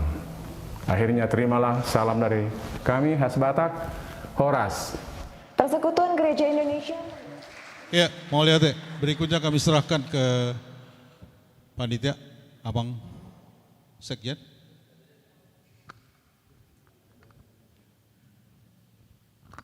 Oh,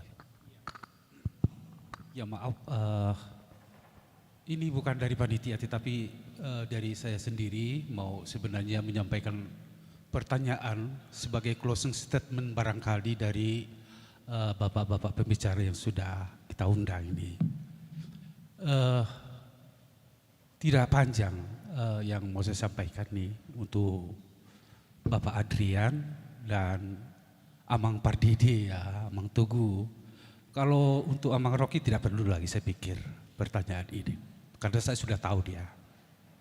Amang Adrian ini, Bapak Adrian ya, maaf Pak. Artinya setelah melihat foto ini, dan itu juga sebenarnya yang mau saya sampaikan, bahwa HKBP yang notabene 6.500 warganya, dan bukan hanya itu, ada dari gereja Katolik dan ada PGI juga menyuarakan supaya tutup TPL. Pak Adrian dan Amang Tugu, mungkin ini bukan secara institusi jawabannya, tetapi secara personal. Pak Adrian, apa suara Bapak tentang itu?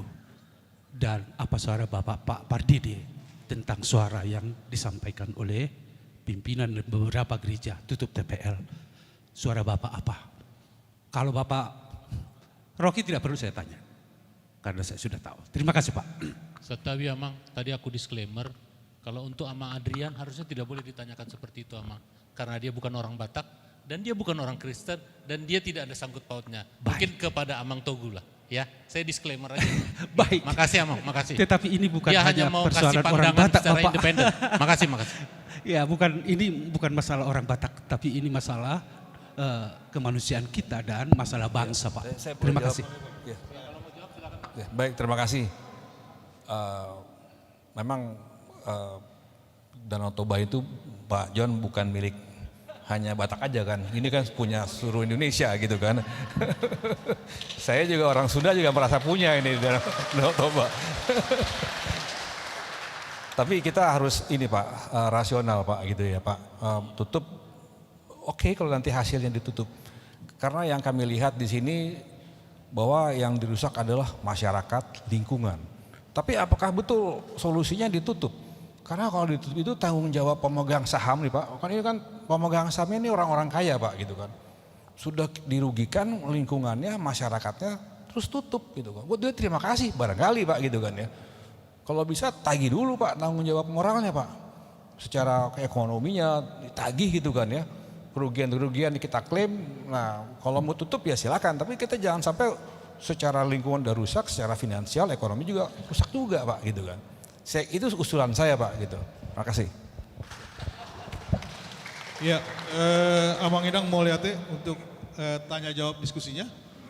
Jadi udah habis waktunya. Jadi kami selesaikan dulu ya. Seperti itu ya. Udah lewat waktunya Amang. Jadi berikutnya kami serahkan ke MC ya. Sebentar Pak, ada yang harus saya klarifikasi terkait Oke, pertanyaan silakan, terakhir. Pertama, untuk sintua kita dari itu sedikit mendiskreditkan soal pendidikan tadi. Saya ke sini ongkos sendiri, pesawat sendiri, penginapan sendiri tanpa dibayar panitia. Yang kedua, hasil analisis yang kami sampaikan ini berbasis akademik. Perlu saudara ketahui. Ketiga, 14 Juli yang lalu PGI menerbitkan buku Jeritan Bonapasogit yang isinya semua dampak TPL, yang menulis saya. Bisa Bapak akses bukunya itu, dan itu yang sedang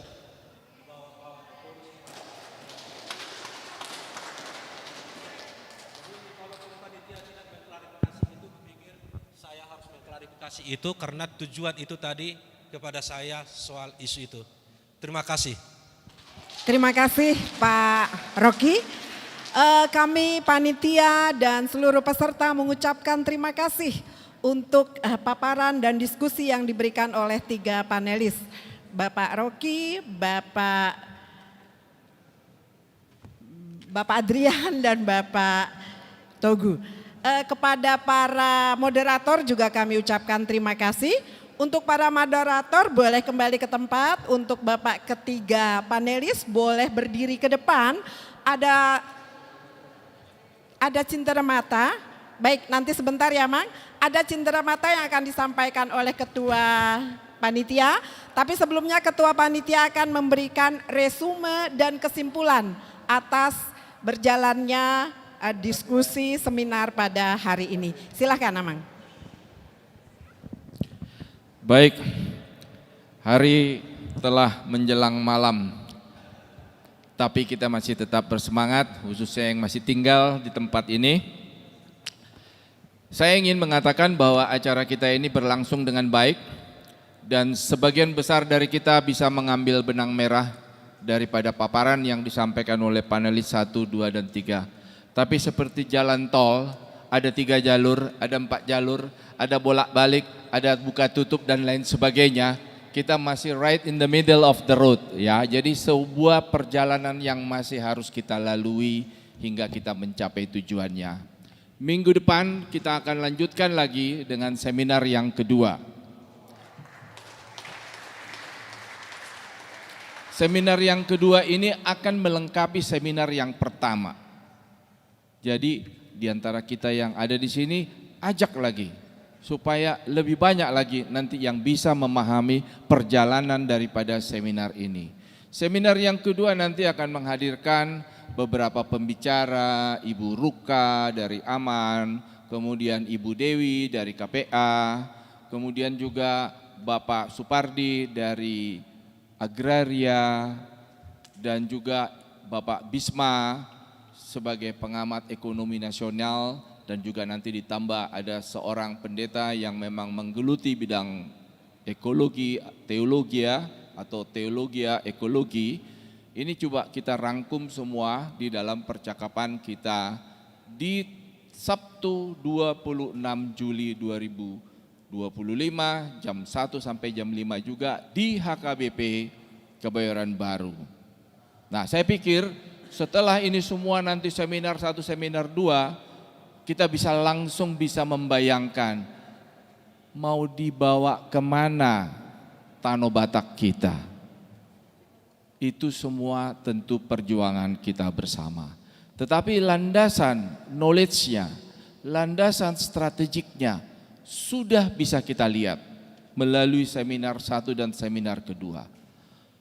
Kepada moderator mempunyai tanggung jawab besar karena mereka akan membuat sebuah buku dari masing-masing panelis ini.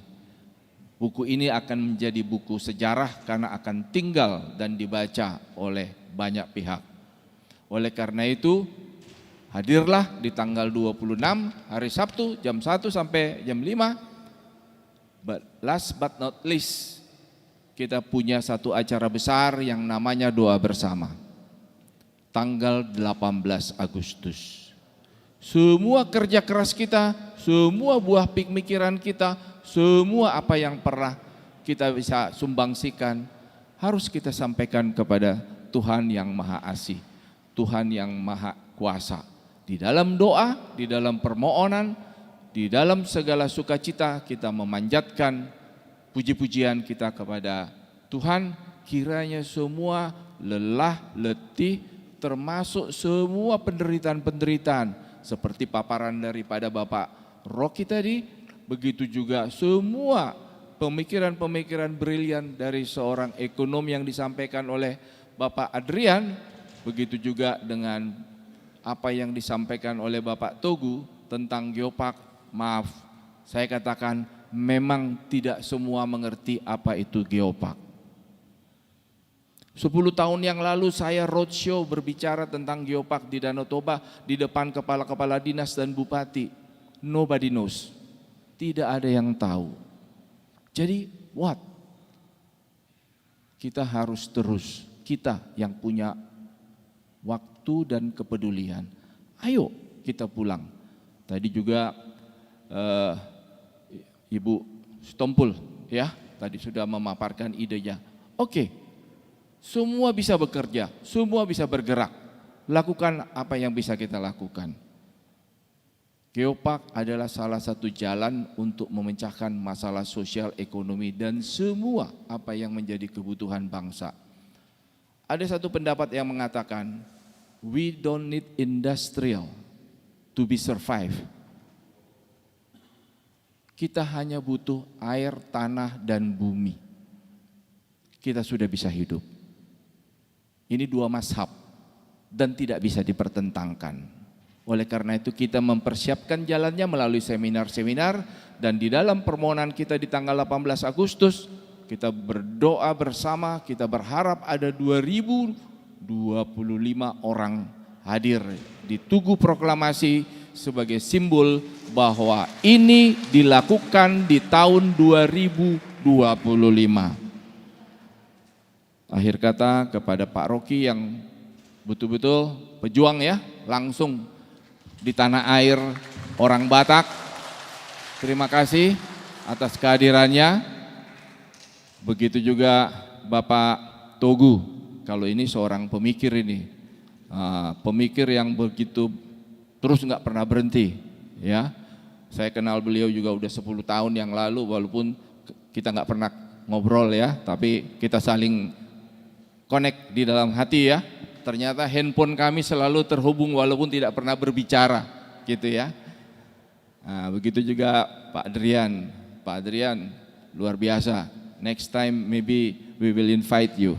Ya, karena banyak analisa-analisa yang sebetulnya saya lihat betul-betul detail ya. Cuman mungkin untuk orang-orang tertentu perlu penjelasan yang lebih strategik bagaimana mengimplementasikan daripada analisis yang dibikin oleh Pak Adrian. Terima kasih, kiranya Tuhan memberkati ketiga panelis kita dan juga kepada moderator, kita masih harus kerja keras. Ya Pak ya, Bapak Situa Andar Siburian, Bapak Situa John Tambunan, Bapak Situa Edi Hutagalung. Terima kasih kepada HKBP Sudirman. Amang, kalau gedungnya nggak kalah dengan Hotel Bintang 5, ya. Saya tadi ke belakang ke kamar mandi, saya bilang samalah dengan Kempinski. Jadi saya pikir kita sedang berada di sebuah hotel yang bintang 5. Kepada semua kita, kiranya ini menjadi satu pembekalan yang akan sangat berharga kita bawa ke hari depan. Kita ketemu kembali di tanggal 26 Juli 2025. Amang Pendeta Advent Nababan, Doktoral Ministry kita, Rotu Jolo Amang, Dongani Au, Amang Pendeta Advent adalah sebagai sekretaris dari kepanitiaan ini. Kepanitiaan kita berjumlah 80 orang dan selalu rapat-rapat setiap hari Senin. Jadi Amang, kita kasih dulu tanda kenang-kenangan kita lah ya, sebagai panitia kepada para panelis kita yang sudah begitu baik, dan kita mencoba membuat connection supaya melalui ulos ini ada connection di dalam jiwa mereka, begitu juga di dalam jiwa kita. Mudah-mudahan siapa tahu nanti kan ada juga connection di dalam udara. Kalau saja ada nanti akan nama buat boru Batak ada. Nah, baik, saya serahkan untuk supaya dipandu oleh Amang Sekum. Silakan Amang. Iya baik, sebenarnya ada tiga distrik yang mengikuti acara seminar kita dari DKI, Bekasi, The Boss Cup, satu lagi Banten. Jadi artinya ada 4 undangan dari distrik. Namun karena Amang Preses distrik DKI Jakarta masih di Tarutung, seharusnya Amang itu yang memberikan ulos, dan juga Inang Preses dari The Boss Cup dan dari Banten sudah duluan pulang karena ada pelayanan, sehingga ketua panitia lah yang menyampaikan ulos dari panitia. Tetapi karena di sini ada orang tua kita ini, Pendeta Sumurung Sihombing, Amang Bapak Dongani Mahami Pasahaton panitia. Mak Sumurung Samosir, ini jadinya di sini Bapak, Somaita Bapak.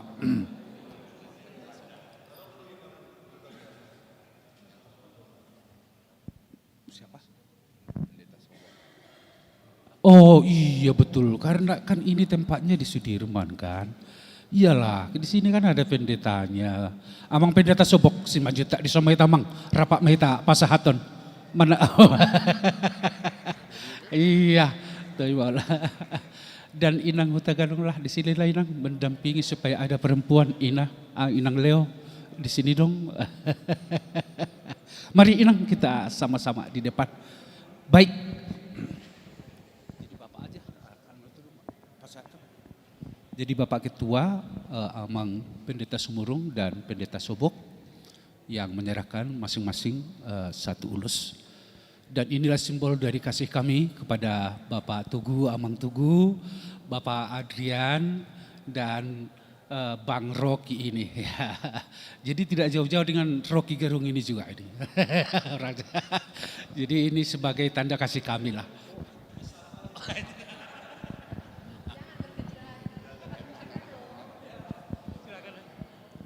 Jadi seminar ini secara khusus memberikan ulos yang kita bordir ya. Ada namanya, panelisnya, ada nama panitianya, dengan tujuan supaya selalu diingat bahwa sudah terjadi sebuah relasi antara panitia HKBP dengan para panelis. Jadi di tangan saya ada untuk Pak Adrian. Jadi saya serahkan ke Pak Adrian, Pak Adrian ya. Jadi songon hataniupa sama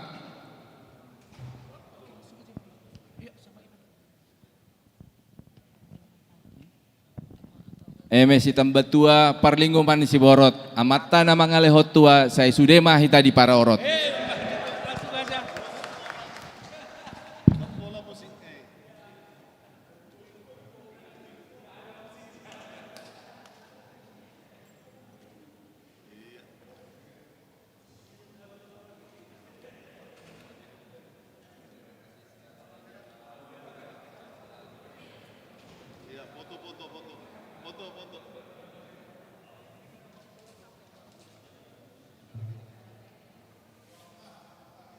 Geser dikit sini, geser dikit sini. Iya. Iya.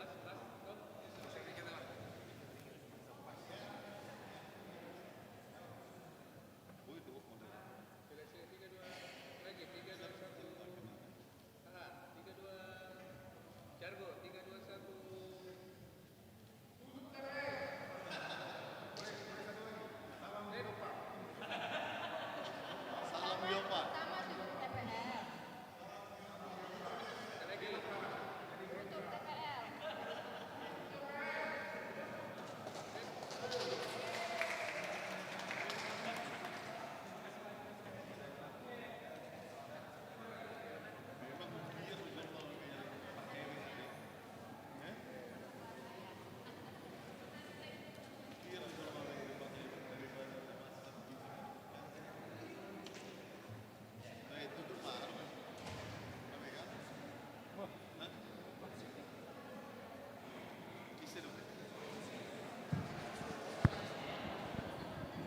Iya, jadi Amang Inang, acara kita sudah selesai.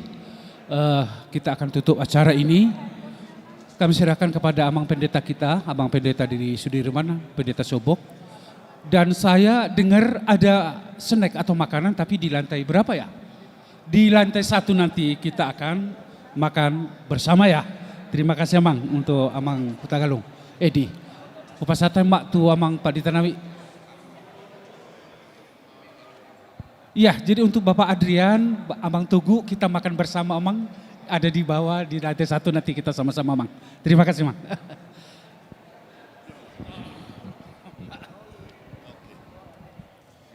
Iya Pak. Baik, acara kita sudah berakhir, namun cinta kasih Tuhan dan harapan perjuangan jangan pernah berakhir. Andora semangat kita. Tapasonang ma martangia kita. Segala puji syukur bagimu ya Allah Bapa di surga. Kami bersyukur di sore hari yang indah Tuhan izinkan kami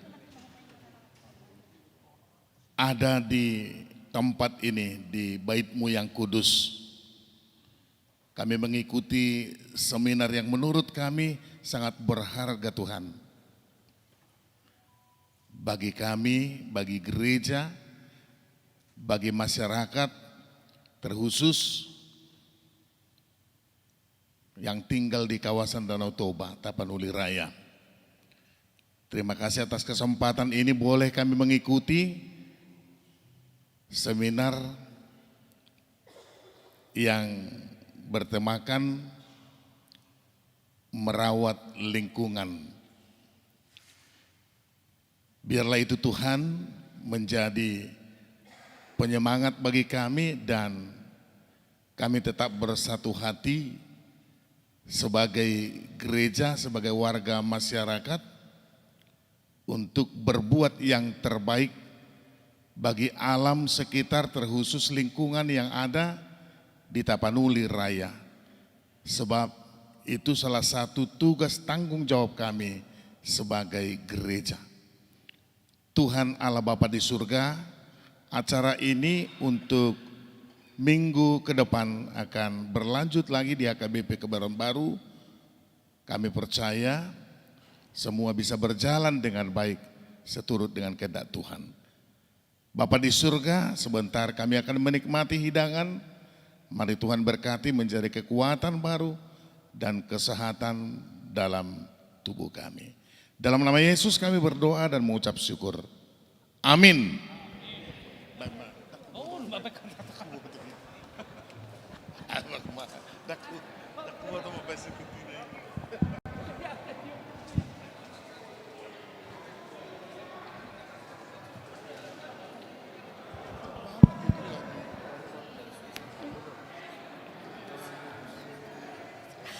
Amanginang, untuk panitia dan para panelis kami harapkan boleh berdiri di depan, kita foto bersama dulu ya.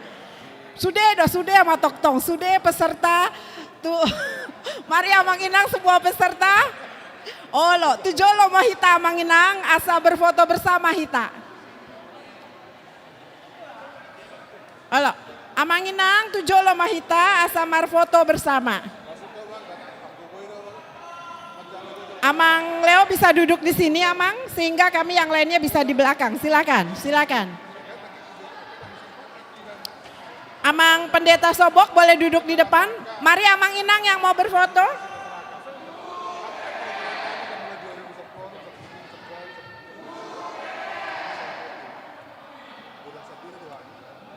Ayo Amang Inang, kita berfoto dulu. Silakan Amang Leo duduk di tengah, Amang Leo. Amang Sobok silakan di tengah Amang. Amang duduk dulu Amang, kita foto bersama ya. Amang di samping. Amang silakan, Amang duduk di depan. Foto dulu, foto silakan Amang. Amang ini silakan foto. Ayo Amang Rocky silakan duduk, Amang Rocky berfoto. Ya, Amang Leo duduk di tengah. Amang Kris adakah? Amang Gorga minta tolong difotoin Amang. Boleh Amang Gorga? Silakan Amang. Silakan Amang foto, silakan Amang, silakan. Amang, mendingan Amang yang ini di depan deh, kami di belakang. Amang Leo duduk aja di semua. Duduk aja enggak? Duduk aja Amang, biar bertingkat. Duduk apa diri ya? Diri aja. Silakan Amang Inang foto. Ayo, silakan. Boleh difoto? Silakan.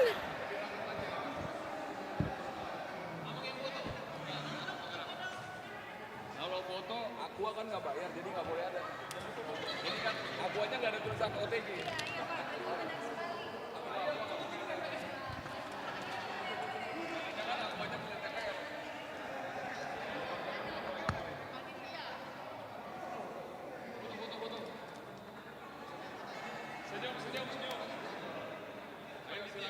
Sini.